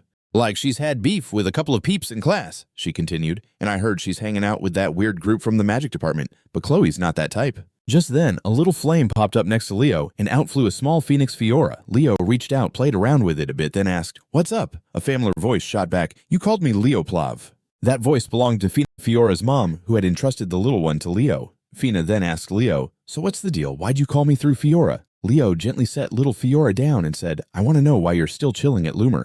After that, he thought, beasts like the phoenix and demon beasts are basically rivals. There's got to be a reason she's sticking around. From Fina's side, when she heard Leo's question, her face turned icy like she was deep in thought. She spoke up quietly. 5 years ago, Lumen got hit hard. 2 students and 3 staff didn't make it, and they never found the mastermind. In the end, Principal Kylie and Ben asked me to dig into Lumen. Since then, I've been on their trail. Leo then asked, "So do you know about the million demon beast summonings during the exam for the summoning department?" Lumen nodded slowly. "I heard a student died." Leo pressed on. "Do you think Tartarus is behind this?" Fina went quiet.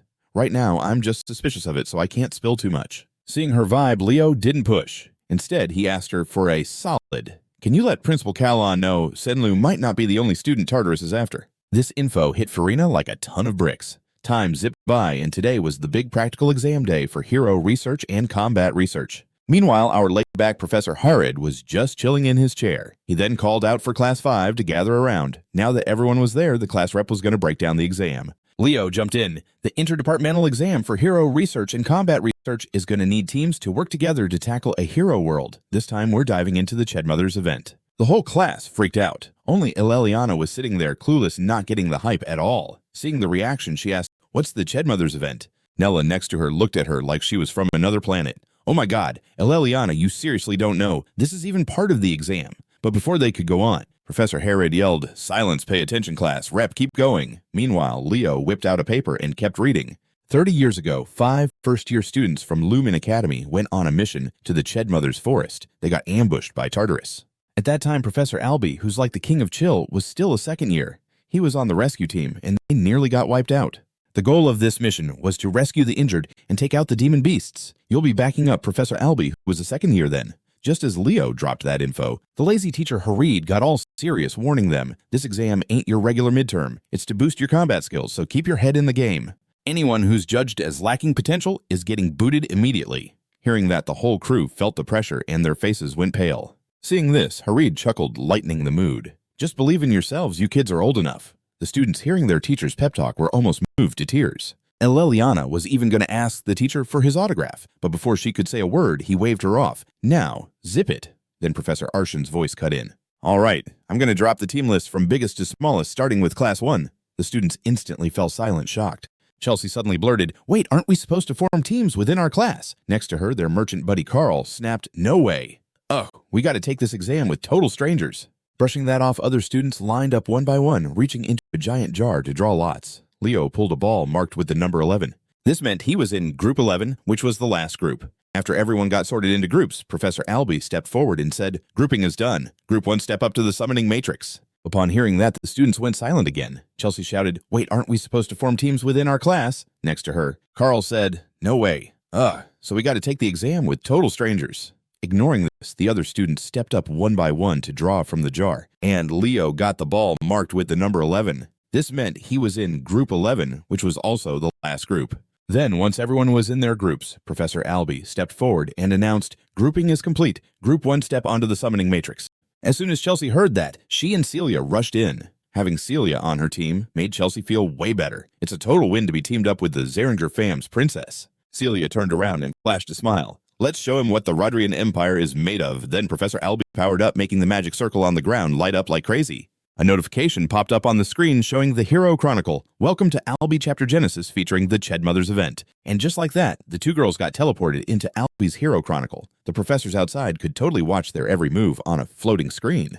Professor Sedin was all hyped, saying, "Whoa, they moved in like lightning as soon as they arrived, just like we thought. Kids from those heroic families are something else. With Celia on board, they're definitely top tier." "Haha," Professor Hartid chimed in, sighing. "Nah, Chelsea Llewellyn is totally crushing it out there." His buddy shot him a look, clearly annoyed. But then someone jumped in and caught their attention, making them both jump.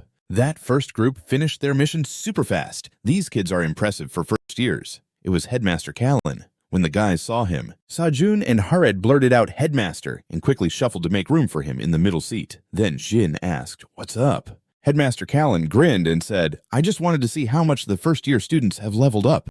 He paused for a sec, then turned to Professor Albie and said, "Sorry for bringing up some bad memories again." Albie turned too, looking icy. "I swore never to forget that mess, so I'll always remember it like a favor." Everyone then focused back on watching the students' test. On screen, Celia and Chelsea had just taken down an orc. As it fell, they got a notification. Team 1 has completed the mission.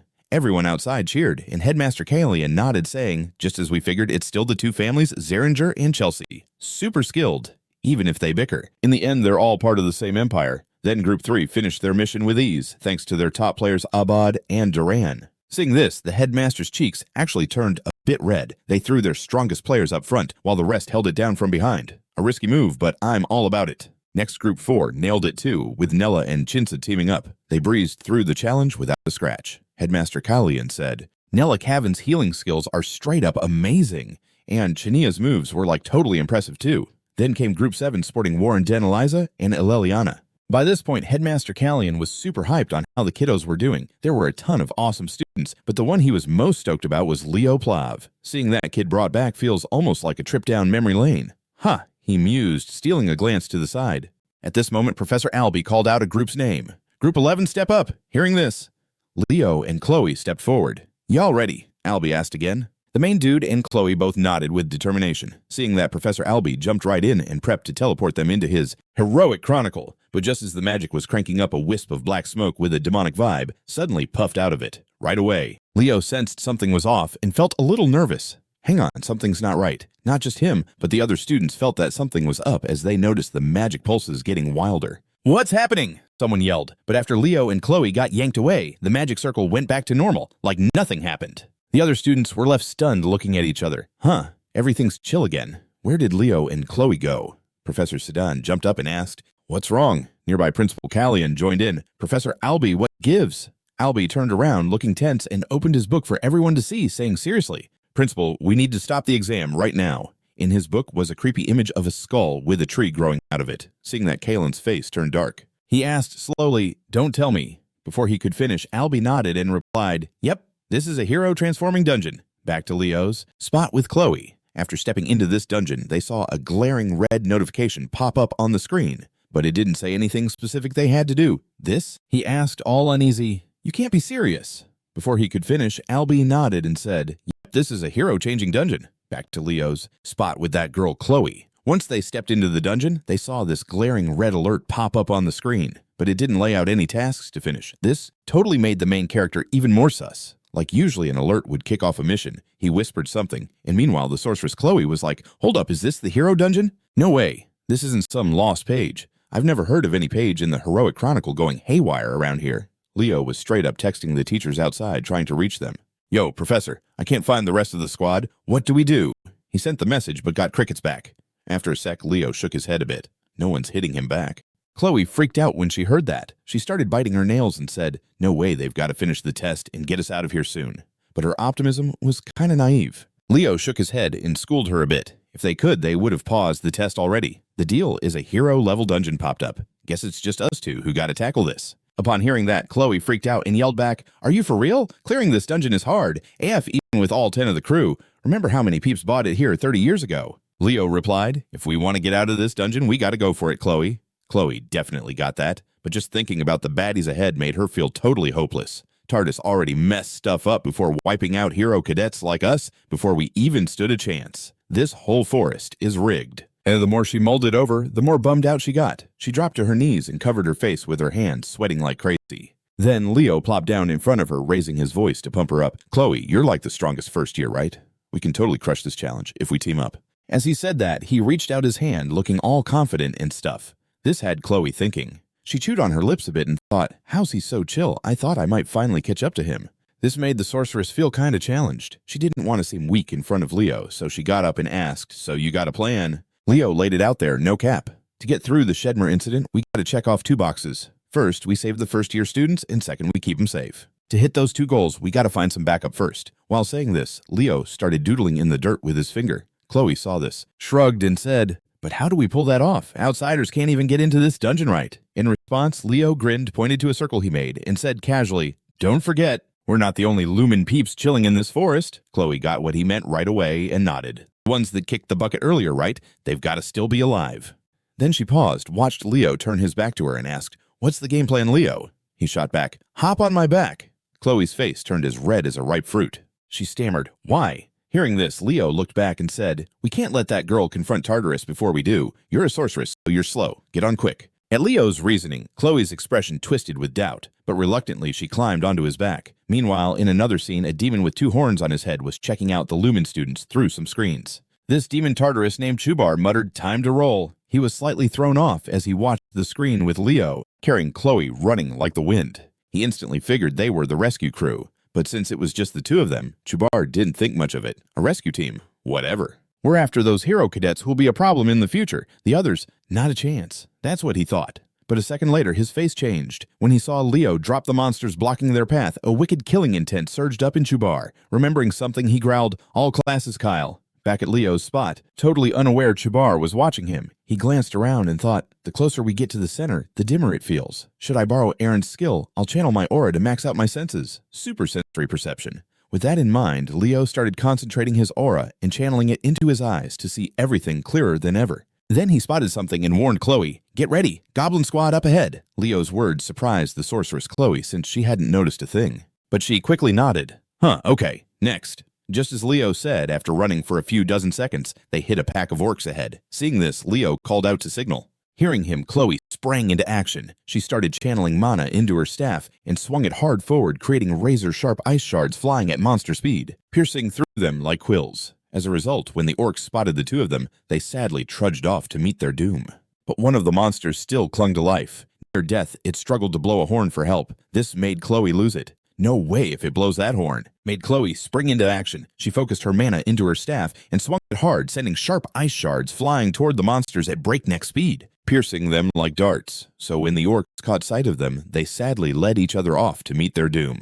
But there was still one monster standing. Near its end, it fought to lift a horn to call for help. Chloe freaked out. No way if it blows that horn. All the orcs are totally rolling up here. She wasn't the only one vibing with that thought. Leo was feeling it too. To stop the wave, Leo swung his sword like a lightning bolt and chopped that green-skinned dude in half. The horn, in its grip, shattered too. Leo's super quick move left Chloe just standing there, totally mind-blown. She was thinking, how is he so much stronger than me? Am I ever going to be able to take him down? But pushing that aside, the 2 of them quickly dashed towards the crew of Lumen students. They were swarmed by a bunch of demons at that point. A weird demonic vibe was coming off them, leaving Chloe all confused. "Are they even demons?" she whispered, but Leo didn't have time to chat. He bolted ahead. "Back me up, Chloe." Hearing that, Chloe snapped back into action and cast a magic circle under Leo's feet. Leo used it like a trampoline. He pushed off hard with both feet and jumped forward. At the same time, a girl in the student squad warned everyone, "Get ready, fam, they're coming!" No sooner had she finished than a demon jumped in to attack the 4 of them.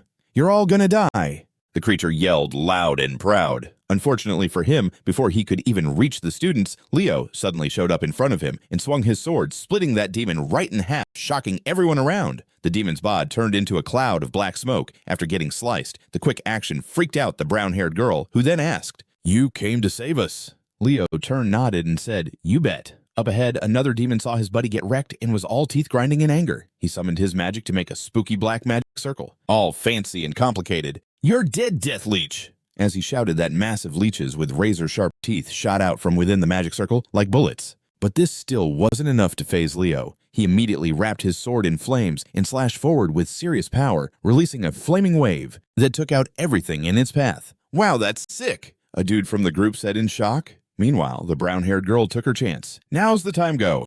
Saying that, she started mumbling some cryptic spells to cast a spell called Radiant Beam and sent multiple beams of light flying at the demons. Once they hit, the demons went out. Like flaming coals drenched with water, they barely managed a weak cry before turning to dust. Watching all this, Chloe was in awe and thought, "Is that stellar magic? Who is this girl?" After regaining her chill, the brown-haired girl turned to Leo and said, "Thanks tons for having our backs. We were freaking out when the demons showed up, but now I'm super relieved." Just then, the rescue team showed up to help. Chloe cut her off before she could keep going. "Sorry, but I need to talk to my teammate for a sec." With that, she pulled Leo aside real quick and whispered, "Yo, Leo, that girl is Aliyah Zarin. She's Professor Alb's sister. 30 years ago, Chuban took her out right here in this forest. I'm sure you noticed too. But we can't save Aliyah Zarin's crew in the Shedmer incident. Of all the groups, we just so happened to bump into Aliyah's squad. Chuban. He's a knight-level necromancer from Tartius. Their squad is infamous for being the first he hit. Tartius started the Chedmother's mess just to eliminate the prodigy mage Ali Zarin, who's a top hero candidate. That's why their names are etched in the heroic chronicles. With our current strength, there's no way we can save them. To meet what we need, we gotta find another team fast. Chloe stroked her chin deep in thought while Leo frowned and asked, "Wait, are you saying we should just bail on them?" Chloe snapped back. "It's not that I don't want to save them, but Leo, this is the hero world. The truth is, they kicked the bucket 30 years ago." Hearing that, Chloe's voice wavered and her face showed clear sadness. Then Leo chimed in with his thoughts.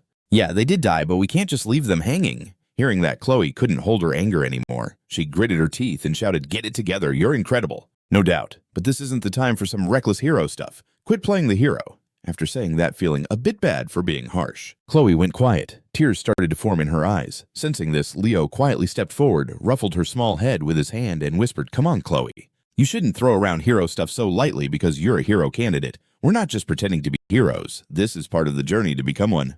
Hearing that, Chloe snapped back to attention. She looked up at Leo with tearful eyes like she was waiting for his reply. Leo took a look around and said, "History's already been flipped." "What do you mean?" Chloe asked, totally shocked. In response, the protagonist gave his take. "Check it out, Chloe. When we ran into Aaliyah's crew, the forest was totally dark. Normally, they should have been wiped out by Chuban ages ago." Hearing that, Chloe was shaken and quickly realized there was something off about this hero dungeon. Hearing that, Chloe jolted back to attention. She lifted her tear-rimmed eyes to Leo like she was waiting for his answer. Leo took a look around and said, "History's already been flipped?" "What do you mean?" Chloe asked, totally shocked. In response, the protagonist gave his take. "Check it out, Chloe. When we ran into Aaliyah's crew, the forest was totally dark. Normally, they should have been wiped out by Chuborn ages ago." Hearing that, Chloe was shook and quickly realized there was something off about this hero dungeon. The forest was swallowed by darkness. Another day, they should have been wiped out by Chuborn ages ago. Hearing that, Chloe was stunned and quickly realized something was off about this hero dungeon. "This is totally whack," she whispered to herself, then added, "I'm leaving it up to you." Leo just nodded and suggested, "Cool, let's bounce with Aaliyah's crew."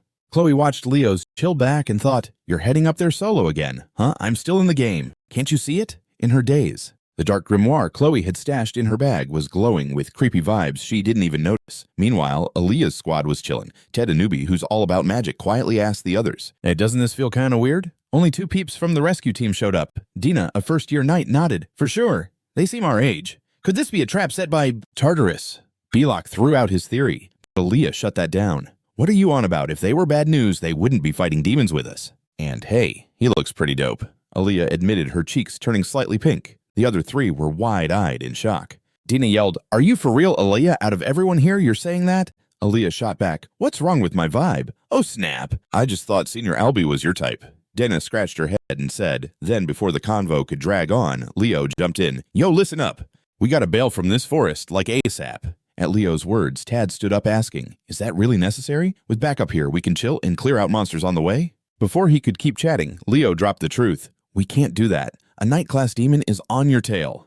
The group's faces turned ghostly pale, knowing a Knight-class demon packs a punch like an entire army. Someone whispered nervously, and Leo nodded, confirming, "Exactly. That's why we're dodging a showdown with it. Our main goal is to get back safe." "Ready, squad? All right, let's roll." As they hustled, Aaliyah glanced back at Chloe, seeing a mix of emotions on her face, which made Aaliyah a bit suspicious. Time zipped by as the scene flipped to Lumen Academy's library, which was in total chaos from the hero dungeon incident. Staffers were sprinting around hunting for all kinds of documents, while Professor Sedan was all frantic. "Find every case of a dungeon turning into a hero dungeon. We're short on time. Move it." Elsewhere, Principal Callan turned to Professor Albie, asking, "Should we take our inability to enter as a good thing?" The handsome prof nodded seriously. "Yeah, you can't enter a hero dungeon with people still inside. That means those 2 are still alive, but it's been 3 hours since those 2 students dipped into the hero world." Hearing this, the old principal pressed on. "Albie, when did you take down Chubarn 30 years ago?" "I'd say around midnight," Albie answered. That made Principal Callie let out a frustrated sigh. Sigh.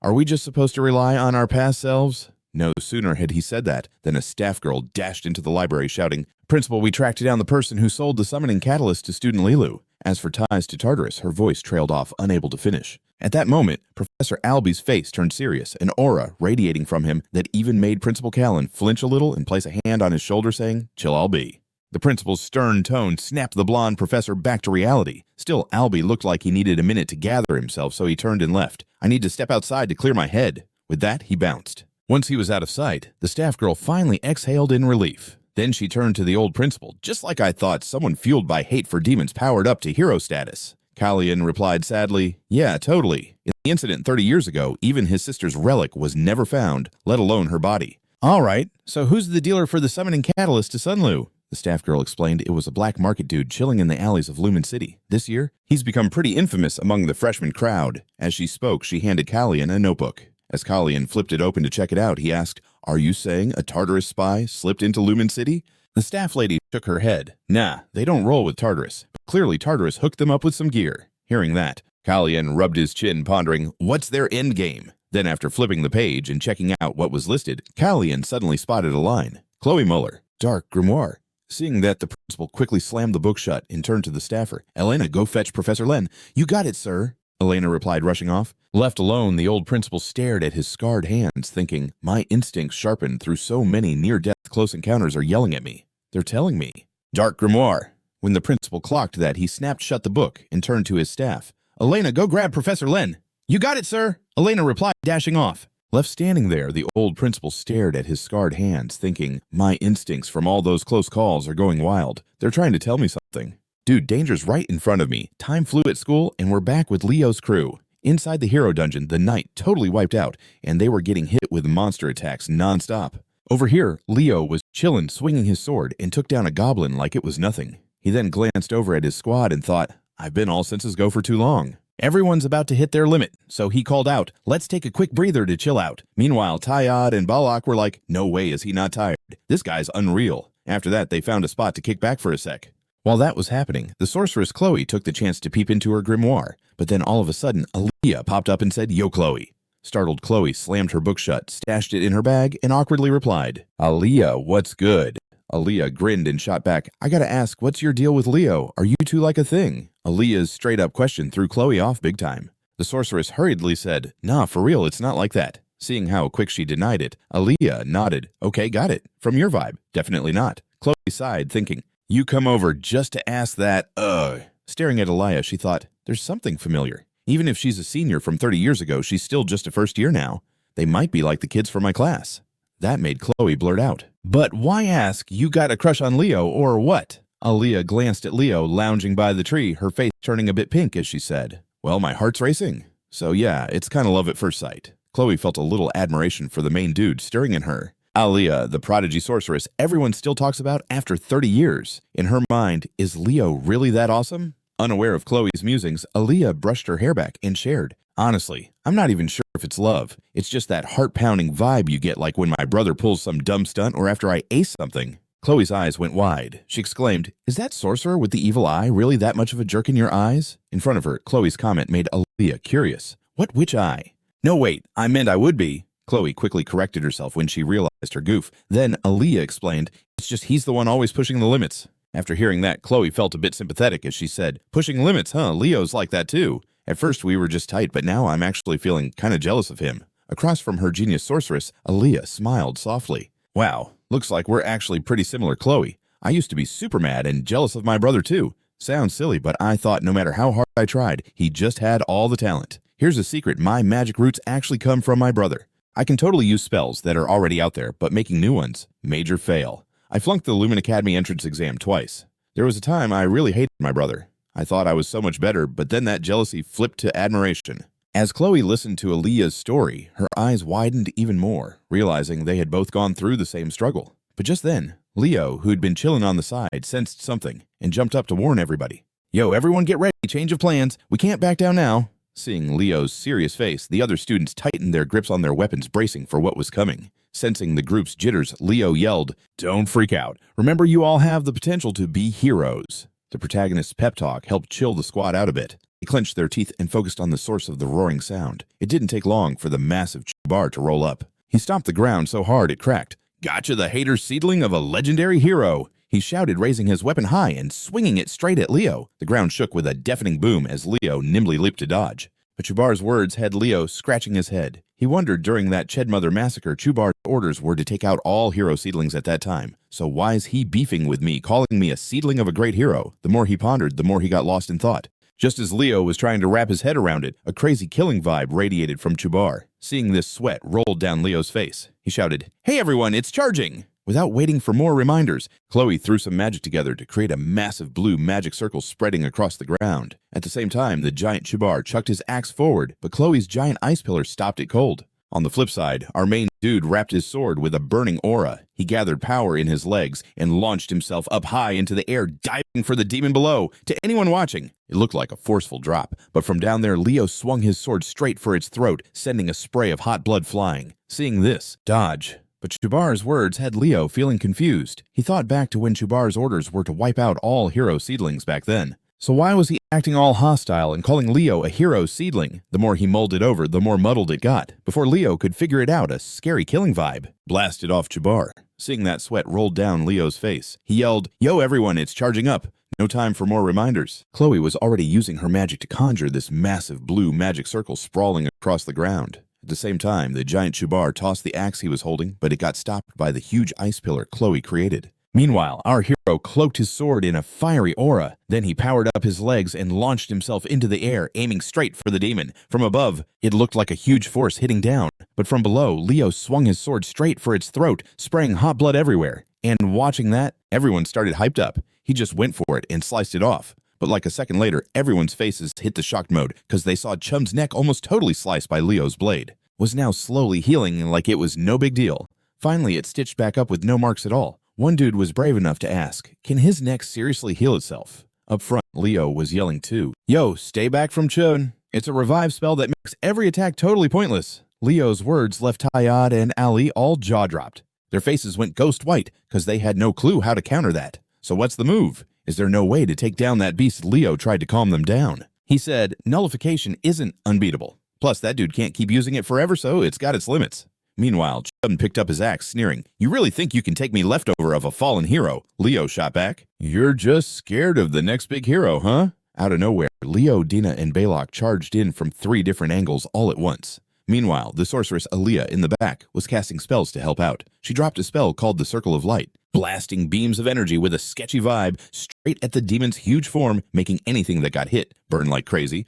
This light magic is the worst. Just like Lord Silatuna said, wipe them out right here. He mumbled to himself while swinging his axe at everyone. Then Chun suddenly roared loudly, lifting his arm up high to get ready for a massive hit. This freaked Leo out too, and he yelled dodge. No sooner had he said it than Chum's axe crashed down into the ground. The impact was so fierce that it sent rocks flying around like they were bullets. Sure enough, Leo was quick enough to swing his sword and swat away the rocks coming near him, but Dina and Balok were kinda slow on the uptake. A chunk of rock skimmed Dina's shoulder, while unlucky Balok took a nasty hit in the gut from a sharp stone. Spotting this, Leo rushed over, yanking his big buddy up and racing toward the ice pillar that Chloe made. Meanwhile, Aaliyah, worried for her pals, rushed over, asking, You good? Dina forced a response. I can manage a bit, but... just as she tried to finish. Leo assured them, Don't sweat it. No vital organs are hit. We just need to stop the bleeding. Then he turned to Chloe, saying, Chloe, we need a nasty, powerful strike. Hearing that, Chloe nodded. All right, just give me a sec. With that, the main guy left the others and whipped up 2 clones to hold Chum down. Over in Chloe's mind, she was racing to decide which spell to use while Leo kept him busy. I gotta hurry. I need to hit hard enough to break this nullification. She pulled her black grimoire out and flipped it open to check. Super quickly, she seemed to find a spell and muttered, If I toss this spell out then... Back to the brawl, the clash between Leo and Chun was getting more and more epic. And the ground was even shaking from their fight, leaving the spectators totally blown away. Leo was directing his clones to keep attacking Chun from all angles, but thanks to that nullification, Leo's hits didn't do squat to him. Chum just ignored the clones and barreled after Leo like he was on a rampage. But how did he get to the protagonist so fast? Suddenly, Leo's small frame flickered, reappearing beside Chun and swinging his sword down hard, leaving a deep cut in Chun's side, which made him scream in pain. Not too far away, Tayad was watching all this wide-eyed and turned to Dina saying, Dude, do you think one day we could pull off something like that?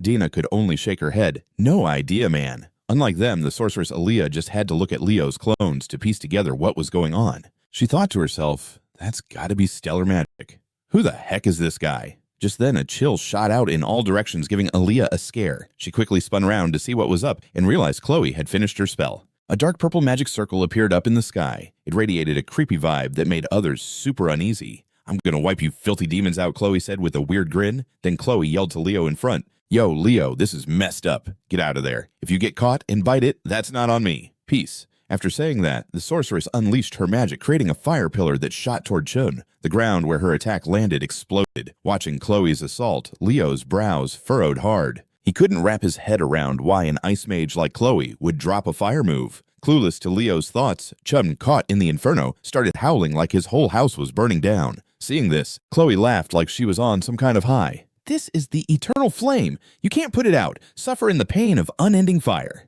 At this, everyone was staring as the flames enveloping the giant demon slowly turned black. Catching sight of this, a feeling of dread crept up on Leo. He shouted Chloe, gave off a captivating vibe that terrified everyone around. "I'm gonna wipe out you filthy demons!" Chloe snarled with a wicked grin. Then she yelled at Leo in front, "Yo, Leo, this is risky. Get back. If you get caught and bite the dust, that ain't on me. Peace out." After she said that, the sorceress shot her magic forward, creating a massive fire column that blasted toward Chud. The ground hit by the attack blew up. Watching Chloe go off, Leo's brows tightened. He couldn't make heads or tails of it. This epic fire blast that zoomed straight at Chud. The ground where it hit totally blew up. Leo was watching Chloe go all out and his eyebrows were like furrowed, super confused. Like, why would Chloe, an ice mage, go for a fire attack? Chud was totally howling like his crib was on fire as he got caught in those flames, totally clueless about Leo's inner thoughts. Chloe was cracking up like she was on something, saying, "This is the eternal flame. It can't be put out. Suffer in the never-ending fire, dude." At that moment, everyone was watching as the flames engulfing the giant demon started to turn black. Leo felt a chill creep up his spine and he shouted, "Chloe, yo, stop that spell right now." But it looked like Chloe wasn't even listening to Leo anymore. The way she was gripping her staff, it was about to snap. "Someone like you needs to pay," she said, all pumped up and wild. She kept the spell going, no doubt. Just peeping at Chloe's face, Leo could see she was totally losing it. Without even thinking, he dashed over to her and swung his sword down hard. He knocked the dark book right out of her hands, and just like that, the crazy flame Chloe was holding died out. Then Leo was all gentle, grabbing her waist and landing softly beside her. Chloe looked kinda dazed, like she was in a haze or something. Leo turned to her and said, "Hey Chloe, for real, was that flame your special move?" Chloe, unable to hide the truth, sadly confessed, "Nah, it's just an incantation I found in this old magic book." Hearing that, Leo let out a deep sigh. "So it really is that flame of Aribos." He laid it out straight to Chloe. "Listen up, Chloe, that magic you were doing is dark magic." Chloe went completely blank at Leo's words. Her voice quivered as she asked, "What dark magic?" Leo nodded, explaining exactly. "That grimoire, it's like a demon treasure." From Chloe's perspective, she finally got how risky her moves had been. "What did I do, Leo? I can't. I'm not cut out to be a hero." The more she talked, the more freaked out she got. With no choice left, Leo slapped her shoulder firm and yelled to snap her back, "Yo, chill. Look, there's no record of Chubar having some anti-magic curse. That means he burnt out his magic fighting Aaliyah's crew. Get it? 30 years ago, even when they were scared, none of them threw in the towel. They went hard till the end in a fight that seemed like a total lost cause." Leo locked eyes with Chloe, asking, "What did the Lumen Academy teach?" Chloe answered hesitantly, "That we gotta break through all our limits." Leo nodded, feeling pretty stoked about her answer. In that moment, Chloe's mind cleared up. She thought, "Now I get it. I admired him from a distance. He's so cool that I don't even feel jealous anymore." Meanwhile, Aaliyah stepped up and handed Chloe her staff. "Here, take it, Chloe, please." After calming down the blonde sorceress, Leo shifted his focus to the massive Chubar in front of them. Thanks to Chloe, the anti-magic curse was off. Now it was time to wrap this up. Just as Leo was about to charge, he heard Chloe start chanting next to him. "I, Chloe Muller, will also break my limits and not bow down to those who believed in me," she vowed deep inside. Each word made a magic circle start glowing in the sky. A smile crept onto Leo's face without him realizing. Epic. That's some legit spellcraft from a real mage. Is it just me, or do I feel all kinds of fired up? Suddenly, visions of fighting alongside his buddy Luna flashed through Leo's mind. He'd felt that same rush of certainty. But Chub the big monster realized he couldn't block attacks anymore, so he charged at Leo with his axe, not giving the dude a chance to cast spells. As he closed in, he swung down hard, forcing Leo to lift his sword for a block. But Chub went totally berserk. He was zeroed in on Leo like a missile, promising, "You're dead." He yelled and charged for another hit. It was so beastly that even as Leo parried, the ground below split like crazy. This rocked Leo back, making him stumble back a few steps. When Chub saw this, he took his shot. Clenching his left fist, he threw a wild punch that sliced through the air. Leo quickly brought his sword up to defend, but the hit was so strong it sent him flying back like a cannonball. He started coughing up some blood from those hits. Shaban's mean voice echoed, "Is that all you got, kid of the great hero?" His words chilled Leo to the bone. Struggling to get up, suddenly, a snowflake floated right in front of him. An icy chill swept the area, coating everything in a thin layer of frost. Leo realized Chloe had finished her spell. He said with confidence, "Past or present demons can never take us on. This is it for you, Chub." At that moment, a 5-pointed star lit up inside the massive magic circle in the sky. As for Chloe, she quietly thought, thanks to you, I nailed my unification magic. Low ice realm, she whispered. Right after, a bunch of razor-sharp ice pillars shot up from the ground. And just like that, the demon Tartius was frozen solid in an ice statue by Chloe's intense freezing magic. With that, Leo stepped up lightly, raised his finger, and touched the giant ice. Cracks shot out, and it shattered into pieces. Leo then noticed a dark energy coming from Chloe's grimoire buried beneath the ground. Without thinking twice, our hero wrapped his sword in a blazing red aura and stabbed it right into the book, icing up the whole scene with a slick layer of frost. Leo realized that Chloe's spell was totally on point. He confidently declared, past or present, you demons are like never gonna beat us. This is the end of the line for you, Chub. Just then, a 5-pointed star lit up inside the massive magic circle in the sky. Back to Chloe's thoughts. She quietly thought, thanks to you, I've nailed my unification magic. Yo, ice realm, she whispered. Instantly, a ton of sharp ice pillars shot up from the ground. And just like that, Chloe's epic freezing magic turned the demon Tartius into a solid ice statue. Seeing that, Leo took a light step forward and touched the gigantic ice with his finger, sending cracks racing out until it shattered into a million pieces. Then Leo felt this dark vibe coming from Chloe's grimoire buried underground. Without a second thought, he wrapped his sword in a fiery red glow and drove it straight into the book. Right after that, they got a notification. Achievement unlocked. Saved a first-year student who was in a super risky spot. Reward a bunch of achievements unlocked. Chubar is down. Ignoring the alerts, Leo turned to the totally confused Chloe and said, your magic skills are straight up amazing. If I could rock field magic like that, I'd totally come back to life every time I used it. Chloe didn't even look at him, just glanced away and said, Leo, I'm planning to spill everything to the academy. I might get kicked out. Hearing that, her face got super tense, but Leo comforted her. No way. A hero candidate like you getting expelled. I know you're destined to be a hero. Nearby, Aaliyah and her crew, seeing they'd won, sprinted over. You two were fire. You look just like real heroes. Leo nodded back. You all crushed it too. Come over here. Chloe started to hand the staff back to Aaliyah. We really used it well. That's how we took them down. Smiling, Aaliyah shook her head. She pushed the staff back to Chloe and said, Chloe, you should totally keep it. Their black-haired buddy nodded in agreement. For real, we owe our lives to you guys. Leo, you should take this too. He handed his sword over to Leo like it was nothing. Plus, they even gave Leo and Chloe a necklace and a pair of gloves. Just then, a panicky voice called out from a distance. Over here, there's someone still alive. It was Professor Albie, who had just dashed up.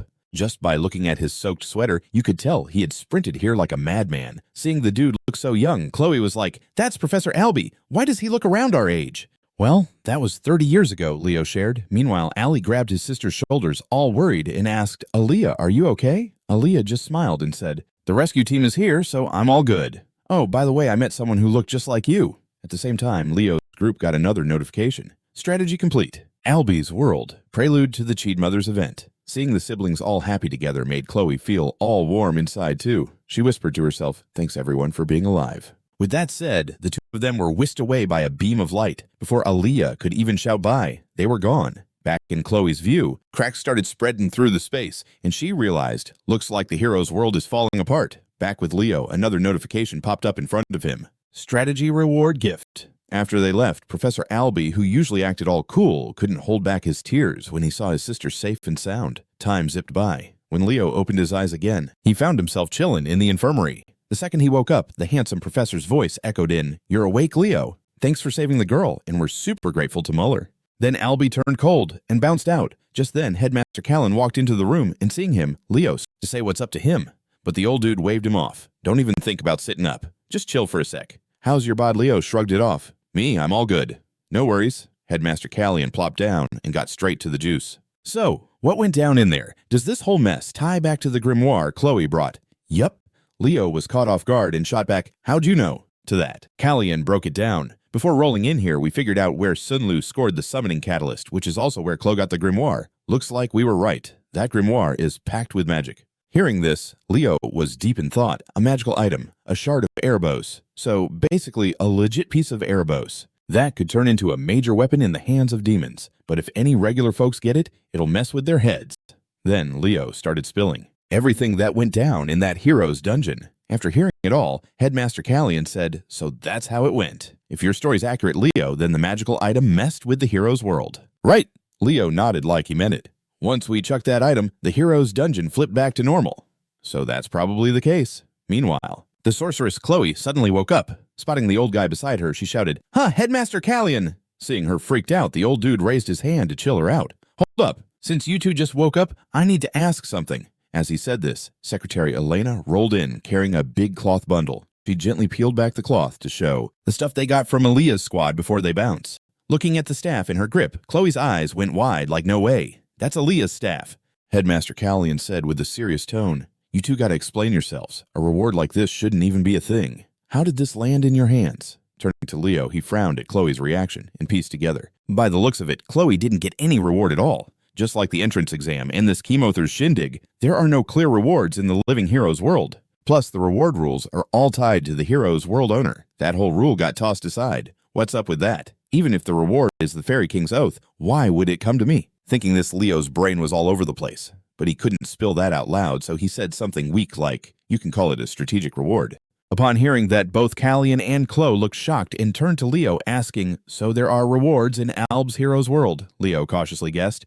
"Yeah, probably. I think something weird happened when the hero's world got restored." Then he thought, "For now, I should use that as an excuse to cover things up." From Headmaster Callian's view, although he heard the protagonist's explanation, the old man was still stroking his beard, looking concerned, and asked, "Chloe seems clueless." "But why just you, Leo?" Before he could finish, the sorceress jumped to Leo's defense. "Maybe Leo was like the MVP of the strategy. I've heard that. Whether a reward happens changes a ton based on how much you pitched in." Callian decided not to dig deeper. He slowly stood and nodded. "All right, I get it.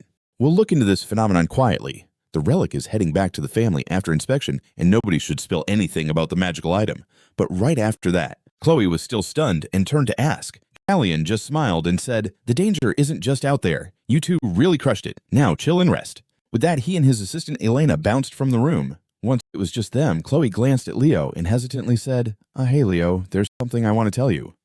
Well, at this her face got a bit red, but before she could say more, their crew Chelsea, Celia, and Carl crashed into the room. Chelsea the sorceress was on the verge of tears. For some unknown reason, Headmaster Callian suddenly popped back and said to them, "Oh, right, hero candidates.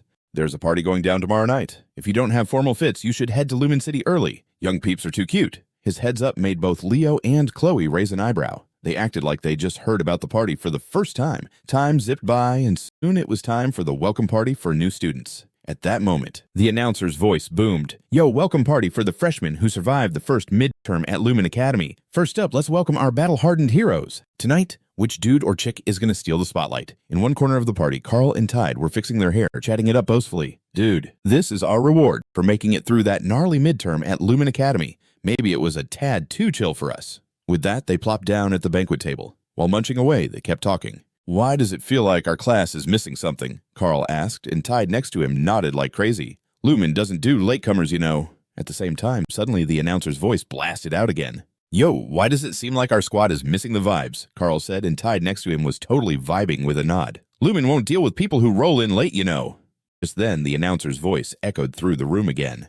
And in that moment, a fresh crew of heroes strolled in from Class 5, Nella Carvin and Liliana Ledden. When the announcement dropped, everyone whipped their heads to the door, totally blown away by how gorgeous the two were. "Whoa, they're so pretty," someone gasped. Carl and Tide were so caught off guard, they just stared, like Tide even spit his soda everywhere. "They both look fire," Carl shouted. Nella, with her flaming red hair, saw their reactions and couldn't help but laugh. "Haha, did you guys raid your dad's closets or what?" Carl just let out a heavy sigh. "Man, what was I even hyped about before?" Tide, sitting next to him, nodded his head in agreement. Ignoring their little drama, the announcer kept going. Next up, representing the Rodrian Empire, the Llewellyn brothers. When the suave cold Abad walked in, the girls lost it, screaming, "Oh my gosh, I want to be the young master's sidekick. I'm fan club number 94, 348. "No regrets here." Carl couldn't help but shout, "She looks like a legit princess." "A princess," Nella chimed in, surrounded by Rodin's elite crowd. "This dude's not a joke." Up at the mic, the announcer yelled out,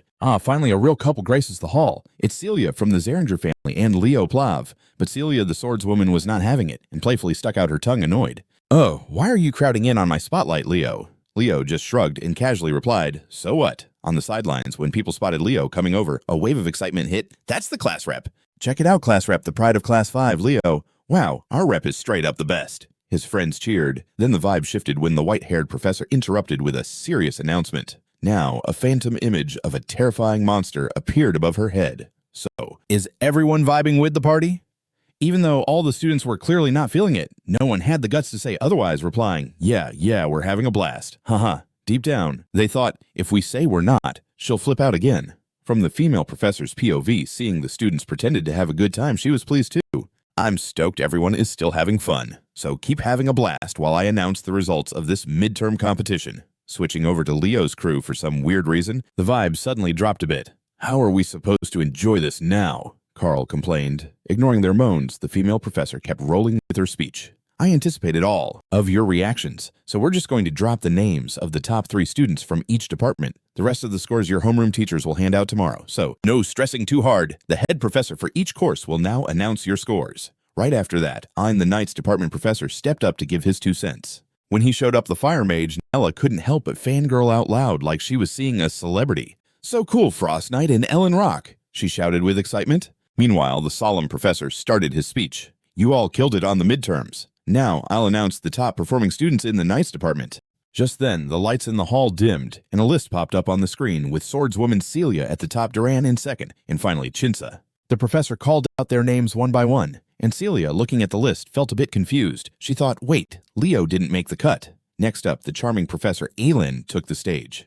"Now I'll reveal the rankings for the magic department. First up is Abad Llewellyn. Second place goes to Chelsea Llewellyn. And in third, we've got Emo Lucan." At this moment, Mage Chelsea looked worried and turned to the protagonist asking, "Why isn't your name up there?" Leo handled it coolly. "That can happen." Off to the side, Carl awkwardly chimed in, "I get it." "Leo, but Chloe's name's missing too." Hearing that, the swordswoman Celia threw a glance at Chloe, but all she got back was an awkward smile from the mage. Shifting to Thoughtland, Professor Allen's concerns arose because Chloe's practical magic exam score was sitting at 0. Still, what she pulled off showed her passion for being a mage is truly impressive. Just then, Professor Sedan stood up suddenly and shouted, "The real top student of the magic department will always be Chloe." His loud shout made the chill Professor Herod chuckle and say, "All right now, sit down." Celia patted Chloe's shoulder for some good vibes. While they were still joking around, Professor Yura came forward and announced, "All right, summoning freshmen, get it together for next time."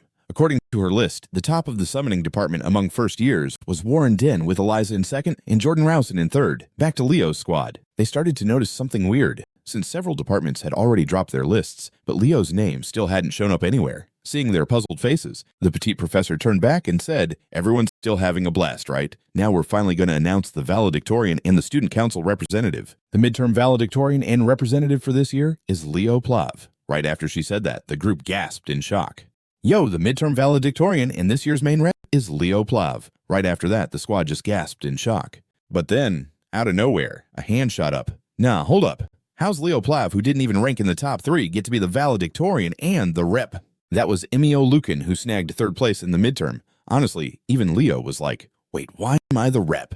Emo's question set off a whisper fest among the crowd. The white-haired professor up front got all flustered, tripping over her words. But a second later, she switched gears and yelled, "Listen up, kiddos. I'm about to drop some serious knowledge, so perk up." First off, dual discipline students ain't ranked by individual departments, because it's not a fair fight under the standard system. Like a sword mage's magic usually can't touch a pure mage's, but together, they're unbeatable. Second, Leo Plav totally crushed it on the spiritology and combat exam, like the highest score among the freshmen. Below, Eno caught that and was pretty confused. But he still squeezed out, but wasn't there someone who also got a perfect score on that combat exam? Just as he asked that, another shout rang out. Leo even took down the target from the World Hero quest. He wrecked Sherban.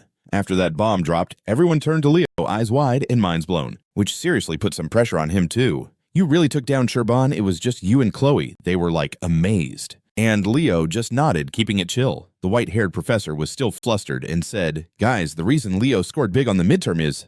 But before she could finish, Professor Sejan smiled and jumped in. "All right, Professor Arishan, that's enough. I think the other students got the memo. That's a wrap on the score announcements. Enjoy the party." And with that, everyone was vibing and partying together. Flipped to the professor's table. While munching on food, Professor Yura leaned into her buddy and asked, "Yo, Len, if dual discipline students could rank within the depths, what would that even look like?" Professor Allen glanced over and said, "Total shakeup in the magic department. Everyone's rankings would tank." Yura's eyes widened nervously. "You're telling me the top of the magic department is..." Before she could finish, Orishan quietly nodded. "Yup, Leo's sitting at the top of magic." Yura was like, "My summoning department's in the same boat." Nearby, someone from the Knights department casually said, "Knights 2, Leo Plav is number 1. Yura was shook, not hiding her shock. "Whoa, the kid's going for every department?" Ain shrugged. "This ain't just some pipe dream."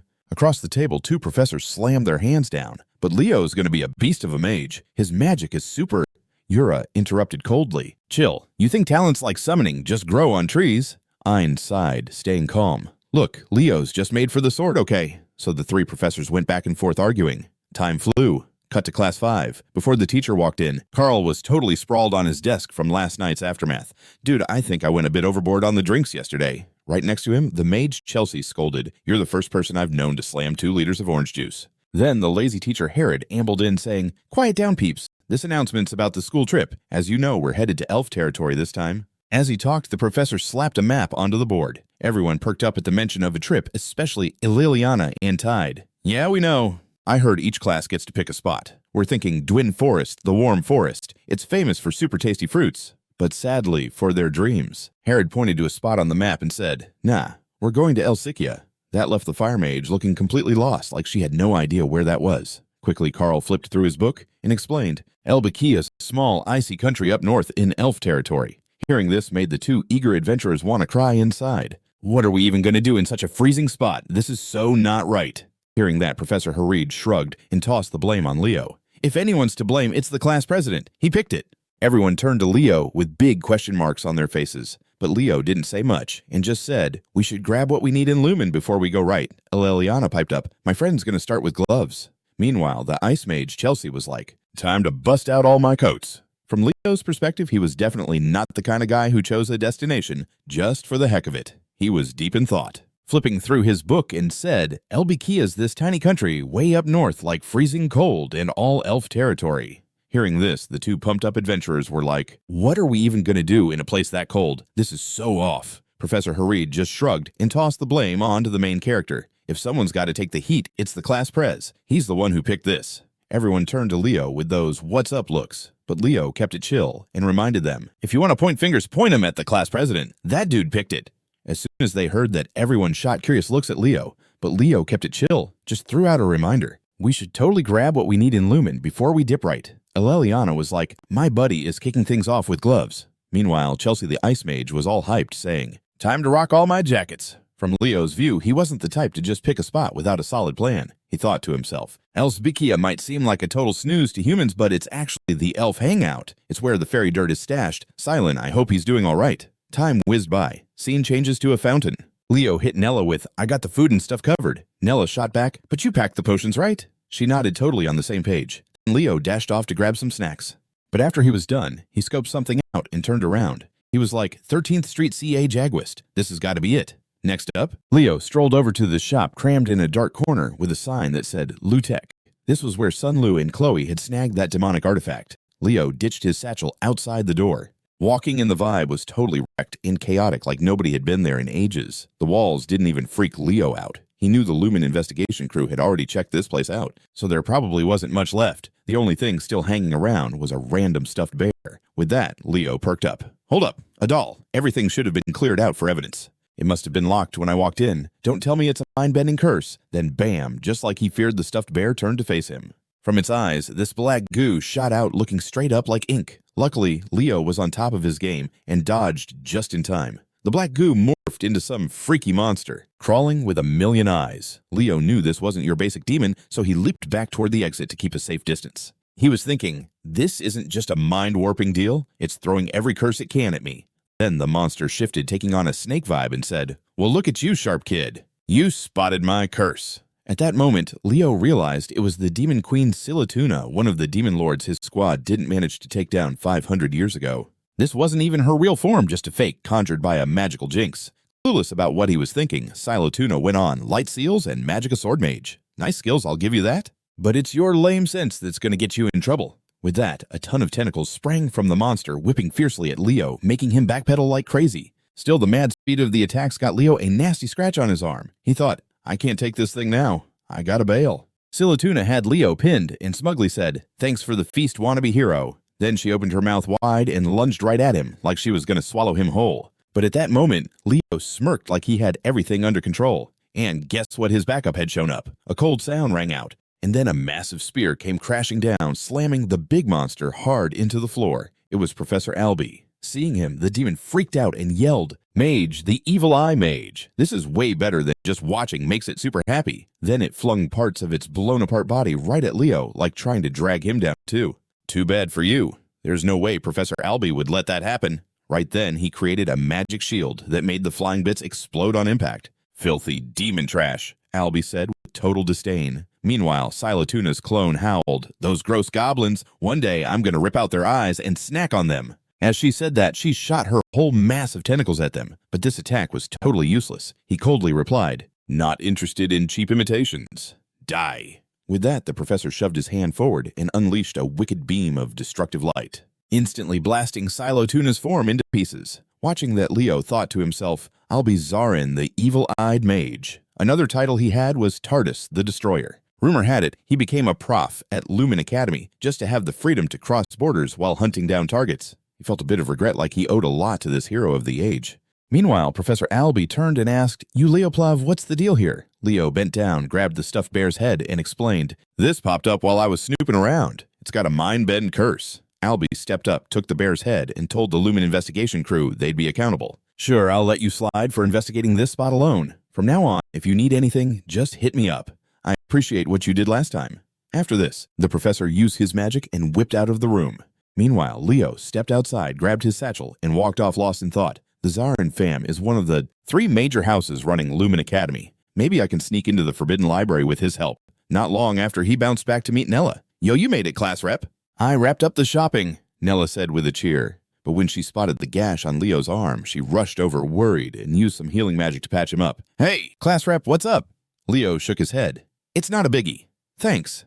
Even so, that Silotuna encounter had left him feeling a little uneasy inside. So, for real, Silotuna is totally pulling the strings with that beast controller and that dark magic book. No clue what their endgame is. Time flew by, and a week later we're at the teleportation gate. Everyone's chilling here, getting ready to bounce to El Subikia. Before we dip, Leo's like, "Y'all got enough snacks?" Aleliana and Nella just nodded in unison. "Yeah, we packed it all." Just then, the sword gal Celia turns around and goes, "Yo, Leo, why you heading to Elsia? It's like freezing there." Leo just shrugged and shot back, "It's actually warm now." Hitting up El Subikia feels like a summer getaway. The sword chick waved goodbye. "Oh, snap, so it won't be chilly tonight. All right, safe travels, Leo," she said, then stepped through the teleportation gate. After telling Celia to watch herself, Leo faced his class and said, "Class 5, gear up. We're heading out together to El Subikia, the elf land." With that, the crew hopped into the teleportation gate. Scene shifts to Xaringer Academy, the legendary military school of the elves. In front of a fountain, a young couple was throwing shade at someone. What a sad outfit. An elf like you studying at the fancy Xaringer Academy. That bloodline, can you chill with the bragging about your unknown lineage? Hearing this, a white-haired dude just stood there trembling and not saying a word. Then out of nowhere, another voice cut through. "Don't pick on a classmate. Act like a true scion of Sirin." The red-haired girl, Lunia El Lunda, is from the Lunda house, which is super noble, and she's also the first-year representative at Xaringer Academy. Instead of backing down, the couple shot back, "Aren't you bothered that a half-blood made it into Xaringer Academy? His existence is a joke. Look at how he dresses. So wild." Luna wasn't having it and bristled like a dog ready to bite. "Awesome! Here we go again. If you hate how he dresses, just strip and give him your clothes. If you can't help, then zip it." The couple just stood there shocked at her attitude, stumbling over their words. "Lunia, you're from a noble family. You shouldn't speak so harshly." "Oh, snap, what's happening?" Luna rolled up her sleeves like she was ready to throw down. "Don't you feel ashamed ganging up on someone? If you don't like it, then fight me." Her sleeves like she was ready to throw down. "Don't you feel ashamed ganging up on someone? If you don't like it, then fight me." Their freak out, Lunia turned to the guy behind her. "Hey, why are you dressing so lightly? It makes me want to look after you all the time." Then she snatched her scarf and wrapped it around the male student's neck, and he flashed her a happy grin. "Someone jacked my stuff." The dude, Luca Eners, ranked 3rd in the first-year exams at Xaringer Academy as a half-blood. Turning back to Luna. Seeing Luca was bummed about his stolen stuff, her anger flared up again. But then she sneezed, making Luca a bit worried. "Luna, just take back the scarf. It's cold." Luna shook her head and waved it off. "No worries, I'm good." Luca noticed Luna was way too cheerful today and asked Lunia, "You seem super pumped today, huh?" Luna cleared her throat and said, "Because my contract familiar finally hatched." Hearing that made Luca stoked for his friend. "Congrats, Luna, that's awesome." "All right then, I'm gonna head out." As soon as the red-haired girl got home, she rushed to her dad's office and asked Dad, "My contract familiar hatched right?" Inside the room, a brown-haired dude smiled and said Luna remember to call them Professor while at school. This guy, Ellen Lunda, is head of the Lunda house, one of the most respected heroic families, keeper of Fina's oath. Responding to his daughter's question, Uncle Ellen nodded slightly, looking a bit embarrassed. "Yeah, Fina's kid seems to have hatched." Hearing this, Luna was bouncing with excitement. "I knew it. So when can I meet it?" Her dad sighed. "There's a small issue, Luna. Your contract familiar seems to have had its memories sealed with someone else already. We'll dig deeper into this." Before he could finish, Luna lost it, slamming her hands on the table and yelling, "Who jacked my contract familiar scene shifts to Belsia, the capital of El Subikia?" At this point, Leo's crew had just rolled in through the teleportation gate, slamming the table and yelling, "Who jacked my contract, buddy?" Scene shifts to Velcia, the capital of Elsabekia. At this point, Leo and the crew had rolled in through the teleport gate. The whole gang shivered in the cold, especially Carl, who was shaking like a leaf. "Dude, I'd rather face death," he whined.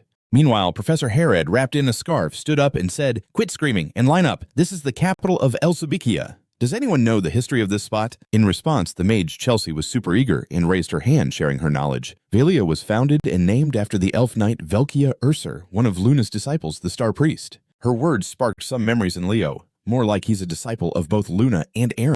Velia, that name is known as the Knight of the Fairy Clan now. Back to Professor Herod, he nodded in agreement with Chelsea and added, "The Ursur house are the descendants of the Fairy Knights and hold the top spots here."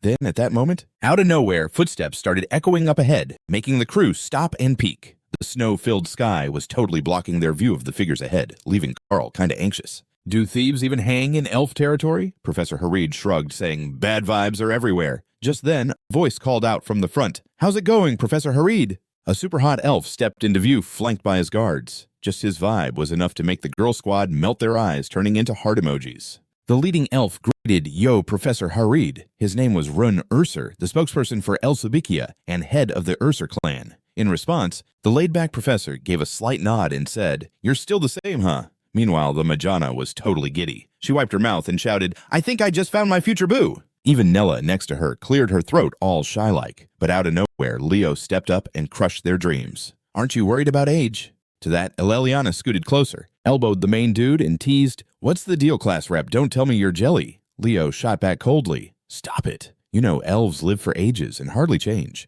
"Right, so tell me, how old do you think he is?" His words made Eleliana mad, and Run couldn't help but chuckle. "You guys are super lively." Sadly, the squad that Professor Harid drags around is always so well-behaved. Hearing that, Harid shook his head, saying, "They're just freshies still, figuring stuff out. Just kids." Looking for a way to back up her thoughts, Liliana stepped forward and asked, "Hey, can I get your name and age?" Run turned, gave a slight bow, and said, "Sorry for not introducing myself. I'm Run Ursur, and I'm 97 this year." His words totally blew the fire mage's mind for a sec. Meanwhile, their buddy Carl rushed over, shoved Eliana aside, and asked, "Yo, can you be our guide?" Run responded warmly, "I'm in charge of the Ursur house, and I speak for Elsabekia." After that, Carl started getting emotional inside. He reached out mechanically, shook Run's hand, and weakly said, "Nice to meet you." Beside him, Professor Harid glanced over and said, "Later. We gotta chat privately, Carl Thomas."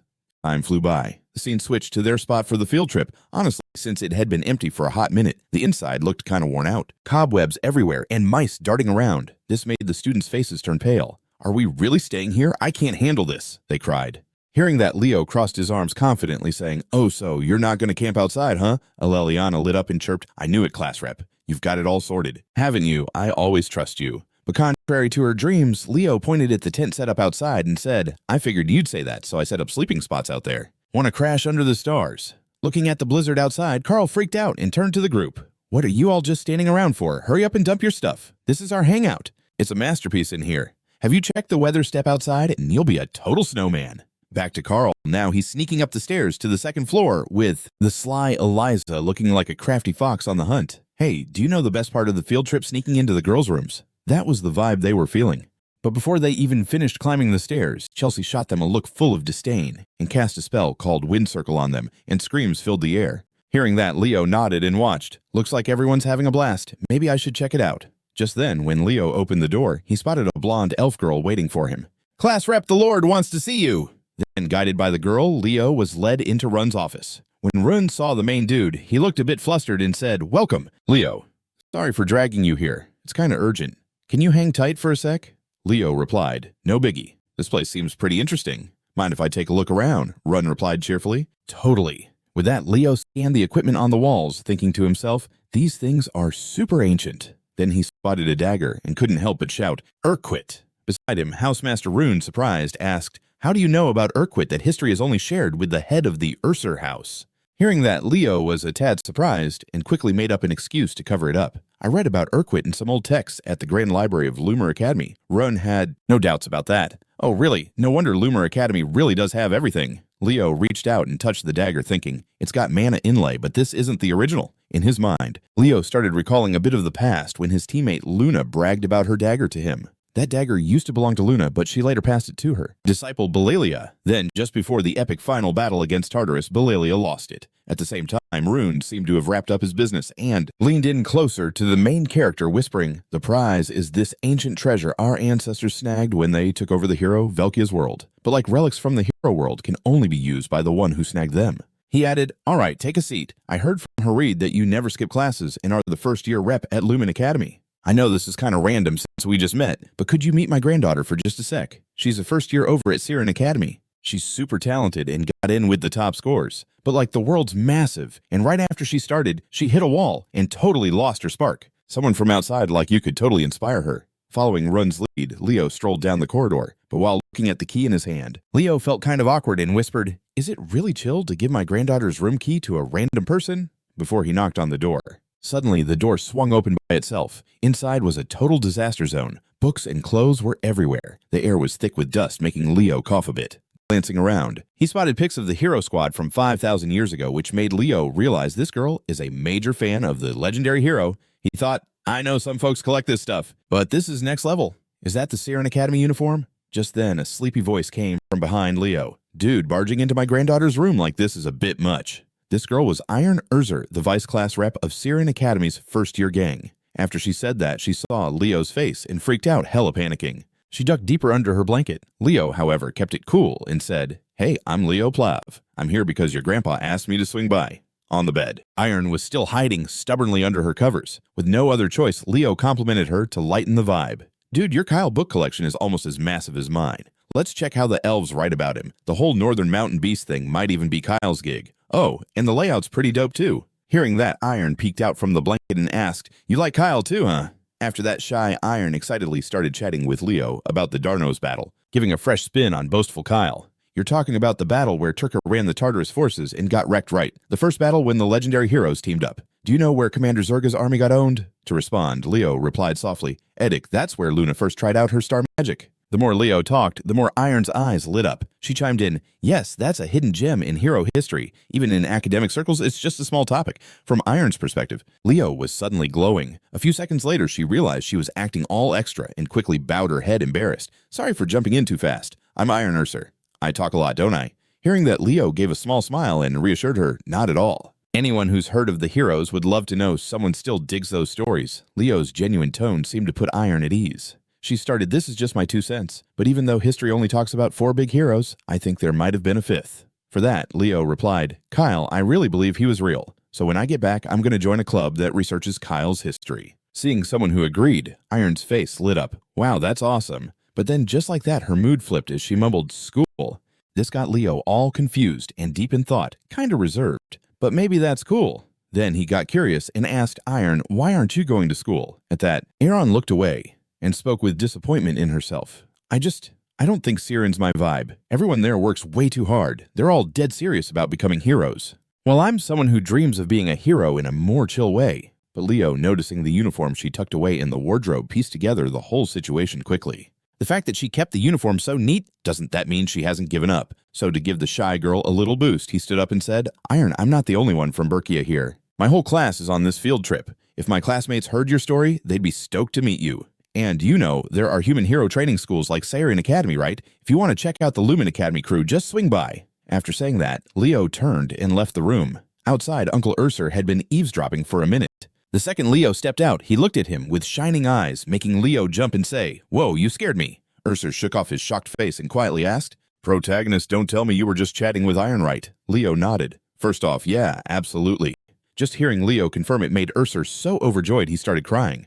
"I'm that kind of person who dreams of being a hero in a way that's kinda over the top." Unlike what Iron said, Leo peeped the uniform she had stashed in the wardrobe and instantly pictured the whole scene. But the fact that she's still keeping the uniform all neat, that's gotta mean she hasn't thrown in the towel, right? So to give the shy girl a little boost, he stood up and said, "Iron, I'm not the only one from Berkia here. My whole squad is on this field trip. I'm pretty sure if my classmates got wind of your story, they'd be stoked to meet you. You know, there are hero training schools for humans just like Xaringer Academy, right? If you're curious about the students from Lumen Academy, just swing by and check them out." After saying that, Leo turned and bounced out of the room. Outside, Uncle Urzer had been eavesdropping like some sneaky ninja. As soon as the protagonist stepped out, Ursa looked at him with bright eyes, making Leo jump and say, "Whoa, you gave me a heart attack." Ursa shook off his dazed look and quietly asked, "Dude, please don't tell me you were just chatting with Iron, right?" Leo nodded. "Yeah, that's a big yes." Just hearing Leo say that made Ursa so hype, he almost shed tears. "Whoa, it's been ages since she's had a real convo like this. Looks like she's starting to vibe with you. As her grandpa, I gotta hook you up somehow. What do you think? I want to give you something magical. It might come in handy. You know, Leo. If you offer him a gift, he's not dumb enough to say no. That'd be super rude," he whispered. Time flies right.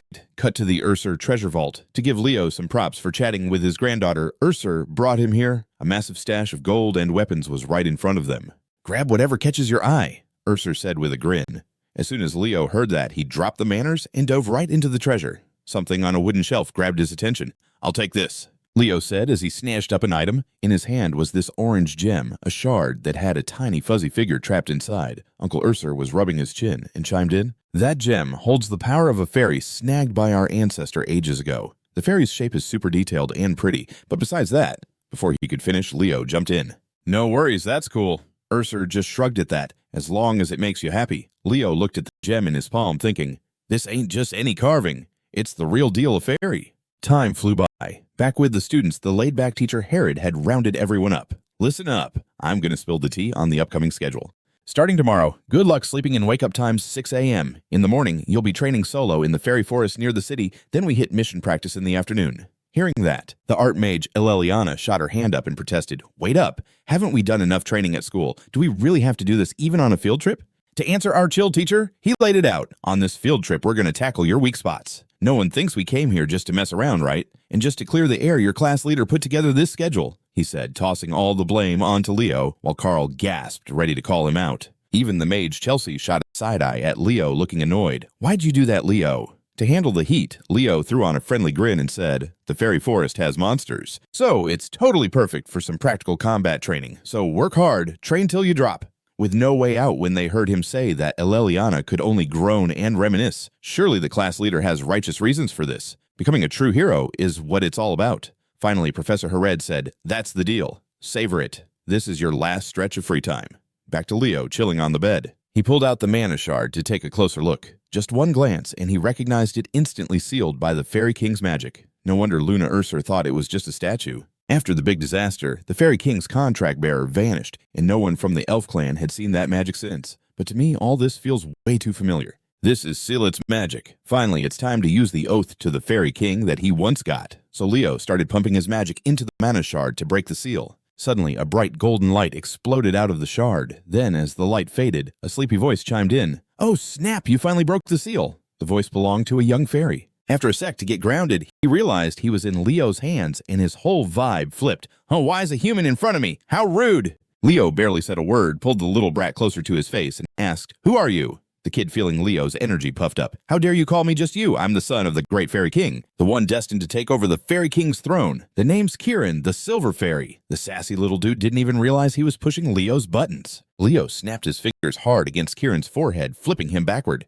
"How dare you? What's this?" In response, Leo put on a serious face way different from his usual chill. "Listen up. Even your pops better show some respect to me. Who do you think you are, kid?" Kieran still didn't get the memo and kept acting tough. "You insolent punk, how dare you diss King Sil?" Leo stayed quiet and gave Kieran another snap on the head, causing the kid's dome to puff up. Kieran was about to yell, "You little brat," but got another snap in return. After a bit of that, the kid finally chilled out and got polite. "No way. Are you actually the one who got the oath from my dad?" Leo raised his hand like he might snap again. "Just accept it. Your seal's broken, so what's the issue?" Eventually cowed by Leo's fierce attitude, Kieran said meekly, "Thinking about it, making a deal with a human isn't so bad after all." From Leo's view, recalling his own memories, he quickly figured out Kieran's identity because of Sirid's gentle vibes, even. "Reclaiming all 6 letters and sealing you. You gotta be a real handful, Prince Kieran." Leo's tone was playful, which made the little dude blush and cough a bit. "Ahem, you know about that. Wow, you really are the chosen one."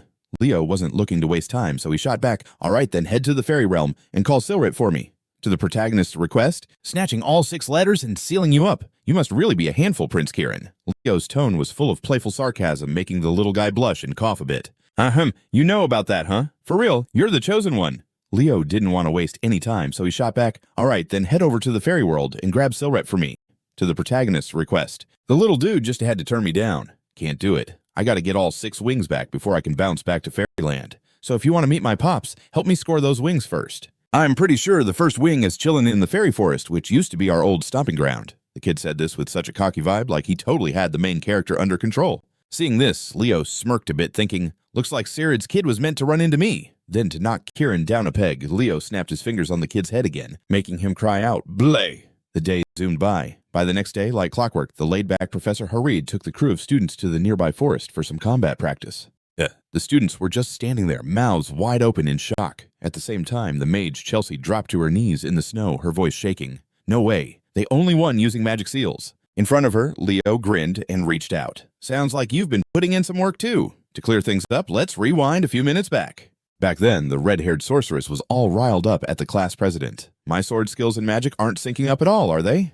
Guess that's why you had me train solo with you today. She huffed, clearly annoyed, but Leliana wasn't the only one with something to say. Leo glanced over and saw Carl and Tide looking all feisty like tiny dogs. You gotta learn to control those summoned creatures. Alchemy is the only thing I'm super confident about. Just then, Chelsea jumped in. I made it super clear during the entrance exam, right? Leo, it's that I'm not too familiar with magic. Then show me, she said, flashing a confident grin. Seeing these weak students ready for a beatdown, Leo was all in. Sure thing. From Chelsea's view, even though her face looked all cocky, she was taking this seriously. Everything Leo's done so far has blown her mind. Who knows what hidden tricks he's got, no time to waste. I gotta dive in now. Without flinching, she shot off a defensive wind spell, sending a fierce gust his way, seeing that Leo matched her with a Storm General wind spell. But his spell had this red vibe from his mana. Eventually their spells canceled each other out. Watching from the sidelines, Leliana, the sorceress, was stunned, pursing her lips. Isn't speed Chelsea's jam? But he countered quicker than Chelsea could react. Totally unfazed, Chelsea kept her eye on the duel. She fired off Red Wind,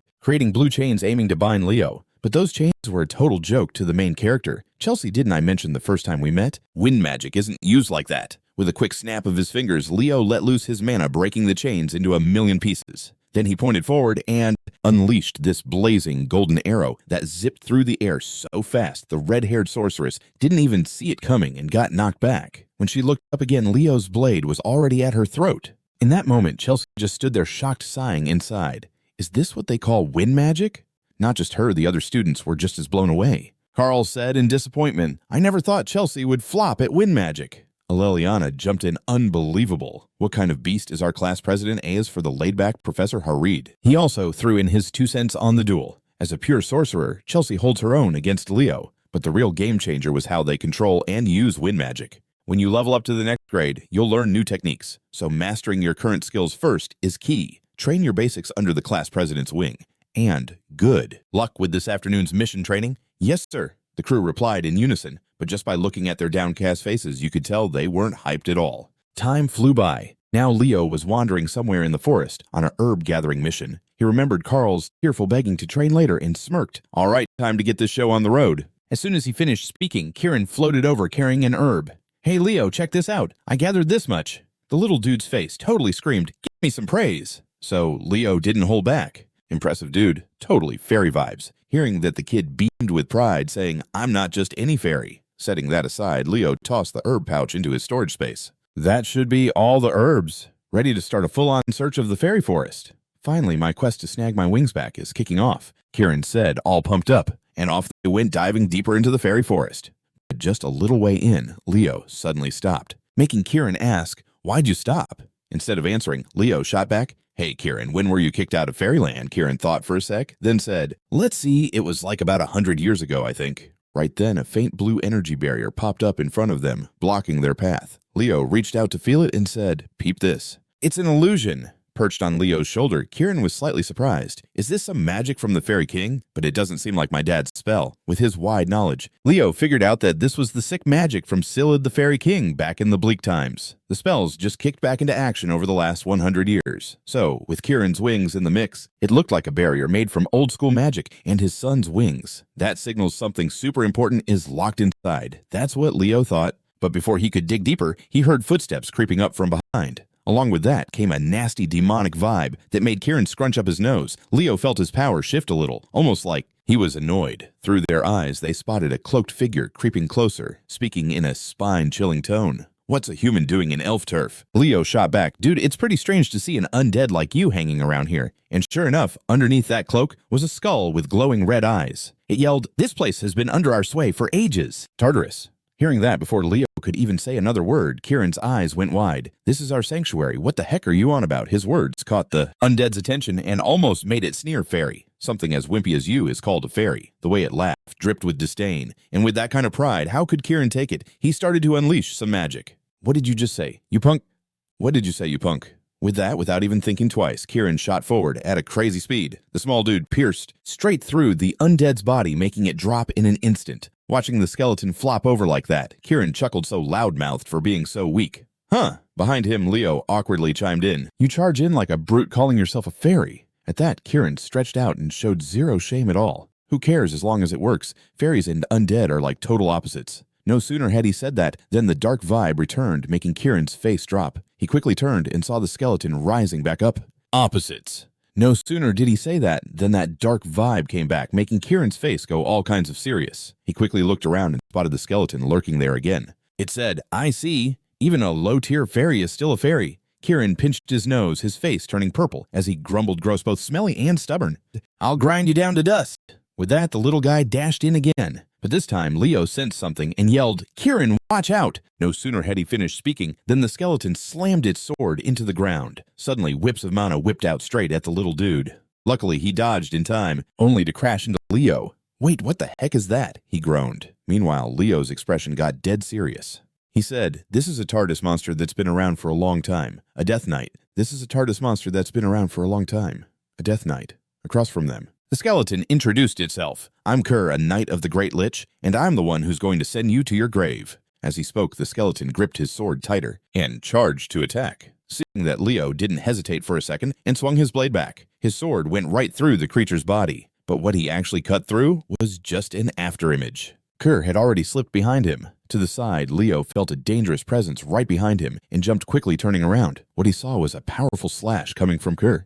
With a single swing of the sword, the enemy shot a blade of dark energy right at Leo. Thankfully, Leo reacted just in time to put up an energy barrier to shield himself. Still, he got pushed back. Meanwhile, Kerr, sensing Leo was reeling, slowly advanced, his voice filled with mock praise. "You managed to pull off the heavenly light technique so quick. Not bad at all." With that not giving Leo a chance to breathe, the skull-headed guy charged in for round two, forcing Leo to quickly raise his sword to block. As the two clashed, Gear kept barking like a mad dog. All resistance is useless, human. Meanwhile, seeing Leo struggling against the big guy, Kieran charged in to help. "Leo, I got your back," Kieran meant well. But the moment he hit Kager's armor, he got tossed back face first into the snow. "Oh no, am I out of magic? If only I had wings." Before he could finish his thought, Leo's voice rang out, "In the name of the contract bearer, answer my call." As those words echoed, a blazing red flame burst forth from Leo. Seeing this, the skull-headed one looked scared and jumped back. Suddenly, a mysterious magic circle appeared beneath Leo's feet, and a pair of blazing wings spread from his back, radiating a serious vibe. Watching all this, Kieran's eyes lit up. What besides me? Someone else has a contract too. Ignoring Kieran's naive excitement, Leo launched his attack. He swung his sword forward, unleashing his aura to form the shape of a phoenix head that ripped through the air. Kier's body got blasted away by the power of the hit. Then the wings on Leo's back slowly faded, taking the form of a tiny phoenix Fina. Observing the bird looking like a broiler chicken, the little Kieran ran up and gave it a few pats on the shoulder, making the phoenix super annoyed. As for Kier, he no longer dared to underestimate Leo, a fairy, and a phoenix. "I absolutely cannot let them win." Making the phoenix super ticked off. And Kager, he was definitely not going to sleep on Leo anymore. Not with a phoenix and a fairy in the mix. "I absolutely can't let that happen." Yo, as he wrapped up his words, this mega dark vibe blasted off him like he was about to drop a sick finisher. He lifted his sword up high, then slammed it down hard into the ground. From where it hit, this red goo started spreading out like crazy. The skull-headed dude was muttering spells, "Army of the dead, eat everything alive."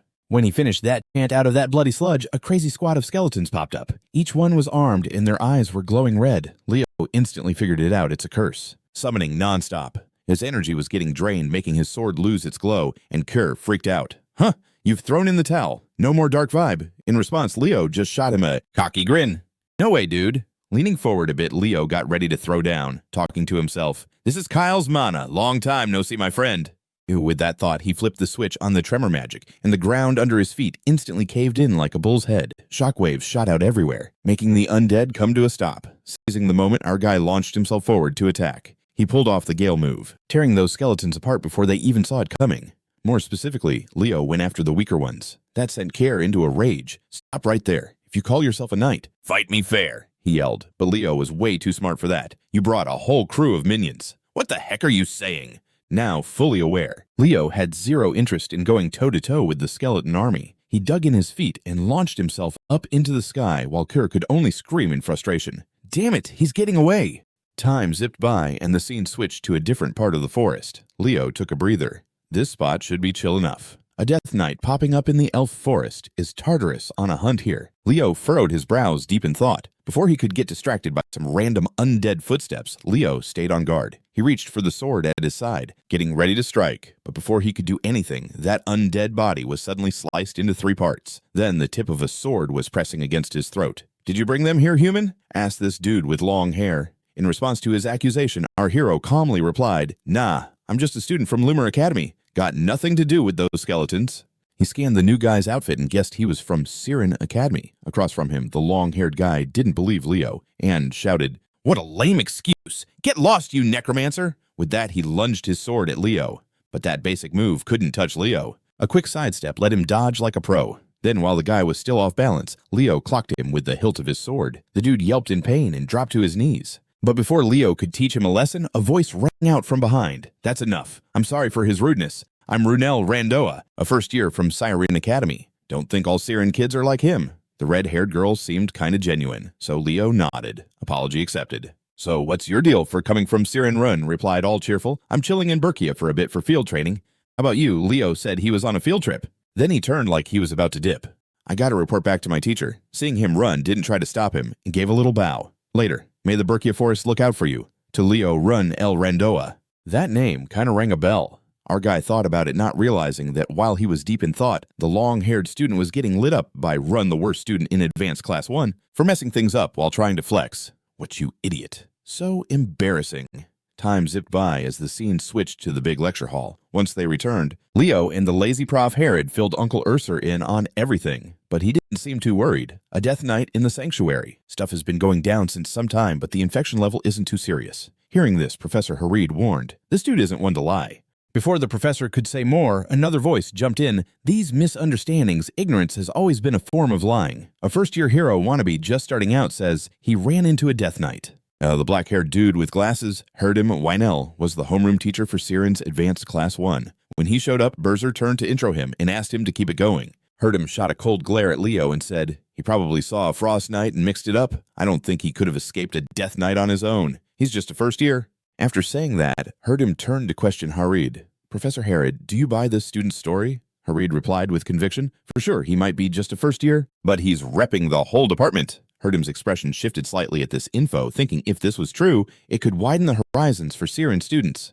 But he's the front man for the whole department. Herdim's expression changed slightly at this info, realizing that if this dude's right, it could really open up the minds of Siren students. But honestly, that Death Knight stuff is probably just junk. After some deep thought, Herdim dropped a bold idea. If he's the rep for the department, he's got to be feeling pretty good about his magic, right? "I'm thinking we should do a collab lesson with Siren's top class and Lumen Academy." Cut to a chill welcome party. The room was buzzing. "Let's check it out. What do you think?" "Nah, can't make it. Got a boyfriend." In the corner, my merchant buddy Carl was totally hyped, saying, "Whoa, this exchange is next level. Siren's got mad cash." Even the mage Chelsea was nodding in respect. "This is just as fancy as a feast thrown by the Emperor." The red-haired mage was practically bouncing off the walls. "Heard we're gonna check out Siren's teaching vibes tomorrow. Can't wait." Meanwhile, the two professors caught Harid vibing while chatting. Leo thought to himself, proposing a surprise class like this is a bold move. That dude's probably the kind who needs to see it to believe it. Just then, a voice broke his thoughts. "We've met before, right? Wanna dance?" The one making the move was Run. To the soothing tunes from the stage, Leo and she started dancing together. After seeing Leo's smooth moves, Run couldn't help but smile a bit and asked, Elsa's dance. Leo nodded back. "Yeah, I picked it up ages ago." Finding someone who flowed with her rhythm, Run perked up and was like, "By the way, I still don't know your name." "What do I call you, Leo?" replied Leo Plav. "Just call me Leo." The second she heard that name, her smile totally vanished and the fun vibe faded. Run grabbed Leo's shirt, fuming. "So you're the jerk who stole someone's contract. I'm coming for you." Back with Leo, he couldn't shake the Phoenix Fina's earlier words. "Reyna holds my memories and saved Ellen Lundar." My bad. She was supposed to be the original contract holder. Remembering that Leo suddenly realized Run was the child, the true holder of Fina's contract, he forced a weak smile. Not catching it made Run even more furious. "You little thief!" Before she could get more heated, Leo flashed a simple, honest smile. Fina's cool. After that, Leo was pretty much doomed. Run's teeth gritted as she lunged at him, causing total chaos among the other students. Eventually, they had to break up the fight. Run now bowed her head in apology. "Sorry, Leo Plav. Can you forgive my rudeness?" She looked all awkward, shaking as she held back. Luckily, Leo got it and brushed it off. "No worries. Misunderstanding sorted. We'll take off now." With that, Leo and Professor Harid slipped out of there. After they left, Professor Herdem looked super serious and said, "Rune, don't ever pull that again. As the first-year rep of Xaringer Academy in tomorrow's joint class, we got to show Xaringers better than Lumen. No better than all the hero academies out there." The fired-up teacher spoke with passion, while Run trembled uncontrollably, seeing that Herdem cleared his throat a few times to calm down. "Okay, moving on." Before he could finish fired up, Run shouted, "I'm never losing to that jerk again. I'll crush him. Don't sweat it, teacher, for Siren's honor." Watching her tide felt a bit creeped out. So the next day, the joint lesson with Lumen Academy and Xaringer Academy kicked off. From the front, Professor Herod's voice echoed, "Welcome to the first-year students from Xaringer Academy. I'm Professor Herod, and I teach at Lumen. Today, you'll get to see a model class from Lumen Academy." After saying that, he glanced at his 3 students and called out Carl, Tide, and Leliana, "Step up. You 3 will lead the lesson. You're the best students who made it through at Lumen. Show us what you got." The pampered trio facing them was so moved they were about to cry. Even the mage Chelsea was blown away. So that's why they pick 1 student from each department. Unlike her naive take, Leo guessed Herod's real game plan right away. Seems like the teacher's just being lazy and offloading the work. Thus, the lesson kicked off with Carl's crew stepping up to flaunt their magic. Meanwhile, the Xaringer students took the chance to whip out their pens and paper to jot down notes. Elsewhere, Professor Herdem was quietly taking everything and thinking from a different angle. We can explore new ways. But it was weird that the class rep still hadn't shown up. He glanced at Leo, chilling not far away. After Carl's squad wrapped up their presentation, Chelsea shouted, "Way to go, everyone." Herdem then stepped forward, saying that was a super interesting class from the Lumen students. "I can clearly see you guys have really honed your skills in your own fields." He paused for a sec, picking up a piece of chalk, and started scribbling on the board. Xaringer students roll with a totally different vibe than Lumen students. Everyone at Xaringer is all about magic as their starting point, so we're all about that balanced training life, not just super hyped on magic. Back to Leo's POV, he heard the professor say this, and couldn't help but feel a bit snobby about it. Calling it balanced is just funny. Teach everything, but all the theory is just magic fam. It's just a show trick. Those elves and their old-school arrogance. Thinking that Leo was so over it, he couldn't stop yawning in class, making everyone else kind of cringe for him. Of course, Herdem caught on too. His opinion of Leo just tanked. This dude's study game is weak, and now he's spinning tales about confronting a death knight. Shoving those random thoughts to the side, the professor wrapped up with, "All right, that's enough theory. Let me show you what Xaringer is all about. The elf race is all about magic." According to him, whatever spell Herdem pulled off formed this 6-pointed star in his hand, shining with a soft glow. The tiny star shot up into the air. Then it started splitting into a bunch of smaller stars, lighting up the whole auditorium. Chelsea screamed in pure excitement as she figured it out. That star magic, it's the OG magic of the elf race. Back to Herdem, seeing the students hyped up, he went on, "This is our true essence, the star magic. The formula I'm writing up here, it's the epic legacy from our ancestors, the goddess Luna, and it's the core of the entire star magic system. The spell I just showed you is just one of countless versions from that formula. Isn't it gorgeous?" he said, beaming with pride. Then out of nowhere, Leo shot his hand up like he had a question. Herdem turned to him and nodded. "Go ahead, class rep." But instead of asking a question, Leo dropped an observation that totally freaked everyone out. That explanation is off. Right after Run's face was all about the death stare. Herdem wiped off a bead of sweat and tried to keep his cool while asking, "What did you just say?" Hearing this made Leo chill and repeat, "I said that spell can't be activated." The whole room suddenly felt super tense. After a moment, Herdem, still looking grumpy, admitted, "Yep, it's an incomplete spell, so it's not gonna work. Our ancestors decoded Luna's legacy and somehow brought it back like this." That's when Leo connected the dots. That spell is a lost one. No wonder he acted clueless. Makes sense, Luna created it, intending to pass it on to Kyle. Clueless about Leo's thoughts, Herdem started to throw some shade. "Looks like this kid knows his stuff about star magic. If our explanation is off, can you show us your way?" Hearing that, the chill professor looked like he might want to intervene. But Leo was already stepping down from the lectern. As he walked, he thought, "The magic the elves are using is just a copy. I've got the real deal from Luna, but I didn't live long enough to pass it to another elf. Maybe we were meant to meet. Star magic is the pride of elven heritage, but it's the founder's legacy. If this continues, it could cause drama throughout the academy." With that in mind, Leo started to raise his hand. He drew each formula on the board, but it looked like the students didn't get what he was trying to say. What kind of explanation is this? It looks like real star magic, but I've never seen that formula before. Ignoring them, Leo wrapped up his formula. What he left on the board was this green symbol that looked kinda like a leaf. When Herdem saw it, his eyes suddenly got all teary and his voice turned emotional. What is this magic? Have you ever used it? In Leo's head, memories flooded back to when his teammate Luna said to him, "Hey Kyle, look, I finally did it. This one's just for you, Kyle. This spell makes flowers bloom." At that moment, the lead character held a flower in his hand that slowly opened. From his palm, 5 pointed stars started fluttering everywhere, leaving the students totally stunned. The red-haired girl jumped in. "Our class rep just pulled off something epic, didn't he?" Meanwhile, Run was having a tough time believing it. What the heck? Why is the professor freaking out? Does this dude really have the ancestors' legacy? At that moment, Herdem couldn't even stay standing and fell to his knees. Amazing. So many elemental magics come from it. Don't say this magic is just a charm to make flowers bloom. In reply, Leo opened up to them. It's not just that. During the disaster, flowers almost went extinct. To the founder of Nebula, weren't flowers something really special? Back then, seeing this magic had no battle purpose. Leo once complained, "What is this? What kind of useless magic is this?" He said that while reaching out to touch the flower. Meanwhile, Luna the mage kept shouting in excitement, "Do you know how stunning the flowers are? One day, I'm going to see a world filled with flowers." Fast forward to now, Professor Fafner looked at Leo with pure admiration. For real, the founder poured so much truth into it. But who is this student? How does he know all this? Of course, Leo couldn't spill the tea. Instead, he leaned towards the black-haired boy and whispered, "I'm Leo Plav." For real, so many elemental magics come from it. Don't say this magic is just a charm to make flowers bloom. In reply, Leo was like, "It's way more than that." During the disaster, flowers were nearly wiped out. To the founder of Nebula, weren't flowers something super special back then? Seeing that this magic had no fighting use, Leo once complained, "What is this? What kind of useless magic is this?" He said that while reaching out to touch the flower. Meanwhile, Luna the mage still shouted, "Do you know how breathtaking the flowers are? One day I'll see a world overflowing with flowers." Back to now, Professor Fafner looked at Leo with eyes filled with awe. For real, the founder truly poured so much truth into it. But who is this student? How does he know all of this? Of course, Leo couldn't spill the beans. Instead, he leaned toward the black-haired dude and whispered, "I'm Leo Plav. I totally schooled myself in star magic thanks to some old scripts. I dive into all sorts of stuff, plus I've got some serious mage skills." The more he chatted, the more Professor Herdem's jaw dropped and he asked, Are you like related to the elf fam or what?" Leo just grinned and shook his head. "Nah, fam."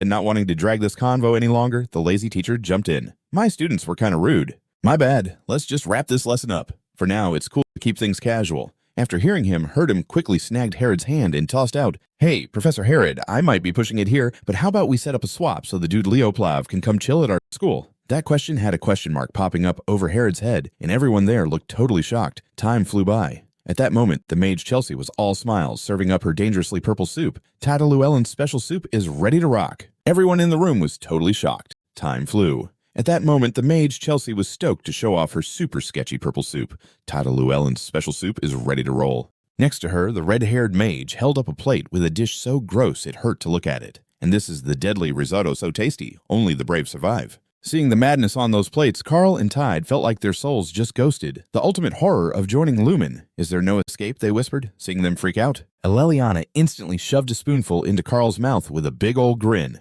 "Go for it. Just try it." Carl clenched his teeth, mustered all his guts, and chowed down on that nasty bite. Then, a second later, he was hurling everywhere, which made the redhead lose it. "What the heck are you doing, you fool?" Standing back, Professor Harid could only shake his head and motion for Leo to jump in and chill things out. Meanwhile, Urser was laughing hard. Love seeing students having a blast." As he said that, he turned to Leo. "Hold up, you gotta hear this. The Elsikia Council just dropped in its... Yes, sir."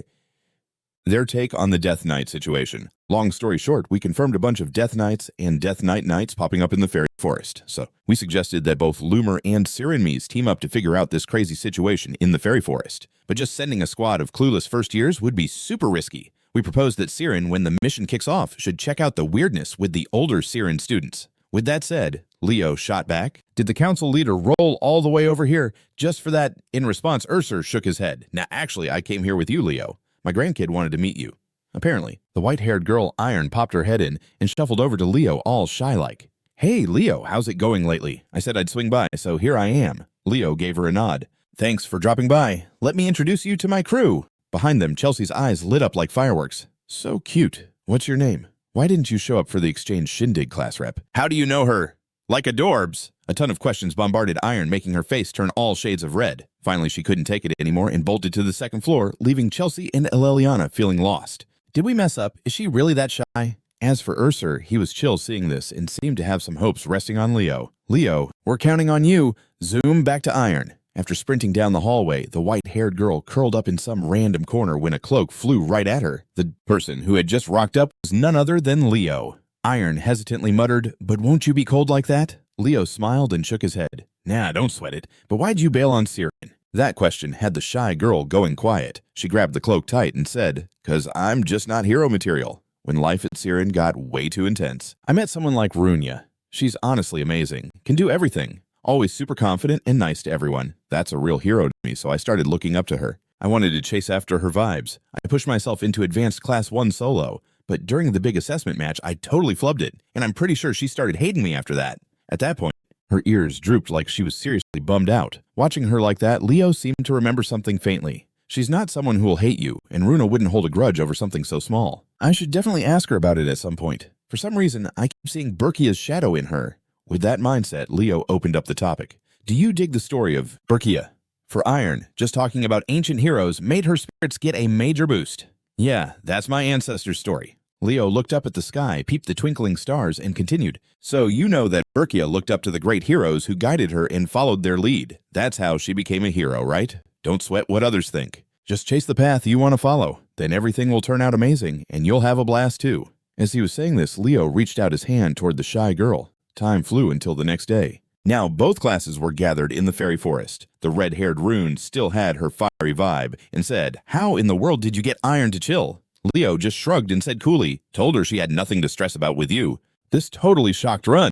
"Iron is scared of me." Why, Leo broke it down. She said you were super scary during the assessment match. This totally freaked Run out. Iron is scared of me. Why, Leo broke it down. She said you were terrifying during the assessment match. So she thought you were totally vibed with hating on her. Hearing that, the redhead looked a bit awkward. Nah, it's just that Iron's super strong and I had to be all focused on the match. Look out for her. She might need that, Leo said. He was saying this while from a distance some quick footsteps were hustling in. Recognizing who was rolling up, Professor Hurdum smiled and said, "They're finally here." Going by their looks, the new squad was a crew of upper years led by Ra Algra, the third-year rep from Syrian Academy. The purple-haired dude waved to the professor, who replied all warm like, "Ra, your latest thesis was pretty dope." Watching from the side, Leo couldn't help but notice the ring on Ra's finger. Then he turned to the redhead and asked, "Yo, who's that guy?" Run replied, "That's Senior Ra Algra. He's the third-year rep." Dude was kinda average until his second year. Then he totally leveled up and became the talk of the whole semester.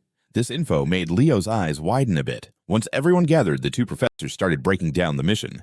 All right, if everyone's here, let's kick off the group mission. Each crew will have 2 to 3 first years and 1 third year. I'm about to drop the list for group 1. Leo Plav, Runo Lond, and Ra Algra. Leo and Runya carefully pushed deeper into the thick forest, where ancient trees blocked the light, creating a mysterious, moody vibe. Leo took the lead, stepping steady, his keen eyes scanning every rustle and tiny sound. Runya, totally the opposite of Leo's chill, lagged behind, biting her lip with irritation. Oh man, I'm so annoyed. She recalled Professor Hurd's savage roast, secretly hoping the two would totally flop this time and get schooled. Anger sparked in Runya. She frowned, her eyes blazing with fury. Then she snapped, "Why do I have to team up with a thief?" Unfazed Leo looked over at her with a smirk playing on his lips. You still can't drop calling me a thief, huh?" He replied coolly, all teasing. Runya clenched her fists, her cheeks burning with rage. She almost yelled, "Of course not! I still can't see you as the one who made a pact with Fiora!" Leo just shrugged and kept walking, pretending like it didn't bother him. "Whatever floats your boat," he said, all chill. To clear things up, let's break down where the survey teams are chilling in the forest. Leo and Runya's group is deep in the woods. Chelsea's crew is dealing with the giant octopus. Over at the rare herb spot, Eleliana's squad is busy gathering specimens. Nella's team has got the area with the ancient yew. After glancing around, Runya noticed someone was MIA. She frowned, sounding suspicious. Yo, where did Senior Ra sneak off to? Aren't we meant to roll in groups? Leo suddenly crouched down, his hand skimming over the snow-covered ground. He squinted like he was searching for something crucial, remembering Ra's earlier line. "I'll head ahead a bit. Catch you in the middle of the forest," he thought. He probably has some sneaky business to handle. Leo's hands brushed the thick snow where a weird purple mana glimmered, sending shivers of an ancient creepy vibe down his spine. Runya hung back, keeping her eyes peeled with a suspicious tone. But in this deep forest, where the heck are all the immortals? Last time, there were tons. Leo was deep in thought, murmuring, "It looks the same as last time, but if you look closer..." He He remembered when his hand touched an invisible barrier. Back then, Kieran, standing next to him, called it an illusion from a fairy king's magic, but it wasn't like his dad's magic. Leo realized something weird was going down. There was a curse on this land, something that wasn't around before, a curse of death. Only peeps who survive a crazy disaster can spot it, recalling Tartarus Arios' trusty commander who lived through the calamity in the Kaiser Kingdom. Leo figured the Death King wouldn't act in person. He thought about Kier, the Death Knight, being his actual minion. Suddenly, Leo shot up, his gaze sharpened as he sensed something lurking. "Something's on the other side," he whispered in the fairy realm protected by Sea-Lot. Runia noticed Leo acting all weird and tilted her head with curiosity. "What's up? Do you feel something?" Before he could spill, a bunch of rapid footsteps echoed from deep in the forest, freaking Leo out. His eyes went wide with alertness. Something's rolling in," he yelled. He whipped out his shiny sword, gearing up for a fight, but a deep voice cut through the tension. "Hey, how's the investigation going?" It was Ra, stepping out from the shadows with a friendly grin. Both Leo and Runia echoed Senior Ra. He came closer, still smiling, and asked, "Did you see any immortals?" Runia sighed in relief and shook her head. "You totally startled me." "Nah, we didn't find anything." He reached for Ra's hand, but as soon as he touched it, he felt a weird energy coming off the black ring on the senior's finger. "What's up with that ring?" Leo thought, but Ra quickly interrupted his train of thoughts. "Sorry, I think you're off," Ra said, his smile hiding a hint of mystery. There's not a single immortal here, let alone a Death Knight. But it's cool. First years tend to be hyped." Ra kept going. "Do you know high-level immortals like Death Knights vanish if you—" "That ring," Leo wondered, but Ra didn't let him finish that thought. "I think you're off base," Ra said with a smile that had a bit of mystery to it. "There's not a single immortal in sight, let alone a Death Knight. But it's all good. Freshmen just tend to freak out a bit." Ra kept going. "Do you know high-level immortals like Death Knights just up and vanish if—" "So you're telling me the summoning mage is totally low on mana, then wherever there's a Death Knight, there's gotta be a summoned demon too?" Rooney's brows furrowed like, wait, are there actual demons in this forest? "But dude, this is Berkia, the capital of Elsabekia." Ruda stepped in closer, grinning like she's got a secret, and raised a finger. "Siren students definitely know about the 6 stellar magic wrapped around Berkia, right?" She nodded super fast. "It's magic made by Ancestress Luna. Demons can't just waltz in." But out of nowhere, Leo cut in all serious, saying, "No rule says a summoner has to call demons. Other races can totally use dark powers too, like the Fae." His words blew the other two's minds. Router smirked, grinning like a mischievous cat. "That's a dope idea. You probably have no clue how hyped the Fae are about their status." Then he turned to bounce, but not before dropping, "Wrap up your investigation and meet at the forest entrance." Leo went silent, watching Router head off. The dude was definitely on a mission. Runia, standing next to him, had to sense something was off too. She muttered that this bro definitely knew something shady. That night in a student dorm, in a cramped room lit by a dim yellow lamp, you could cut the tension with a knife. One of the group members spoke up. "Your squad didn't see any Death Knights either." Carl across the room sighed softly, like he'd just lost the game. "Forget about Death Knights. We didn't even catch a glimpse of a single immortal." Chelsea, always the one to jump the gun, slammed her hands on the table and stood up, excitement mixed with doubt lighting up her eyes. "It's even sketchier," then she yelled. The head honcho clearly said the immortals were showing up, but as soon as we started snooping around, they all pulled a magic vanish. "Something's totally off." Carl just smiled weakly and shook his head. "I'm hitting the hay. I'm wiped." But Chelsea wasn't having it and lunged to grab his tie, yanking him back like not so fast. Just then, Leo ghosted out of the dorm through a window, landing like a ninja. He made his way to the Sirenme where the pale moonlight slipped through a window. Leo, skillfully, opened the door and peeked in, his sharp eyes scanning the room. He locked onto a table where Router's notebook lay. "Yep, that guy snuck out of the dorm," he thought to himself as his gaze landed on a map with a red dot marking the entrance to the fairyland. Suddenly, a shout echoed behind him, making Leo jump. "What are you doing here?" Runa had appeared without a sound, standing there with a mix of anger and curiosity. Leo whirled around and, quick as a whip, covered her mouth with his hand, whispering softly. Once they chilled out, Rooney frowned and snapped, "You were acting all shady earlier. What's the deal?" Leo lowered his voice and replied, "I came to track down Ra, but he ditched out earlier. He's clearly headed towards the fairy forest." Suddenly, footsteps and voices came from outside. "You said he was knocked out earlier." Another voice replied, "I heard something." Leo and Runa exchanged glances, instantly getting the vibe that they were in danger. Without thinking, Leo threw an arm around Rooney's shoulders, scooped her up, and jumped through the window, leaving the room in a blink and leaving her totally stunned. Meanwhile, in Iron's room, she was quietly diving into a book under the dim light. A sudden noise outside made her jump. Iron got out of bed, shuffled to the window, looked down, and froze when she spotted Leo with Runia cradled in his arms. "Leo and Runia," she whispered, her hands shaking a bit as the book slipped from her fingers. A romantic daydream hit her. Leo, more gorgeous than a sunset, turned to Runia with a sweet look, inviting her to join his honorary rescue team. Runia melted into his gaze. The two shared a moment straight out of a romance novel. Iron blushed, clutching her flushed face, thinking to herself, "Is this a secret date or what?" In the fairy forest, Leo and Runia trekked deeper into the woods. The air felt super chilly. Runia lagged behind, occasionally shooting Leo annoyed glares. "So you planning to shadow me forever? Just head back to the dorm, okay?" Leo shot back slightly irritated. Runia frowned and retorted, "You still think Senior Ra is mixed up in this? He got here this morning while the Death Knight's been roaming for days." Before she could say more, a voice interrupted her. Iron popped up in front of them, panting, hands on her knees. Runia was shocked. "Iron, when did you show up?" Iron's cheeks turned bright red. She clenched her fists, exclaiming, "OMG, students can't have romantic shenanigans. Boys and girls should be kept apart since age 5 or 7. Runia was totally caught off guard. "What?" Leo was just as flustered, rubbing his face like, "What are you even saying?" But Iron persisted, "I saw everything. You two sneaking into the dorm together. That's super weird." Even though Runia was crazy pretty and Leo was hella good looking, her words left Runia frozen, her face turning as red as a stop sign. Leo, trying to keep it cool, turned to Runia. "Roya, say something." She stammered, eyes all over the place. "No, it's not like that." Suddenly, the vibe shifted hard. Leo frowned, feeling a chill in the air. From beneath the ground, icy hands shot up, dragging a bunch of corpses back to life, their eyes glowing red in the darkness. The immortals yelled like crazy swords drawn, totally hyped for battle. Out of nowhere, some icy voice echoed from the forest. "Welcome to the fairy forest." They all freaked when the undead started crawling up from the ground, their eyes glowing like fading coals in the night, putting everyone on high alert. Leo gripped his sword tight, the metal glinting under the moonlight as he scanned the area with a serious stare. All of those skeletons were like top-tier infantry. Leo shouted in a determined, deep voice. Runia stood next to him, her hands balled so tight her knuckles turned white. Her lips pressed thin with worry. She glanced at Leo, her voice shaky but laced with uncertainty. "Where did these freaks pop up from?" Leo shot her a quick look, his eyes flashing with challenge. "You ready for this?"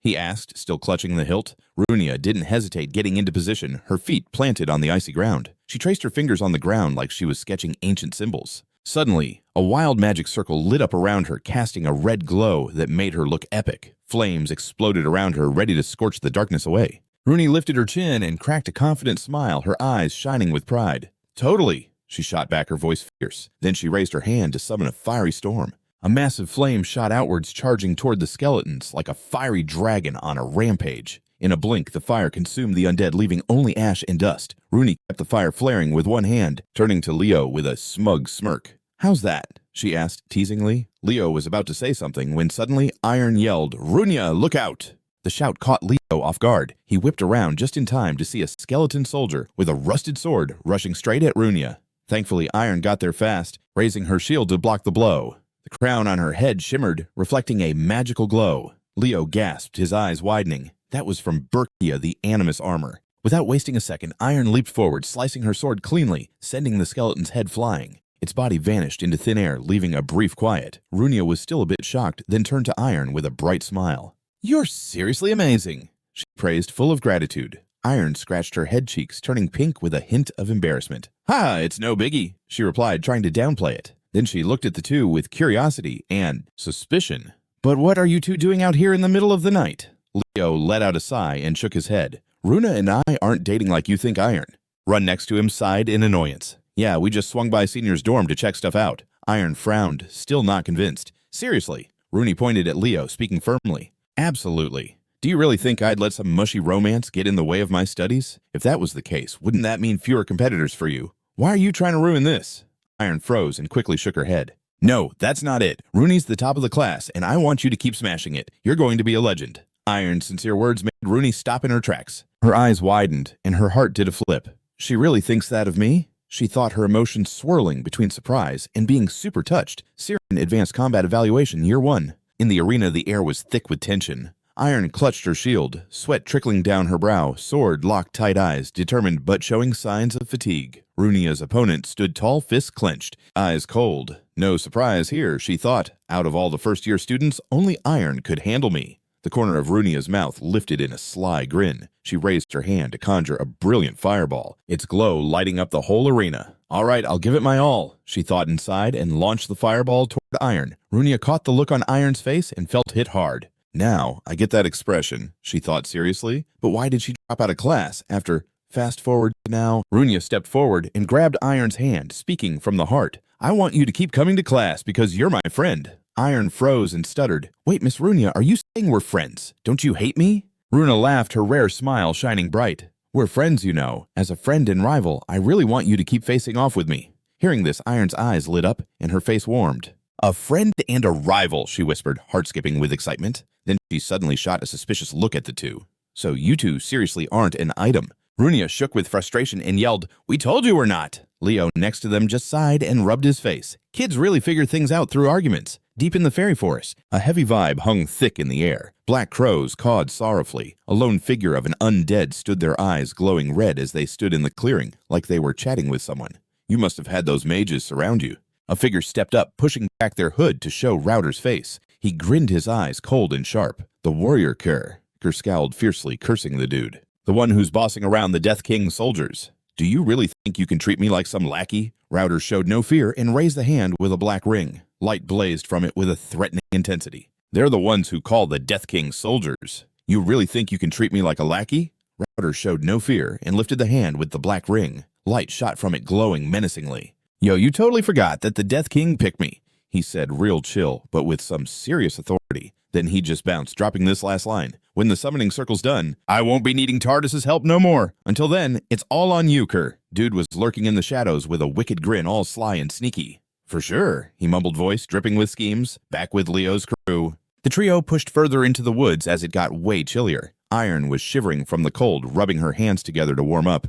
You think Senior Ra's tied to all this crazy stuff happening in the fairy forest? She asked, looking skeptical. Rooney nudged Leo and said, That's just some wild speculation. Don't take it too seriously, Iron. But Iron couldn't shake the thought. Isn't it like colder than before? Berkia's always been freezing, but now it's got this weird vibe. Rooney nodded, sounding deep in thought. Looking back, he wasn't too sure, but Leo's serious look interrupted. I sense some bad juju, Leo said, raising his hand to conjure two magic circles that lit up the dark. Get ready, fam. It's about to get real intense. From the circles, Kieran popped up with a cheeky grin, and right next to him was this tiny chicken Fiora, her feathers sparkling like flames. Spotting Fiora Rooney's face fell a flash of envy sparking in her eyes. She sprinted forward, yelling, How can a chicken be this gorgeous? Fiora, do you remember Sister Runa Iron? Wondering about the little pals asked, So what are these summoned beings? Lo proudly pointed to the bird chilling on his shoulder. This is a baby named Fiora. Then he pointed beside him. And this dude is the fairy prince Kieran.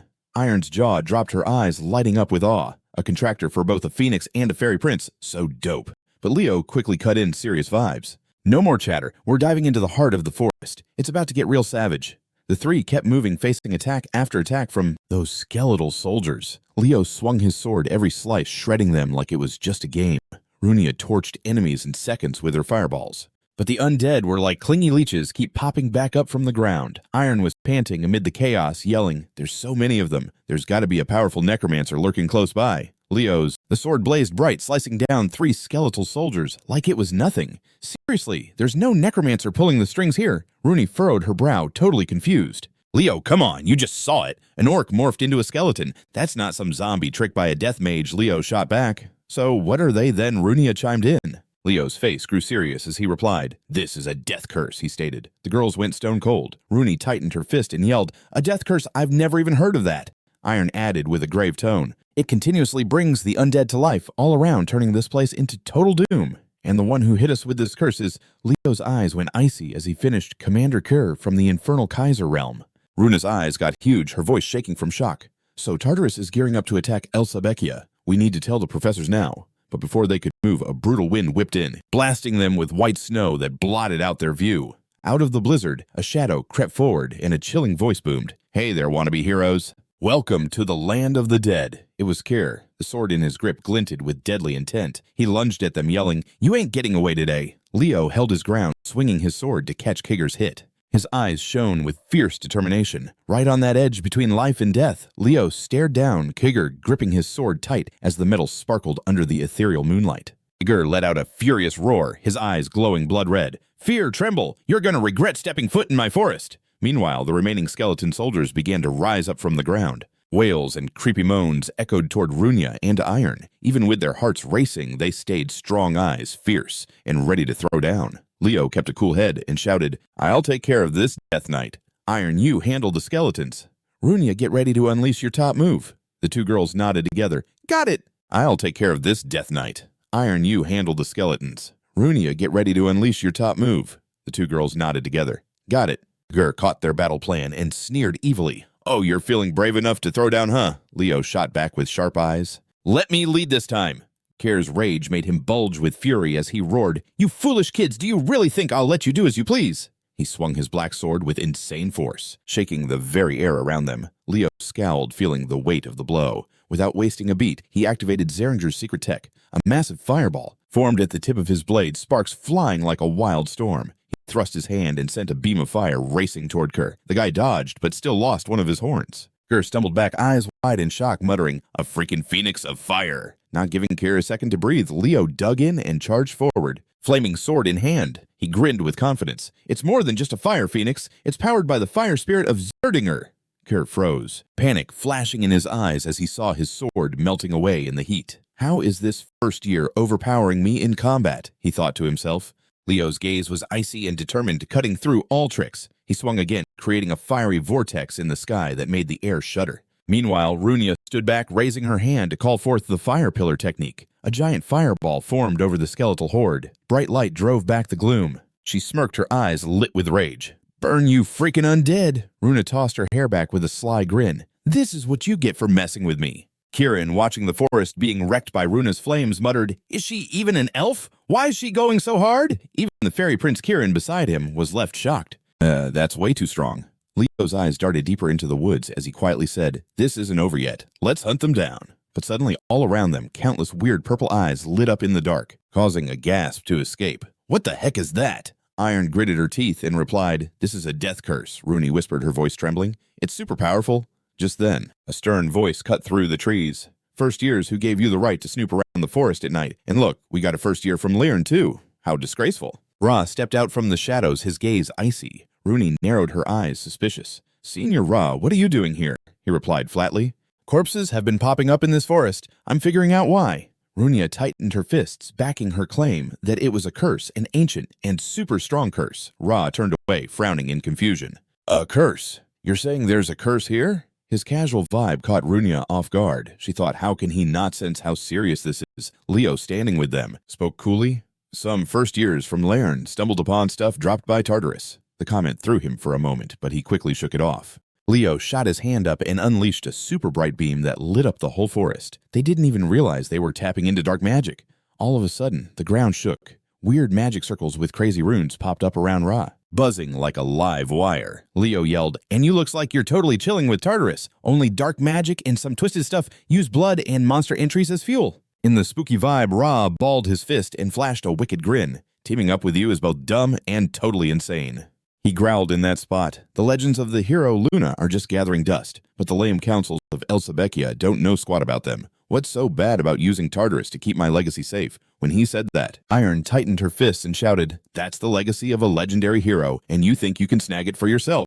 Runia scowled, her knuckles cracking as she readied for a throwdown. She turned to Leo, her voice sharp. Leo, knock him out. Smash that face and drag him back to the instructor. Leo nodded, his voice serious. Iron Runia from now on, fight like you actually want to wipe him out. The words made both girls shout, What? Ra was surrounded by arcs of crackling magic lightning. He threw his hand up and summoned a purple orb of magic that shot straight at Leo. The insane pressure pushed him back a few steps, but Leo quickly called up his defensive magic. The two attacks slammed together, shaking the ground and sending dust all over the place. Leo kept his eyes locked on Ra. Warning. Wake up! This is what happens when you play with Tartarus. Rout stroked his chin, wearing a sly smile. A dude with primordial star magic. What in the world are you? He thought to himself. He chants and dispels so quickly with some serious battle instincts. If those two girls jump in, it'll be a hassle for sure.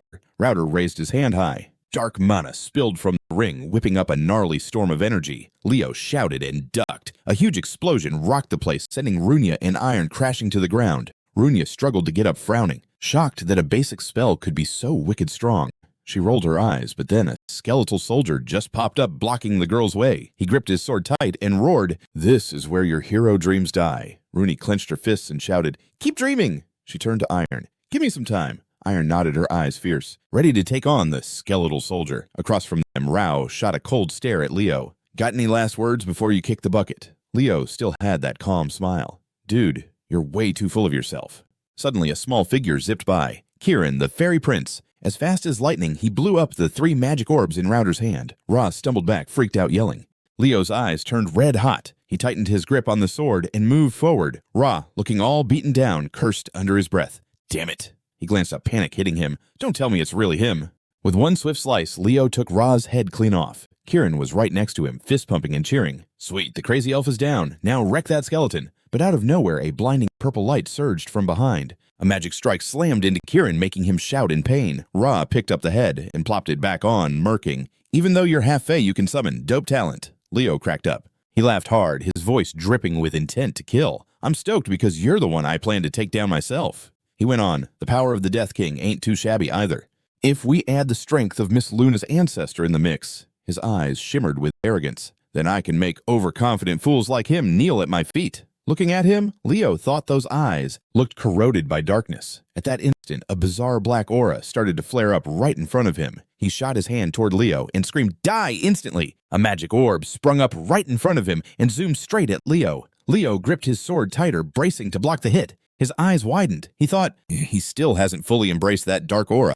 Without thinking, he charged forward and delivered a killer slash that took off the enemy's right arm, which plummeted to the ground. The hand hit the ground with a nasty cracking sound. Ra gritted his teeth, let out a grunt of pain, and clutched his bleeding wound. Leo stepped closer coldly, saying, "Those who take shortcuts to get strong usually lack combat chops. Keep coming back if you want. I'll slice you up until you run out of mana." At Leo's statement, Ra looked up, fists clenched with rage. Deep inside him, a voice whispered, "Looks like you're struggling mage. The one in front of you isn't your real target, is it? Hurry and finish setting up the summoning array. Awaken the dormant power of this land." Hearing that, Router nodded and muttered, "Yeah, as long as I can get that power." Leo shrugged off the vibe and moved to the side, glancing at Iron's crew and saying, "Those two are holding it down pretty well." Over there, Iron was shaking in front of a tough opponent, while Runya stayed focused, always on guard against the enemy. Leo turned back to Ra, convinced he had to take him out first. Ra hunched over, tears streaming, as he stared at his right arm, thinking, why hasn't it grown back yet? Leo was super cautious of the enemy. He glanced at Ra, knowing he had to take care of him first. Ra was hunched over, tears flowing, as he stared at his right arm, thinking, why hasn't it bounced back yet?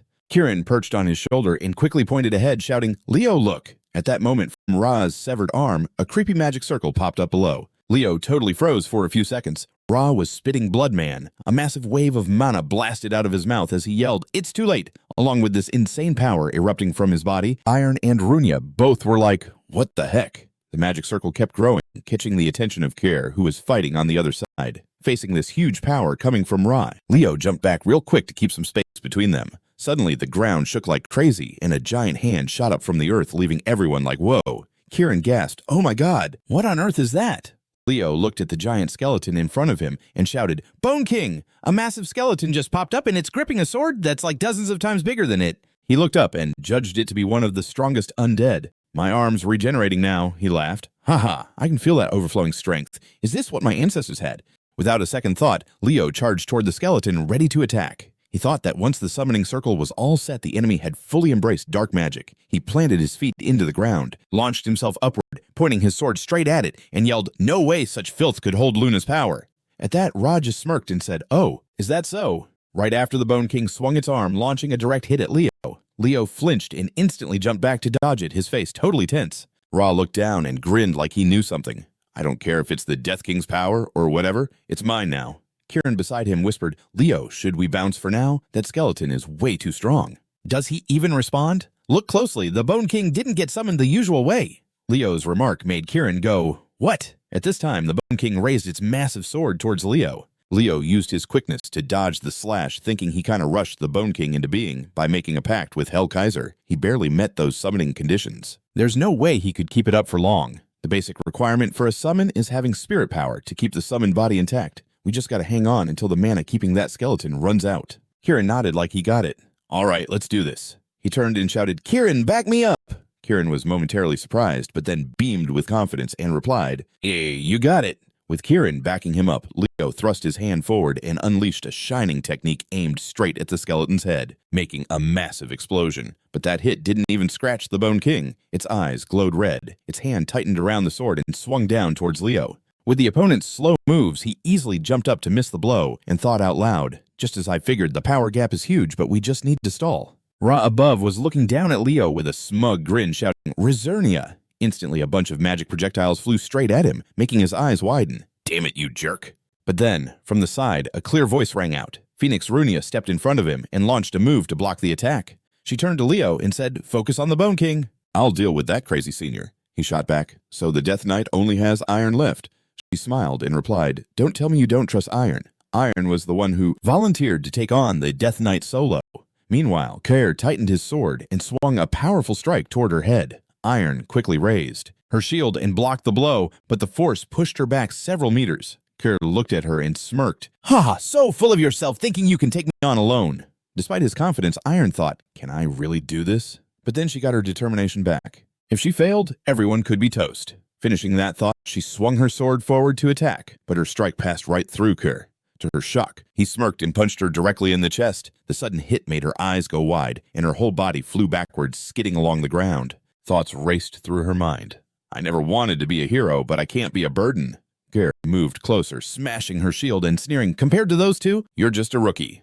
Iron struggled to her feet and locked eyes with him, saying, "Yeah, one day those two will be great heroes. I'm sure of it." Kair grinned. "I'll take your head and then go help that summoner. You don't stand a chance." But she quickly interrupted. "You know, great heroes always have their sidekicks, right? My ancestor, Lord Burka, once walked the path of great heroes and promised he would never doubt them. No matter what happens, I'll trust them." As she spoke, her hand on the sword suddenly glowed with a pure, dazzling light. Looking at the brilliant light, Kair wondered, is this FA power? Not letting himself get distracted? Kair tightened his grip and charged forward, yelling, "You're really an arrogant brat!" At that moment, Iron Eyes, burning with determination, yelled, "Inheritance!" through the ages of the FA Knights. The forever vibe of life totally blasting away death. She whipped her sword back from the blade, which was oozing mad power, making the air around her thicken up.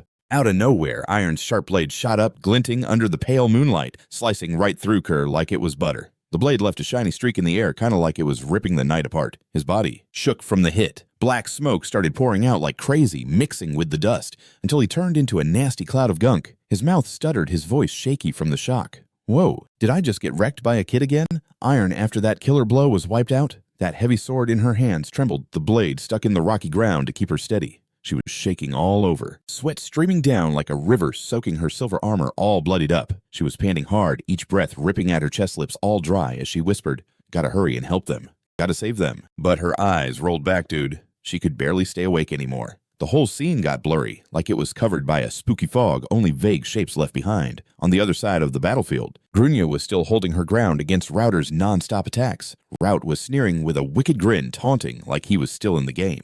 First-year representative. He swung his arm forward. A wave of black mana flared up, forming a sneaky, invisible blade. He coolly said, "It's a wrap." But then Rania yelled, "Fire shield." A thick, crazy red gold shield popped up in front of her, radiating heat like a furnace. Her mana slammed into the shield with a loud boom, but totally bounced off. Router's eyes went wide like saucers. He blurted, "Was it reflected back?" Before he could even process it, his attack bounced off the shield, turning into a sharp, magical blade that jabbed straight into his chest. A blood-curdling scream sliced through the air as fresh blood gushed out, painting the ground red. Rooney smirked and lightly patted the huge fire turtle chillin' beside her. Its body flamed up like a mini volcano, and she said with confidence, "You really think I'm just going to sit here? This is the fire summon shield, a fire-type summon all about defense." She kept going sharp. "Now try and take this." Right at her feet, a glowing golden magic circle appeared, shining like the sun. A small spark flared up right in front of Ra, and he flinched. Out of nowhere, the spark exploded into a massive blast, the red flame swallowing everything around.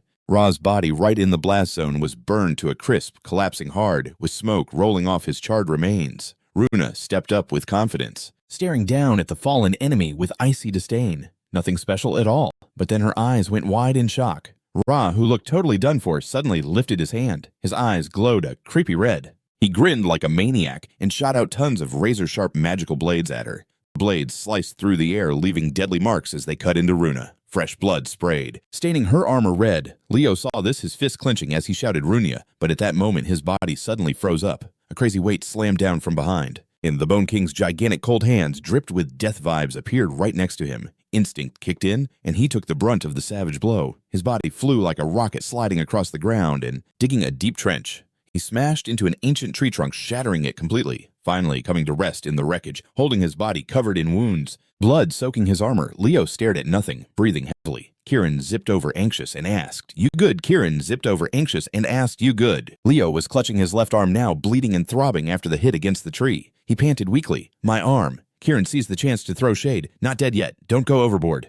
But then the Bone King let out a mournful roar, like the cries of 1,000 trapped souls. The terrifying sound made the air shake, and a nasty pressure smothered everyone. Leo clutched his head, reeling from the pain, and mumbled, "This is the worst curse ever in this situation." Without even hesitating, he summoned his little chick and shouted, "For a charge!" The little chick chirped determinedly. Its body flared up, flashing crimson energy like flames roaring in the dark. Energy spread out, covering everyone. Iron and Runia felt their bodies slowly bounce back, their wounds closing up, power returning. Both girls gasped in surprise. Are our bodies being healed? Leo's eyes blazed with determination as he commanded again, "Now Fiora manifest." In that moment, he and Fiora of Flame became one. His whole body shone with a bright aura, like an unquenchable flame. The sword in his hand blasted out fierce flames, the red fire lighting up the battlefield. The Bone King, without a second thought, swung his massive sword at Leo's head, but quick as lightning, Leo jumped high and dodged the attack perfectly. Under the brilliant light of the flames, Leo's silhouette looked like the sun, shining and unstoppable. Runia watched the scene stunned, thinking to herself how Leo feared no death. He was straight up a real hero. She turned and softly chatted with the little turtle fire turtle. "Nice job. Take a breather." The turtle totally blinked out in this golden glow. But when she looked up, she saw the one who looked all beat up was slowly getting back up, eyes filled with pure rage. As he got ready to hit back, Rooney didn't let him breathe. She conjured up this wicked flame in her hand and slammed it right into Router's right arm. But he just glanced and laughed. "Buff, that flame you once bragged about is weak now. Roya, what are you gonna do with that sad little spark?" Runa quickly hit back with a fierce voice. "You think this is weak? This is the fire of the Runa clan, the ones who stay true to the Phoenix. My first ancestor promised he would go all out if needed to turn Tartarus to ash." Hearing that, he smirked like a total jerk. "What nonsense are you spewing? Have you given up?" He stared at the flame on his arm, thinking, why isn't this flame dying yet? Runia stepped up, gripped his flaming arm hard, and shouted. Rooney jumped in tightly, holding onto his blazing arm, and yelled, "As long as our ancestors are still burning, we are the heirs of the Phoenix's vow. This flame won't ever go out until every last demon is turned to dust. And, oh, bet that's a demonic eye you got on the left, huh?" she said, getting all up in Router's space, making him shiver with fear. She tightened her fist and yelled, "This move is called Sacred Blaze." The air exploded with flames as the fire twisted into the shape of a legit phoenix. Its fiery wings covered the whole battlefield. She kept going strong. This is the forbidden skill of the Runa clan. It'll burn the user too. Shocked by her reckless move, Ra stammered, "You're nuts." Runa's face grew serious. She thought, "I won't let you get away." But suddenly that eternal flame whooshed away into thin air, leaving both of them stunned. Ra looked at her with a wicked grin. "It's not done. It's getting sucked into that ring, huh?" From the ring on his finger, a magic circle lit up, catching even his attention. Runia stepped back in shock and shouted, "What the heck is going on?" The magic circle that popped up started draining Rada's life. He yelled in a panic, "Stop, stop, I said stop!" In just a few ticks, his whole body got sucked into the ring, leaving nothing but ashes falling to the ground. Rooney watched the ring roll on the ground, her face dropping as she said, "It sucked in the ring too. What's up with that? The summoner's dead. The energy should have cut out." So why's the Bone King still standing strong? Suddenly a surge of energy shot out from the ring and zoomed straight for the Bone King. Feeling that massive power, its eyes lit up bright red. Leo was watching and muttered, "So that's it. That's the Hell Kaiser's power." Deep down in hell on a cold throne, this towering figure sat, its eyes shot open, flashing a scary red. A low voice echoed like it was rising from the depths. "Get on with the task you were given." Acting on command, the Bone King roared, and the giant's body exploded with new strength. Leo tightened his grip on the sword, thinking to himself that just like he thought this was the Hell Kaiser's power. He channels energy through dark mana, always sneaky. He turned to Kieran and yelled, "Kieran, back me up." Kieran nodded and instantly pumped power into Leo. He charged straight at the Bone King, the sword lighting up in his grip. The Bone King didn't hold back, either swinging his massive sword. Their attacks collided. The screech of metal echoed like it was tearing through the air. Facing that terrifying strike, Leo's body shook a bit. He thought the barrier he created was about to give. No sooner had he thought that than the barrier he made shattered under the Bone King's blow, and his body soared like an arrow. He crashed into a far-off ruin. Dust and smoke filled the air. When the dust settled, Leo's figure still hadn't shown up. No one knew what had gone down. Only a tense silence blanketed the battlefield. That silence wrapped around the FA realm, where ancient branches intertwined, creating a desolate scene under the cold silver moon. All of a sudden, a gentle but steady voice rang at Leo's ear, calling his name, like the wind whispering through a deep forest. It was Kieran and Fiora's warm energy weaving into him, pulling him from his daze. Leo jumped up, drenched in sweat. He looked at his trembling arm, scarred from the battle. "Dang, what a mess. I'm totally drained of spirit energy and aura." He lifted his gaze to the huge stone gate in the distance, its surface covered in moss and cracks from time. He murmured in a low, regretful voice, "The Fey Realm." He didn't think this place would have crumbled so badly. He stepped slowly inside, each step kicking up dust, mixing with the damp air. Suddenly his eyes caught a sword resting quietly on an old stone table nearby. The blade glimmered faint silver in the dim light, as if telling a tale from 1,000 years. Leo's eyes went wide as he exclaimed, "Whoa, memories from the past just hit me." Flashing back to years ago, Berkia asked with curious eyes, "Are you really going to throw it away?" Kai replied calmly, "Yeah, Berkia, you can keep it." Standing next to the boy ogling the sword, someone asked, "Why doesn't it fit you?" The boy pouted, sounding all grumpy. "Nah." Kai calmly said, "Yeah, Berkia, you can have it." While the boy checked out the sword next to him, someone asked, "Why doesn't it really fit you, huh?" The boy pouted, looking pretty unsatisfied. "Nah, that's not cool at all, and honestly, it seems totally useless." Hearing that Leo was hit with some serious embarrassment and shot back, "What do you even know how many crazy life or death fights this weapon has pulled me through?" From the gate, everyone was shouting. He flinched and looked at his friends. Then he turned to Berkia, messed up the kid's hair, and said his goodbyes. "I'm out of here, kid." With that, he bounced off with the crew, leaving Berkia standing there all deep in thought. The little dude looked like he was swallowed up by the endless vibes of the FA realm. Leo stepped closer and with a shaky hand touched the sword. He mumbled with a hint of nostalgia about that cocky kid. Picking up the sword, he sighed and carried on. Back then, he was all like he didn't need it. But out of nowhere, the sword shivered. A blast of mana shot out, wrapping around the blade like glowing ribbons. Then boom! A blinding light exploded from the blade, leaving Leo in shock, eyes wide like saucers. The intense stream of mana shot right into him, making him shudder like crazy. He threw his head back and screamed, his voice bouncing around the empty space. Feeling this fresh power bubbling inside him, Leo thought that the magic trapped in this dagger for ages had finally recognized its true master, which was him. He grinned, eyes lit with determination. With this level of magic, which spell should I drop first? Across from him, the Bone King with blood-red eyes lifted his massive sword, getting ready to strike. But then, out of nowhere, a major explosion went off behind him. Runa's fiery red hair streamed as she charged straight for the Bone King's head, causing a huge cloud of smoke. Leo smirked slightly, thinking, those kiddos looks like they're on it. Over there, Runia and Iron, even though they were totally wiped out, pushed themselves up and started throwing down some attacks. Runia yelled, "Hold up right there, you lousy dry bones!" Iron quickly jumped in. "Hey, Miss Roya, it's over there." She suddenly felt this insane surge of magical power and whispered, "Whoa, that's a massive amount of mana." The quiet vibe of the ruined castle was completely shattered as a giant column of mana blasted up, shooting into the sky, radiating bright light and crazy pressure that rattled the ground. Rooney frowned just a bit and said, if she's the one who made a deal with the Phoenix, she should at least hit that level. Though not quite perfect, Leo was looking godly. His body was surrounded by a wave of mana shining like an eternal flame. All around him, the scene looked mystical, draped in this light veil. Countless stars twinkled in the sky, lighting up the barren land. Runia and Iron looked up, their eyes filled with awe. They both gasped in sync. I once read in this ancient book about a stellar spell that turns the world into the dawn of the stars. Iron's eyes bulged as she shouted, "The ultimate spell!" At that moment, a ton of stars came crashing down like arrows of light, fiercely hitting the Bone King. Each hit felt like a mini explosion, shaking the whole place. After the relentless attack, the massive form of the Bone King turned into smoke, leaving the two girls in total shock. Leo calmly stepped out of the Fey realm, raised his hand, and called out, "Kieran!" Kieran popped up, fists clenched, and yelled, "I'm gonna take you down, Bone King!" But Leo cut him off right away. "It's done." Kieran was taken aback and asked, when did that happen? Leo didn't even answer. He just said, "Go find your wings first."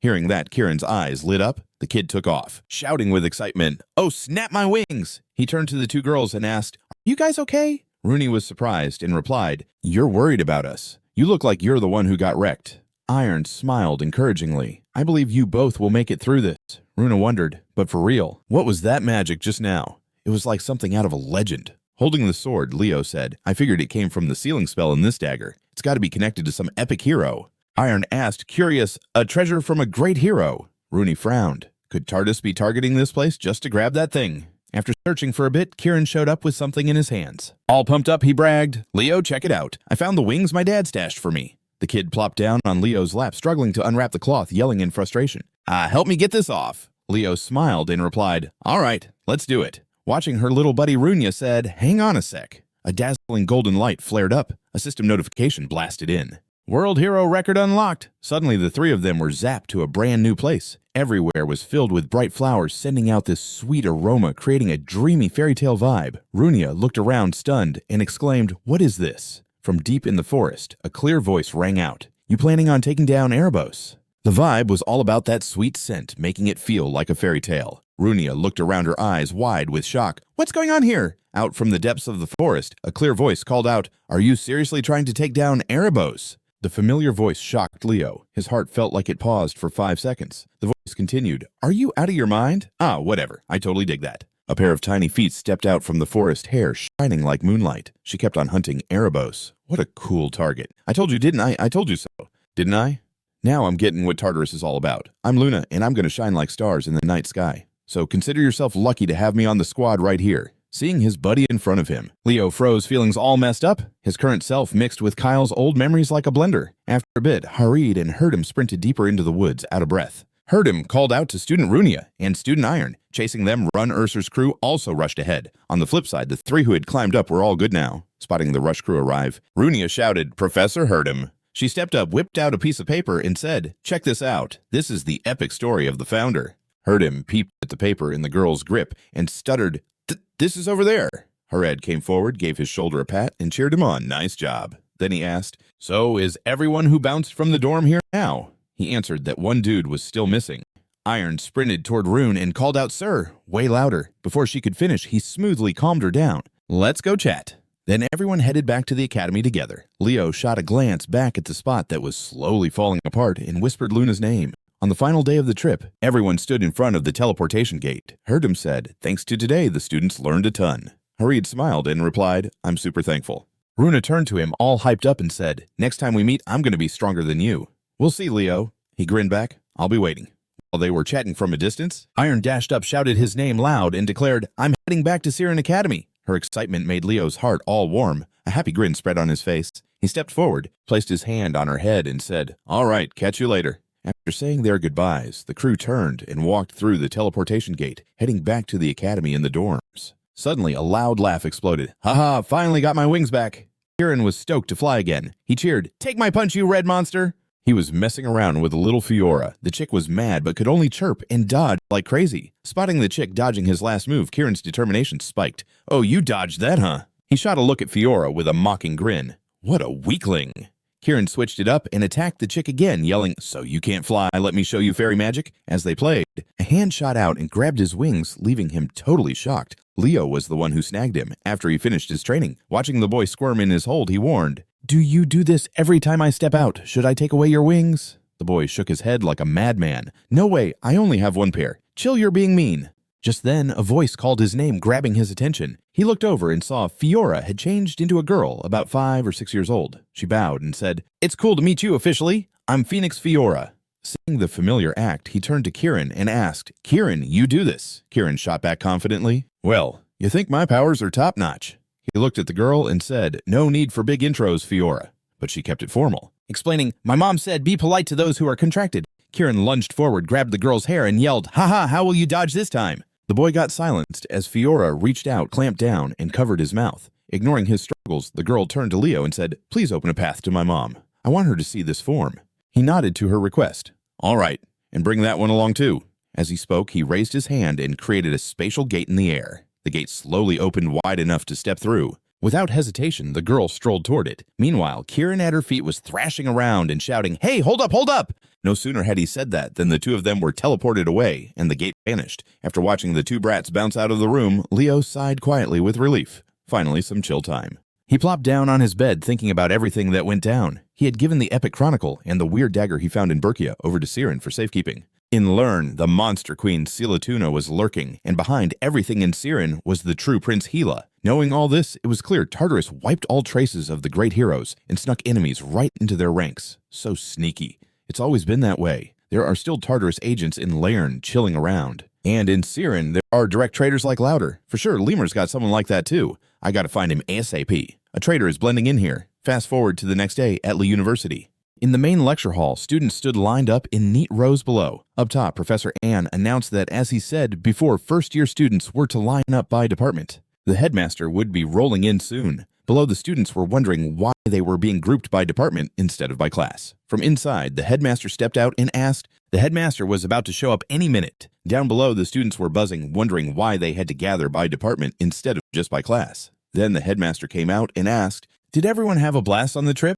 I gathered all you first-year peeps today to get ready for a rad inter-department showdown coming up. It's the inter-department tourney. When the headmaster dropped that news, Chloe was like, an inter-department tourney. Chelsea chimed in, that's why we got called in by the department. Chelsea's info tip at Learn Academy? Every year, they pick the top department from each grade. The inter-department tourney is where they stake a department's rep.